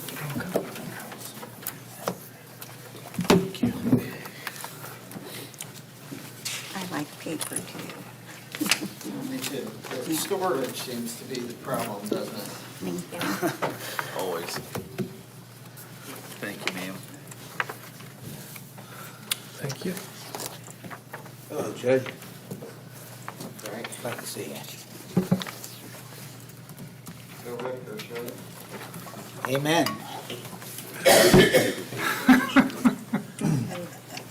We're Rutgers grads. Both of you. Yeah, Excellent. Did not know that about Judge. went to law school there. Okay, if I could just talk about, of course, this is circuit court's budget and just running the circuit court. And to make it, probably the most important thing to read here is paragraph number 2, 1 line. And as requested in submitting this, our proposed 2026 budget, it requests nothing different, no increases for any personnel or salary items, and a 5% decrease for non-personnel line items from what was appropriated in 25. Everything is 5% less. There's I guess two, I have to put an asterisk on 2 matters. One is that maintenance contracts, we no longer have any, 0. It was like $1,500 last year. It covered the maintenance contract for our copier. Pam helped us all get new copiers. Thank you, Pam. And through that new arrangement, our IT department does the maintenance, so we don't have to pay them $1,500 a year maintenance contract. Excellent. So that saves us all money. And then there was an equipment which for years got like $400, like whenever we needed a new piece of equipment. Everything from TV for our remote hearings to computer screens. Due to a mistake last year, we had 0, we didn't get anything, and we squeaked by, but I kind of snuck that in there, but at 95%. And then the dues and subscriptions are a whopping $50. That $50 per court has to be paid by a Supreme Court rule. It compensates one person in our district that happens to be one of my court reporters who takes on the extra duty of whenever all of the 13 courts need a new judge, a special judge it's called. She keeps all the records. She gets paid nothing extra, but it's by a Supreme Court order, every court contributes $50. And I can't really say do less than that because the $50 is a number that's in their order. Other than that, it's just straight, very straightforward. Thank you. As far as money's concerned that way. The only thing else that I would want to talk to you about, because I just have had I don't know when I started this, but Jamie Bolser used to tell me it was her most favorite part of our, at least my presentation maybe, is talking about our workload numbers. And it gives me, you like numbers. It gives you a good picture about how we're doing, and so much of it is relative compared to other counties. 92 counties in their own judicial systems. Actually, it's always based about the full calendar year before. So we're talking calendar year 2024, all 12 months. And as you know, we have 5 Howard County courts, but we have a full-time magistrate. So we have 6 full-time judicial officers. But our juvenile referee, who is hired and works for me, I suppose, is DJ Bollinger. And he counts as .6. So technically, then we have, somehow it comes out to 707 judicial officers in this county. No, I'm sorry, I can't add. 6.6, and we need 7.07, if you do all the math based on new filings. And that's not bad. And you can see where they break it down by court. They do this all, it's all automatic based now on Odyssey numbers and new filings. Circuit does lead the way, always does, because frankly, by statute, Circuit has to hear, only has jurisdiction to hear a lot of different kinds of cases, mostly in the juvenile area. But again, our magistrate's work is distributed amongst the 5 courts. And this is based on 2024. And her work, basically for us, it's about 15% of her time, or our time, Superior 1, and then some other courts she spends more time, et cetera. But that's all which is counted in. Overall, Howard County, our judicial system for many years was either number 1, number 2, or at least in the top 5 in severe need of additional courts or additional help. We're down to number 24 out of 92 counties. So I think we're in really good shape that way. Like I said, the average for all, there's 487 Indiana courts, if you include all the full-time commissioners and part-time commissioners in some of the bigger cities. And the average workload, where 1 is a perfect number, you know, as far as workload, it's like 1.8, 1.08 is the average. Here in Howard County, it comes out to, all of us, Circuit, I'm the only one that's a little out of whack with 1.45. And Superior's a little less than 1, Superior 2 is 0.85, Superior 3 is 0.93, and Superior 4 is just at 1.01. I mean, just sitting here looking at, I hate to put numbers of files and just talk about numbers because you kind of dehumanize them. Every law case is people with, and except for very few cases, such as all the adoptions I happen to do, where it's a happy event, almost everything else is some kind of a calamity or a problem or an unhappy event for people. And just 2024 in Howard County, there were 13,000 more or less new law cases filed, both criminal, civil, and juvenile, all types. There was already pending 11,000. So we have about 24,000 pending cases at one time. Now that we disposed of, either closed out, about 14,000 of those. So that's good. You always want to close out or dispose of more than what you bring in. 3,000 of them were criminal cases, about 1,000 were felonies. 700 of them were juvenile cases. 450 were juvenile delinquency cases. About 250 were chins. About 176 cases were new paternity cases. 430 divorces last year. 700 protective orders. 2,200 collection cases, and blah, blah, blah. That gives you a snapshot of kind of what kind of work that we're looking at and the kind of numbers that we're dealing with. So with that, I'll stop talking. First up, about money, in the court's money, your money. Any questions for me about that? No, but Judge, I always enjoy your presentation. Thank you. It's informative, it's professional, and thank you for being here, from my perspective.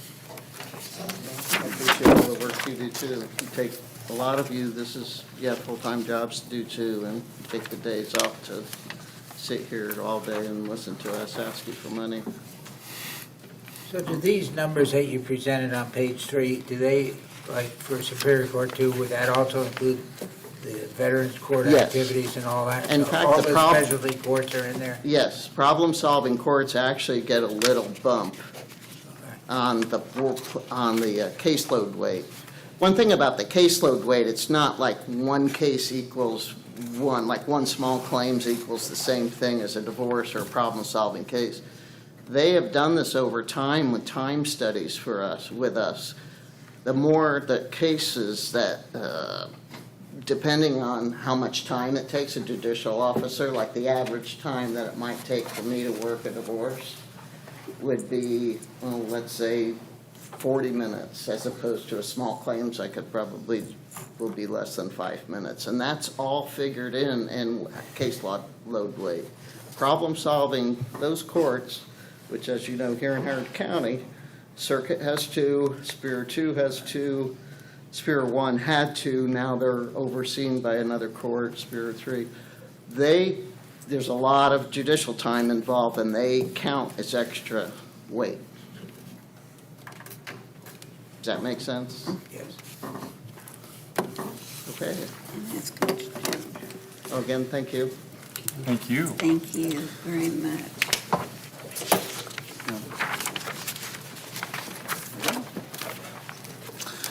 All right, Sheriff, if you don't mind, could we take a quick break since we've been at it here for about an hour and a half? Please do. And then we'll wrap this up, so.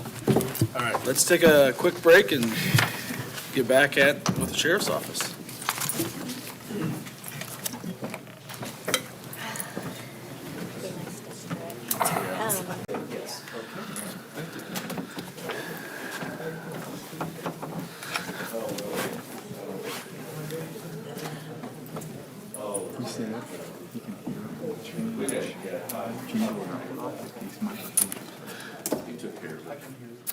All right, we're back and ready for our last appointment for the day, Sheriff Asher. Last but most important. Did I say that? No, you didn't. I I guess I shouldn't be telling you. I'm gonna get in trouble here.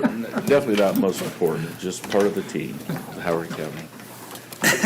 At lunch, I know a few of you guys came to lunch. Brian is interested in time. We are not going to do a dance, and Christina doesn't want to do it either. So those of you guys that missed out on lunch, you missed a joke. So You really had me. You had me. I had you going there for a minute, but Christina's not excited, and Brian's, Oh, come on. you're not interested either. So. Whatever you want to In do, time. Sheriff. Let's start at general fund. Okay, sounds great. Page 5. I'll try to go through these as quick as possible. This could be the fastest year ever, so we'll just see how it is. So in Fund 1,000, General Fund, 11,409, Court Security Overtime, we're reducing that from 7,000 to 5,000, so that's a $2,000 savings there. In our part-time budget, we're going to increase it from 20,000 to 25,000.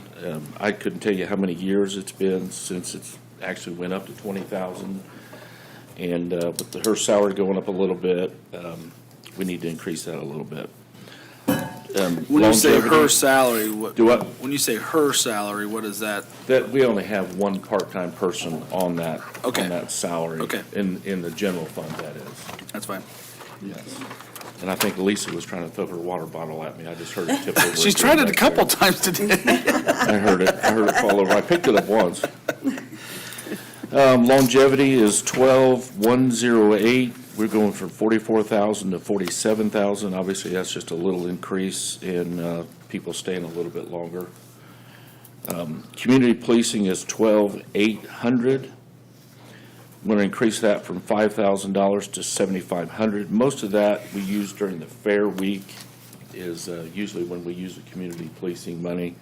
Some of the other community events that we do, Haynes Apperson, we usually use an Operation Pullover money, bike patrol for that. So that's a little increase there. Maintenance and service contracts obviously is a larger one, going from 114,000 to 160. As you know, just about everything goes up. Our Axon, I think, is most of that, with their increases throughout the year. It's just our maintenance service contracts have gone up. So that's where the considerably. Axon is in that. Axon is in that, yes.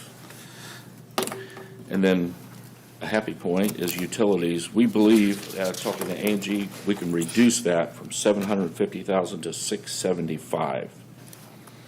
So with that reduction, looks like there's actually a total increase in Fund 1,000 of $29,900. Is part of the utility savings through lights and, or hope that these new heat pumps will help with I think things? so. Those should help. And we, I had her track over the last year, and it looks like we were in that ballpark, so we would rather try to reduce it and just save that funding. Okay. So that was short and sweet. So earlier, John asked if we could get a discount from Axon or work it down. You think that's possible? They don't even know what that verbiage is. They have no idea, so. Just a thought. It is a necessary evil. I know. Obviously, Axon, with what we use it for body cams and our interviews, and those are pretty much statutorily sound that we have to do such a thing, and they are pretty much the top of the line when it comes to that. It works well for us. It has saved us. Axon has probably proved us that we did it right. When somebody comes and complains, that would be about the first thing that we do is look at the body cam video or the interview video, and it has helped us, obviously lawsuit-wise too, so. So that It's pretty services contract, maintenance service, goes from 70, or 114,000 to 160. Do you know how much of that increases Axon? I did not break that down. I can definitely get that for you, but I couldn't tell you exactly what that breakdown is. I don't know if anybody, does anybody know off the top of their head what the 8690? So that might be just about all of that total increase. That's more than all of it. You know. No, are you saying 86 to 90,000 is the total? So of the 160, it'd be about half of it, Oh, okay. I think, because that. I think that's what we're, 55. yeah, I apologize. I did not bring a breakdown for each one All right. of those items in that. What's the second time today Axon's been brought up, and it sounds like I heard. like I said, it's like the QuickBooks, like they got you hooked. It's a good deal, so. Oh, boy, and yeah. It's a good service too, but Yeah, they're our charging for it. tasers are part of that, so our less lethal is all built into that one huge contract that we have with Axon, so they've kind of taken over a lot of different things. And that's pretty much across all the sheriff's departments around the state. Oh, yeah. They will definitely do their increase. I'd like to say because of tariffs, but I don't think that that's what it is, since all their stuff is made in the United States that I know of. Any more questions over the general fund? I'll move on to the lit. One question I have. Yeah. Why is it that you have the court security officer, like all the court staff, that's just under your budget? It is just under our budget. It's part of what we do as far as we serve the courts, we serve the security of the courts, and they're on our general fund. So we kind of consider them correctional staff. See, that's what but, I was getting yeah, at. I could make a case either way, but. You could. 6 in one, half a dozen in the other as far as that goes. I think the general fund handles it where we, past 1114, our lit fund has kind of been lower, so I think it makes more sense to be in the general fund. It has been for a long, long time, so. So in general, it didn't really matter where they go, but they're just under the sheriff's right now. Yeah. So, okay. Sorry. Lit fund 1114, I don't have your page numbers, so I couldn't. Oh, I'm tell you sorry. where Page to go. 42. And rolls over into 43. Okay. So, Fund 1114 lit jail, 12007's part-time cook, we're reducing that from $33,000 to $20,000, a little bit of savings there. 12008, part-time correctional staff, we're actually just deleting that. We have not had a part-time person for a little bit, so we're taking that $50,000 and taking that to zero. Longevity, which is 12108, reducing that from $34,300 to $30,100, so a little bit. We had a long-term person retire, so that helps that reduction there. Equipment repair supplies, an increase of $10,000 from $45,000 to $55,000. And same thing, it's just the cost of doing business is a little bit for those equipment repairs. That was in line item 22530. Gas, oil, and lube, which is in line item 23210. We're just completely taking that $10,000 out. We'll just have to cover that with our general fund, gas, oil, and lube. And we didn't ask for an increase in that, so there is a total increase in Fund 1114 of $11,750. Oh, I'm sorry, I forgot the biggest one. Fund, or line item 23350, institution medical supplies, increase from $225,000 to $280,000.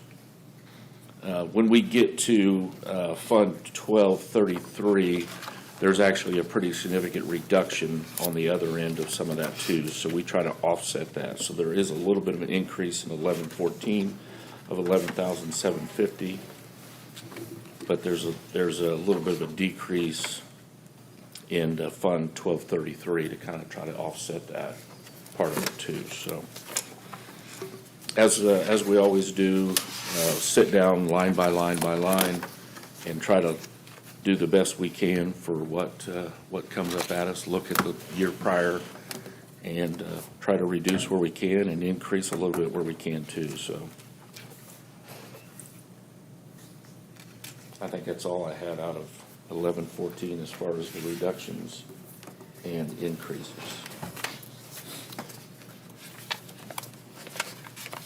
I had a question about, so it looks like corrections officers, we've moved in the right direction, added more corrections officers. Do you think, it looks like the corrections officer overtime, though, I was hopeful that that would be reduced because of the offset of having additional corrections officers. Is that somehow in the cards in the future? Oh, gosh, I would absolutely love to say that. I have seen a little reduction, like when Christina did the last two weeks, there was a reduction in overtime. The summer was not great for us. We are, I think, still too short, if that's, no? We're 5 short. Okay, so, We have 2 that haven't started yet, so we're still 3 short. We've never actually hit. 42? We're at at 50 mark. We've never Yeah. actually gotten to 50. What are you at, I mean, what are you at right now, like That's what I was thinking, that 42 is too low. 45 right now? Okay. And you've got 2 in training right now, too. I We have had 2 talked that to haven't started. Okay, So technically, we have 43. The 45 will be when the other 2 start. okay. And then you're still 5 down. We'll be 3 down after the 2 start. But we've had 2 at military leave all year. Right. So is it so supposed right to now, be? we've been approved for 50. Okay. Right. If we get to that 50, we'll talk about doing the 55, but we got to get to that 50 mark too. Okay. And I forgot about the 2 in military leave. that's So been gone this, all year, so. this total number is 2,564,250. Is that for 50 COs? Okay. I believe that is for 50 COs. Okay. I know it says 42. I don't think that's just ever changed. I think we just need to update it Yeah. on Yeah. our side. I just want to make sure that we're not missing 8 people that. No. I believe that number is for 50. Okay. Do you think that the overtime is because of all of the training that's required to get those staff on board? And then essentially, if you have staff fully trained, get these individuals back after this year, then that should level out? That's the plan? I would argue that our attendance is very poor. A lot of people just call in sick a lot. So you have to automatically cover that with overtime because we have to reach minimums. I think that would be bigger than Is that something you think we're going to live with, or just the way it is, or is there a way to try to improve that? Be nice to get fully 50 staffed and. See where we're at. And see where we're at. That would be the best Do you thing think to that do. the 345,000 is kind of like a good indicator of what it's going to actually cost us in '25, projected wise? I don't think we've ever hit what we actually have asked for as far as that goes. We've almost always, I think, over the last several years, have transferred, not asked for an additional, but transferred money because we're short-staffed. We transfer money over there. So that is an ideal world of 345,000. Yeah, if you look, and we just did a transfer back, I forget, July or June. So it's 460 is what we were budgeting for this year, and you're coming at 345, so that's a little bit under at the moment. Yeah, like I said, without having the crystal ball, it's hard to say what the next year is going to look like. Fully staffed, everybody's there, everybody shows up on time, and that would be fantastic to keep under. With our rules that we've done for the lawsuit, we have to have that but recreation a lot more than we did. So that recreation person is an extra added person that costs quite a bit to add that, to have to be fully staffed and have that recreation person. So that is somewhat troublesome too. Hopefully, a new facility, that goes away. We'll have recreation, obviously, but we'll be set up a little differently, so. And the grant for the police officers, is it still, it's still going to be going on, right? I know we hired those, 8 or whatever? They were 5. 5. Yes, okay. I think it's fully, I think it's in our done. county, in our general It fund was like now. 2019, Okay. Fully in 2020. the general fund, yeah.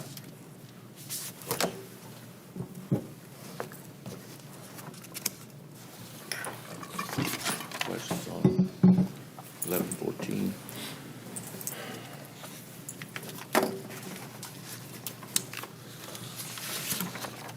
I have Cume County 1138. Okay. And, so that's 53. Go back. Sorry, I just didn't have the page numbers. You're good, Jerry. To do that. We're not asking for, it's the same as last year. Police equipment for 80,000, vehicles of 250,000 for a total of $330,000.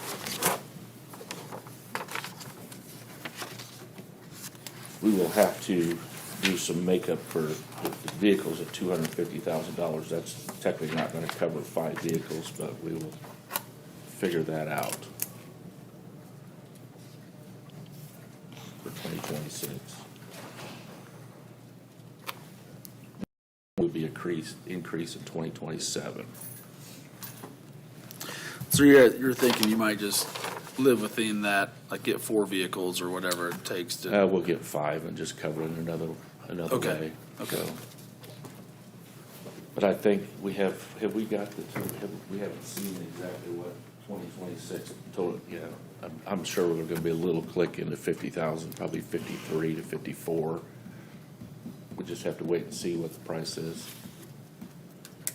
Hopefully this fall they'll start kicking out the 2026 models and we'll have an idea what that price is. So, but like I said, right now we're not asking for an increase, 250,000. Then to equip them with the things that you normally equip your patrol vehicles with, that's another. Upfitting. That's what we do, and that's the police equipment for the $80,000. That's 80. Yeah. Maybe this is a better question for Pam, but are we almost out of the police vehicles in the enterprise deal, or are they already out? Last.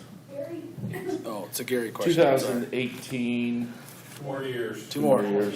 Okay, It's this year, next year, right? okay, so we're almost there. Almost there, Okay, yeah, as far as the lease goes. so you got some leased, some owned, Yeah. county-owned vehicles Yeah. at the moment. Okay. What about drone equipment? Any of that in any of this budget? Did Captain Buckley ask you to No, ask he that didn't ask me question? I think you might have asked about drones last He year. presented that. Yes, to, that's one of our we cover that out of commissary. any of the drone equipment we buy is covered out of commissary, so it's not out of this. Okay. So, yep, we pretty much maintain that with that, so. It has worked very, very, very well. The over TOPS years. program, Technology on Patrol. Yeah. That'll be for another day, Frank. I think we'll have Captain Buckley do another presentation for another day on It'd be that. good. I'm sure it'd be good. Yeah, it is actually very interesting compared to what it used to be. Back in the day when I walked to school uphill both ways, it was a little different. Now it's changed a lot, so, but no, those drones we had a SWAT call on a call that we had over the weekend. Luckily, that we don't have to send anybody necessarily in the house if we can keep from it. We send one of the smaller drones in. We didn't get to that point. The door was answered and we didn't have to do it, but we've used it before inside it. I'd rather send a drone in than a human being, so Absolutely. much nicer. And the cover to watch over the top of the house, keep officers' safety, it works well. You know, I came home from work a couple weeks ago, and there were about 3 vehicles right in front of my house. And I looked up, and there was a drone. They landed that thing in the road. That thing was about from here to Tim over there. I've never seen one that big. Huh? Weather spraying. I don't know what they're doing with the drone. You can spray an ag with them. Is that right? Yeah. They did all 3 fields around my house. Dave King uses a drone in the area. I don't know if Dave King's the one that does fields over by your house or not, but yeah. I didn't know they used them for that. Yeah. It's impressive. How big are the ones that you guys use? I would say Smaller? they're definitely smaller than one of those because they don't have the payload. They're not carrying the Okay, yeah, this chemicals was like big. that. So, yeah. We'll have a demonstration one of these days. Invite people out to check it out because I know somebody's itching to do such a thing. But like I said, finding people, I don't know how many lost kids, lost people we found with it. I mean, it works well. Yeah. Suspects we're looking for after we're chasing. I think they're really invaluable nowadays. I think Kokomo PD even maybe is starting to do some of that too, so they work well. So thanks for asking. What about, robots that may pick up a bomb or something? You got any of that equipment? We do not. That's Do you something engage for with EOD at the base on stuff like that? Kokomo Police Department. Anytime we've had anything like that, we've contacted Kokomo Police Department, their bomb squad. They have the specialized equipment and the training to do it. If they would then in turn get with Grissom for such a service. But yeah, we don't mess with that. Do a lot of other things that is Keep your just arms not, and that legs. is just not one of them. So. I've got 1170 next. if Yep, that's what I you have next. Dispatch 1170. Page 66. So this was a little trickier than I thought, because actually last year we had asked for 400, I believe on the Form 1 we asked for 400,000. But somewhere this year, I'm trying to remember, Jessica, maybe, when did we switch to $32,000 to cover the insurance? It was earlier this year that we took $32,000 out and then moved it over to 1222. So that was a little bit different when it comes to that. So we should have 368,000, and we're asking for 368,000 in dispatch. But let me digress a second. So at 1170 in line item 12108 longevity, you have an increase from 18,300 to 19,200. So obviously people are staying a little bit longer. So that shift differential is the biggest change, putting a few more people on afternoons and midnights from 16,000 to 20,000. Part-time increase, there for quite some time we didn't have any part-timers, and now I believe we're at 3. With 2 right now, and 2. the third starting September 14th. They'll be getting ready to have 3. So it's been quite some time, so that'll be an increase. And they help us out quite a bit on different shifts, and they work quite a few hours for our part-timers. So we're asking for a little increase in that part-time budget there. And then uniforms increased from $6,540 to $10,000, obviously for just obvious reason of increase in those. So I'm asking the total increase in that fund 1170 is $33,360. I will tell you that the projected income, we obviously work off an income in 1170 of $2,363,748. So projected income for 2026 is $2,363,000. And with our budget that we've set, or are asking for next year, is $2,185,936. So there's still an overage of $177,812 from what is brought in and what we're spending out. And then I've had Angie figure out for me what the unappropriated, so what is in 1170, the unappropriated balance as of back in June, actually, when she did this. Unappropriated amount was $2,260,222. So there's still an unappropriated amount of a little over $2 million in there. And then what we bring in 2026, we'll have overage of 177, so that'll obviously get added to that amount as well. So we are asking for a little increase, but we actually bring in more money than what my increase is. Hopefully that was as clear as mud. Mhm.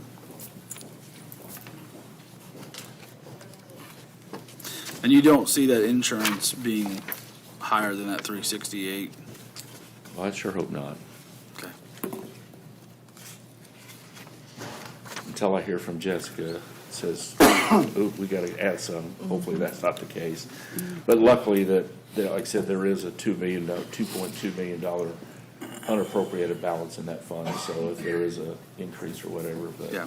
we actually decreased it for this year and switched it over 32,000. So And as far as, you say you are utilizing some part-time dispatch, I assume you're not fully staffed on that? Sure. I'm 24 is what we're slotted for right now. I have 2 in training that just started at the end of July, and we're still 3 short. Okay, so you're at 19, basically. Where do they come from, the part-time? So the one that I had was a full-timer at Brandon Jeffrey. She was full-time for quite a while and then dropped part-time for medical reasons. The other, she's been with us for what? Going on 4 years now, I think. She works full-time at Thermodyne. So she works 2 full-time jobs, basically. But she works at least 40 hours a week for me. So she'll get off work at Thermodyne and come straight to dispatch and work 16 to 50. And then the third part-timer that I'm getting ready to add is a current supervisor that's dropping down to part-time fish and field next school. So I'm assuming that she'd probably be working probably about the same full-time hours, just on her schedule instead of a set. Okay. yeah, the one was, Alita's the only one that I could think of that kind of came from the outside. And, but most times it's somebody that's already within, they drop down to part-time. That's usually how that works out.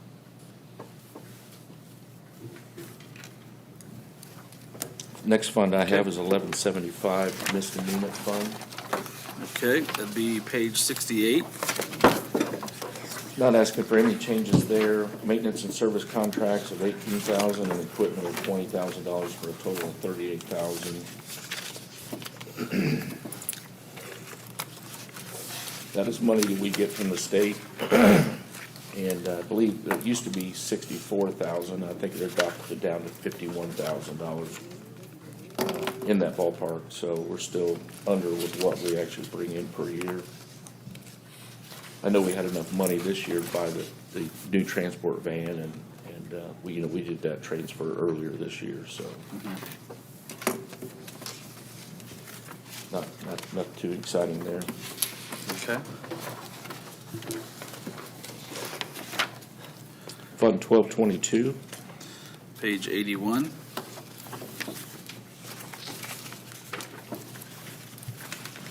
These are our 911 funds. kind of already talked about the increase. We took $32,000 out of 1170 and put it over into 1222. That's line item 15230. In line item 32160, communication support, we're reducing that from 431,500 to 395,000. It's some of the things that Zach, being our new coordinator, had switched up some contracts and did some different things up there to be able to reduce that. So he's helped tremendously since he's been in that position. So taking that communication support down to 395. And utilities, 32202, utilities reduced that by 25,000 down to 0. We think we can cover that. That was quite a bit of a journey to try to figure out the square footage, because in this fund, we can only use this stuff for dispatch, nothing else. And we were having to take 4% of the building is what dispatch was, and Angie was trying to figure out what 4% of the, I mean, it was just easier not to mess with that. So it's all just built into our general fund utilities. So we're reducing that. So Fund 1233 is total reduction of 84,188.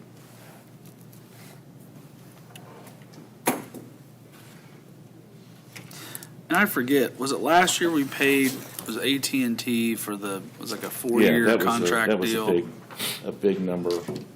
Okay.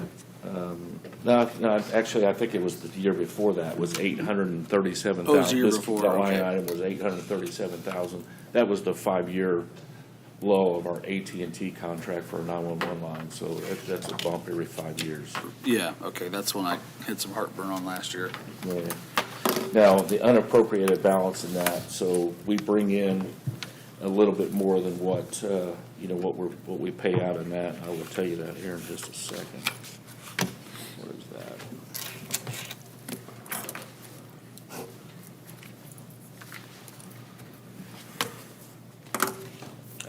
Sorry. Flipped too many pages here, but I'll tell you the unappropriated balance in 1222 is $2,551,483.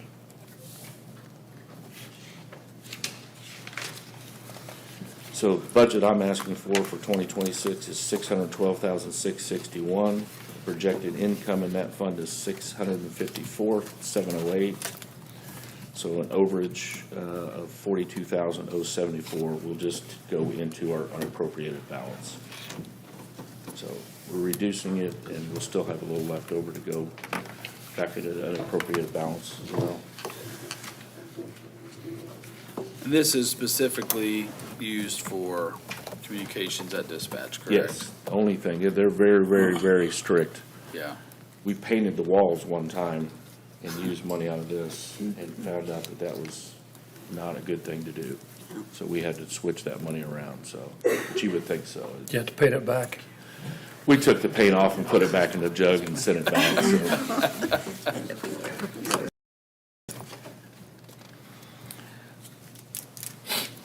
Oh, you know what, I'm sorry, I was reading down too far. So in fund number 1222, we're actually reducing that line item, or the fund, 29,500.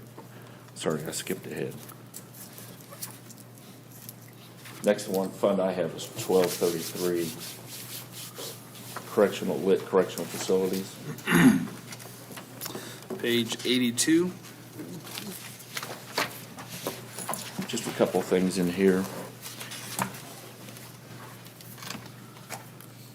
Line item 31202, contract services, increase of 646,899 to 767,711.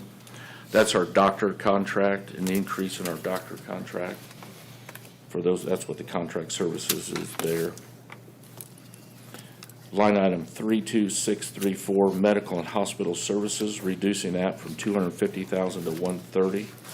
Seems to be a pretty big cut, but like I said, trying to do over the last couple of years of watching that. So I mentioned in 1114, we increased that, but we try to offset that by reducing medical and hospital services. Hopefully we can keep more things in-house when we send them out, that is an issue. And then meals for prisoners, line item 33400, reducing that from 760 to 675. We don't have as many clientele as we've had in the past, and we think we can do it for 675,000. So a total reduction in that fund is 84,000. That's where I was at, 84,188. So trying to track over the last year or so, we think we can live within those means.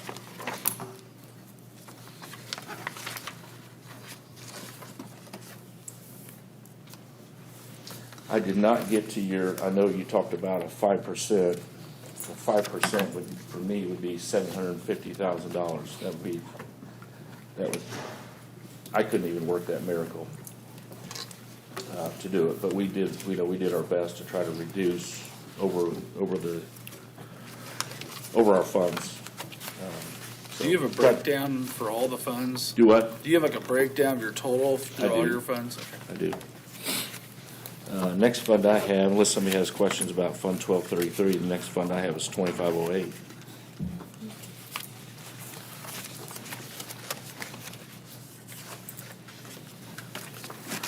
That'd be page 90. So this is our county user fee, every traffic ticket, I believe still $4. I haven't heard of a change in that, so $4 goes into that fund. We use that for travel and training. So in years past, we've always asked for $5,000 drawdown of that. In 2026, we're asking for $10,000, so we're asking for a $5,000 increase in that, so. Do you know what the account balance is in that one? I could not tell you that. I don't believe I've ever seen that. As of June 30th, the balance was $3,762. Very good, thank you. We didn't pick yet, if you want to repeat that. As of June 30th, the balance was $3,762. Okay.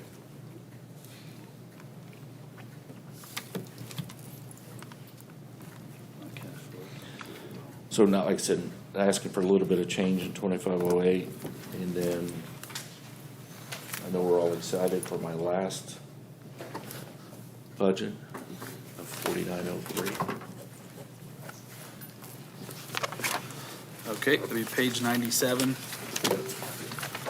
That's road crew. So we're asking for the same budget we've had in the past, $2,000 for equipment repairs, equipment repair supplies, equipment repairs of $2,000, and equipment of $3,000. So no change in those.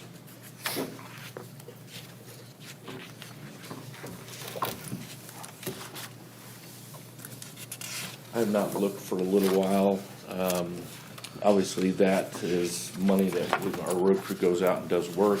They charge, depending on if it's a government account or a personal account or whatever, normally $45 an hour for 5 workers. It's self-sustaining.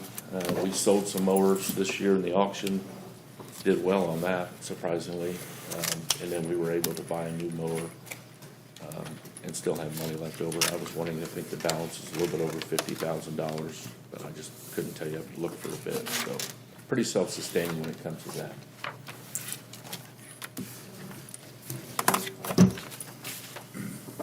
Would the road crew ever do weed control like spraying? They do.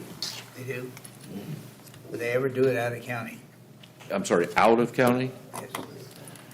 I'm sure we can, I know where you're going with this, but they have went out of county to help with some government things, so that is something that I'm sure we could work out. Pull weeds, we don't spray, we're not licensed for that. Oh, really? Just pull weeds? Yes. Okay, there we go. So you need some weeds pulled and not sprayed? Probably not. Okay.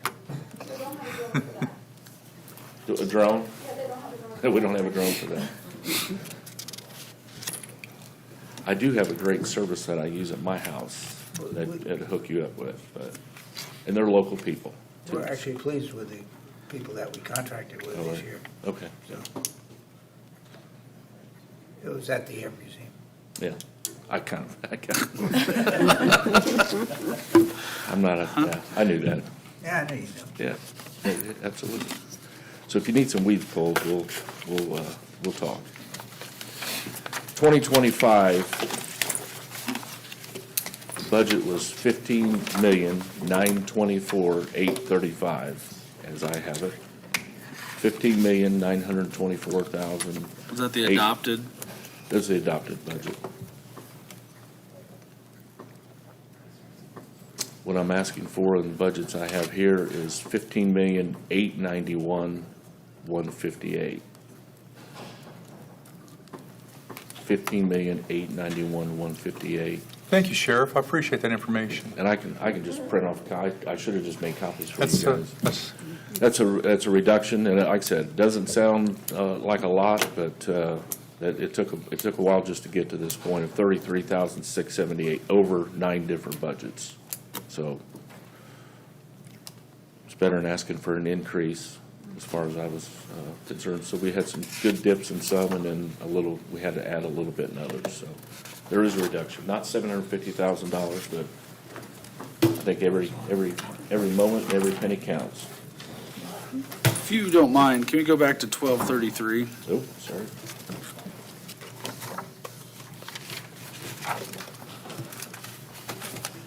And this might be a Christina question, I don't know. I'm here, yes.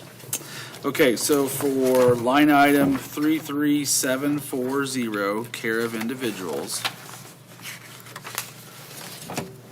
Last year, you asked for 250,000, and we gave that to you. You asked for that this year. But we also did an additional this year of 562,000. Did you account for that anywhere else in your budget, or do you think that may have to be additionally appropriated next year? I don't think it will, I know we looked, I don't think it'll, It just all depends on how many we have to keep out of county. yeah. Okay, so that number is the care of individuals is that what we ship out of the county?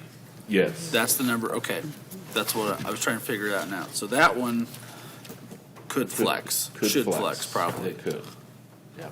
Okay, Right now, we're trying to stick with the original $250,000, but could it? okay. That helps, It's thank you. possible. I just wanted to verify that. For some reason in my head, I was thinking that was medical, but I didn't think about No, that. yeah. Is that because you think that there's going to be less people sent out? Like I said, our numbers have been a little bit lower, so we're trying to keep as many people as in-house as we possibly can and try to keep with the 292 person cap. So we can keep that, keep people in, that keeps that reduced too, so. That's something that they look at pretty much every week and try to decide what we're gonna keep. I think has everybody started to get some results? I know we have to kick out numbers is that coming to commissioners? I think, Alan, you get it. Our attorney, with the agreement, he's like, he's not, no idea what I'm talking about. But our attorney's supposed to be kicking that out to everybody. So if you guys haven't got to see the numbers, every Monday we have to report to our attorney for the ACLU case, how many we have in, how many we have out. And she's supposed to disseminate that to a lot of different people. So, Alan, you haven't seen it yet either, so We're we'll not make getting sure. that. We get Captain Deckard sends us the monthly. That's once a month. Yeah. But once a week, we send out numbers for that suit. So I'll make sure, I thought you guys were supposed to be included, plus the commissioners were supposed to be included in that. So we'll make that change, or I'll have the attorney make that change.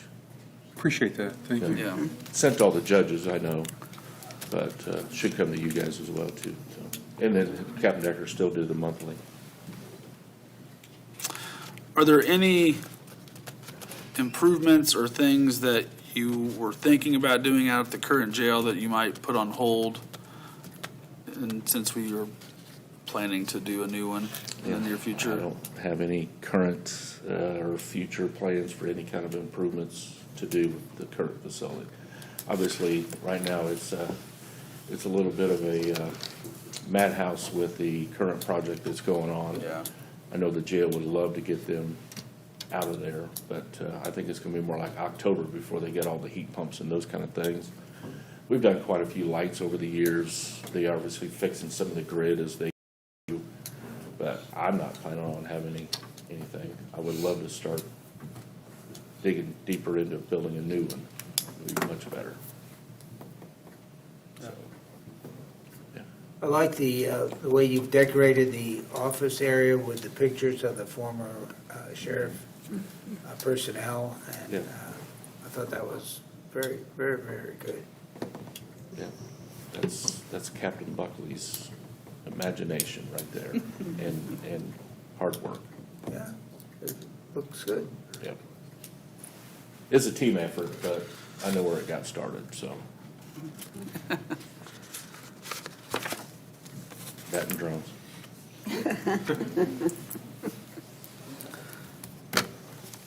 I think Brian Alexander could be home before 4 o'clock. You did good, I don't know Joe. about anybody else. I'm taking that before my wife gets home. Tammy will be happy that you're home early. Any I other appreciate questions it. for the? I know that this year and the next few years are going to be, we'll see what happens. But I know we couldn't list for any raises, but I'm sure I could speak for about 400 employees. They would love to see something. If all possible, it would sure help across the board, something. I know, like I said, with what the future holds, and I see what Senate Bill 1 has done and projects, jail projects, but if I could ask, our folks worked very hard over the years. Doesn't matter if it's my facility or any facility. Very dedicated people, and I know that they would appreciate something. So thank you guys for your time, and gals. Yeah. Thank you, Jerry. Appreciate it. Appreciate you. Thank you.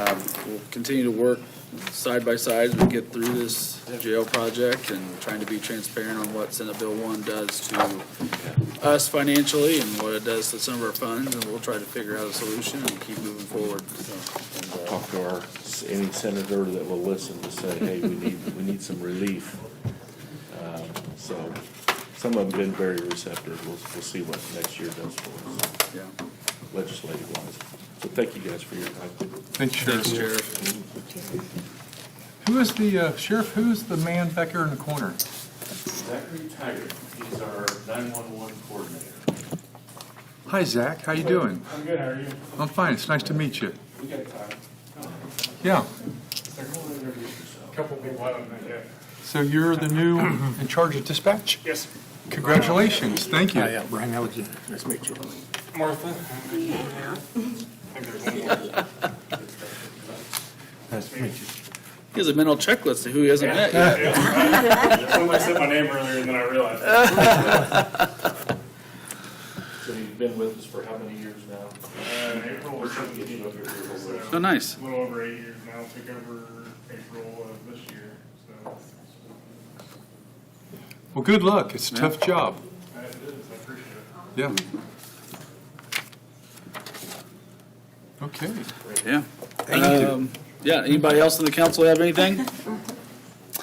So that concludes our presentations for today. We will, I will take a motion for recess, and we will adjourn again tomorrow, how do you say that, at 8:30, right here. And we'll try to wrap up day 2 of the budget presentation, so. Move we recess until tomorrow morning, 8:30. Second. Motion's been made by Councilman Alexander, and is that Tim? I didn't hear who, or John. Tim? Oh, seconded by John. That's Tim. All those in favor of recess, assigned by voting aye. Aye. All those opposed? We are recessed. Thank you. Is there anything going on here tonight? Can we do these, Jessica? Yes, you can leave a piece. Speaking of which, PZA's meeting next Tuesday.